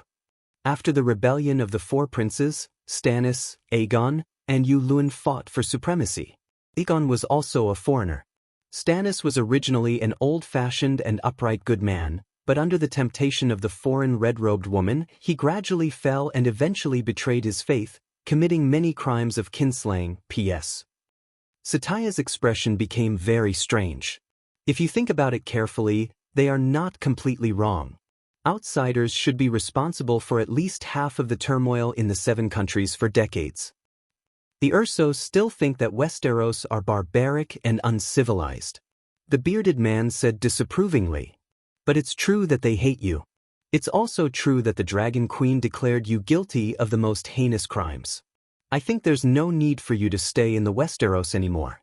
Go into exile overseas and find a remote place to live out the rest of your life. Satya said with concern. King's Landing is my home. I'm not going anywhere. The middle-aged bearded man said firmly. The dark-skinned woman sighed and closed the window. She pulled open the drawer under the dresser and took out a black velvet bag. She handed it to the man and said, 300 gold royals. I've been having a hard time recently. That's a little too little. The price of food has risen again, the fat man said with slight dissatisfaction. You said it yourself. The price of food has risen again recently. Don't my girls eat? Besides, Satya patted the counter. The furniture and the house are all new. To create the best pleasure place in King's Landing, other than the most attractive women, it must have the most high-end furnishings and the most luxurious decorations. It cost me a total of 30,000 gold royals. The fat man frowned and did not say anything. The woman softened her tone and said, I'm just the owner of a brothel. I'm not a king, nor am I a trading prince who is as rich as a country. I can't help you maintain a large number of little birds on my own. If you can't do it, give up early, she advised tactfully. I know what I'm doing. The fat man put the money bag into his pocket and took a black wool cloak, a sword belt, a scarf, and leather armor from the wall. After dressing up neatly, a drunken mercenary appeared in front of Satya. She opened the door and called out in a sweet voice, Master Logan, you must come to me again next time. Mercenary Logan had a drunken and satisfied look on his face. He rubbed the tall woman's ample bosom with all his might and said reluctantly, Slut, just you wait. Like all the flirting men and women in the corridor and hall, the two of them chatted and laughed as they walked toward the stairs in each other's arms. When they passed by a room, Logan stopped in his tracks. His eyes stopped on the door. There was a huge pink-crowned female deer on the door. The thick oak door was not closed tightly. Faint sounds of a man and a woman making love could be heard from inside. Fuck you, you bitch princess. The man shouted. Fuck you, I'm Robert's daughter, the sister of the crown princess, fuck me. The woman shouted, forgetting herself. I saw you distributing relief food in the Fisherman's Square. You were high above, surrounded by stars, and you didn't even look at me. The man became more and more excited. Yes, I was wearing red armor and a red cloak. I carried King Robert's sledgehammer and rode a horse through the streets. How impressive. I looked down on you, I spat at you, subject, punish me. The woman turned around and rode. The man howled like a beast. A woo! The woman's cry was louder than his. The two beasts tore at each other. Stupid man, do you want zhong too? Satya pinched the fat man's waist and scolded jokingly, she's King Robert's child, a princess recognized by the church. Normal people won't receive her. The fat man's mouth twitched a few times and he whispered, I know who she is. The red-robed monks in the north are also talking about her. You're so bold, daring to take her in. Aren't you afraid that Stannis will come looking for trouble? Stannis doesn't recognize her at all, Satya whispered, holding Fat Rogan's arm and leaning into his chest. Some things are tacit. Logan shook his head. Zhong held the bloodline certificate issued by the church. The day she appeared, she earned me 500 gold royals. What's more terrifying than not being able to earn money? Satya said disapprovingly. You only gave me 300, Logan said unhappily. Zhong is a princess. Satya whispered, she's treated like a princess, so she naturally has to be treated like one. Mir's lace, the land's silk, the Summer Island screens, the Northern Territory's various furs, the Queen's Horns Can's sea monster, Dragonstone Island's cucumbers, spinach, not to mention the Crown Princess of the Red Castle. I dare say that even the Dragon Queen who runs around fighting deviant ghosts every day doesn't eat as well and use as much gold as she does. It's fine if she's alone, but not only does she have a little brat, she also has a group of old women from Stone Hall Town sucking blood. It seems like I'll have to enjoy all the blessings I've never enjoyed in my life in one go. The woman complained. They chatted and laughed as they walked to the gate. They hugged each other for a while before separating. After going down the Vezania Hills, Logan walked along Steel Street towards the mud gate. Before entering the Fisherman's Square, he stopped at the Deviant Ghost Bakery. He knew this shop. Back then, when he had just crossed the sea from Pentos to King's Landing, he got off the ship at the Blackwater River Pier. On the way to the Red Castle, he smelled the sweet aroma of toast filling the street and went in to buy a pineapple bun. At that time, Old Perlo was still alive and Little Perlo was still a teenage apprentice. At that time, the shop had the sign Dragonflame Bakery and a flag with a black dragon breathing fire at white bread. When Targaryen was replaced by House Baratheon, the name of the shop was changed to the Strong Hammer Bakery. The banner was painted with a picture of a giant man hammering dough with a hammer. The old Perlo with a big belly and a red face had already died long ago, and the young Perlo with a face full of pimples had become the old Perlo with a big belly and an oily face. The shop's name and flag changed again. It was changed to Deviant Ghost Bakery. There was a blue-eyed ghoul wrapped in a hot dog bun. What attracted Logan's attention was not only the change in the sign. He found that the street was deserted, and the cold wind carried snowflakes, forcing passers-by to go home. However, the bakery in this two-story brick building was unusually lively. Not only were there a large number of customers coming in and out of the main entrance, but there were also many citizens with scarves wrapped around their faces in the alley beside the building. They pushed handcarts and carried sacks, forming a long line at the side entrance of the bakery. He touched the money bag that Satya had given him, swallowed, and walked into the shop. Entering the slightly narrow hall, there was a long counter in front of him. Behind the counter, old Perlo led the baker to work in front of the oven. A few apprentices carried large iron boxes of bread to the counter and handed them to the middle-aged woman at the counter to sell. Perlo, he called from the counter. The fat boss wearing a white chef's hat glanced outside and hurriedly trotted over. He even walked out of the counter. "Lord Logan, would you like to buy bread?" he asked respectfully. "You don't seem to be selling bread only." Logan glanced at the shelves and said curiously, "It's the same as before. Bread and barbecue, but there are more varieties," the fat boss said. "What are those people doing outside?" Logan pointed at the side door and asked. "Didn't you see? They came to my shop to sell pine roots, pine cones, and ghoul meat." Logan was shocked. "I thought those tree roots were firewood. The soft and thick bark of tree roots can be eaten. Did you know that?" The fat boss asked. "Eat bark? Bark can be eaten?" Logan said in disbelief. "It can be roasted and then ground into powder. There's a very complicated process that the cultivators taught us." The fat boss turned around and took a piece of browned bread from the shelf. He tore off a piece and handed it to Logan. "How do the cultivators know this?" "The Holy Mother knows everything. Perhaps the Holy Mother told them." Logan savored it carefully and said in surprise, "It seems to taste even better than bran bread. 40% bark, 60% whole wheat flour. The taste is indeed not bad, but there's little oil. People will lose strength if they eat too much. It's usually eaten with fish soup or meat soup," Perlo explained. "You're tuning in to the Passion Pages YouTube channel. We're so grateful for your support, and don't forget to subscribe to join us on this incredible journey through captivating stories. Your generosity through donations truly makes a world of difference, as it's the primary source of revenue that allows me to expand and enhance this channel for you. Thank you from the bottom of my heart for being a part of this adventure.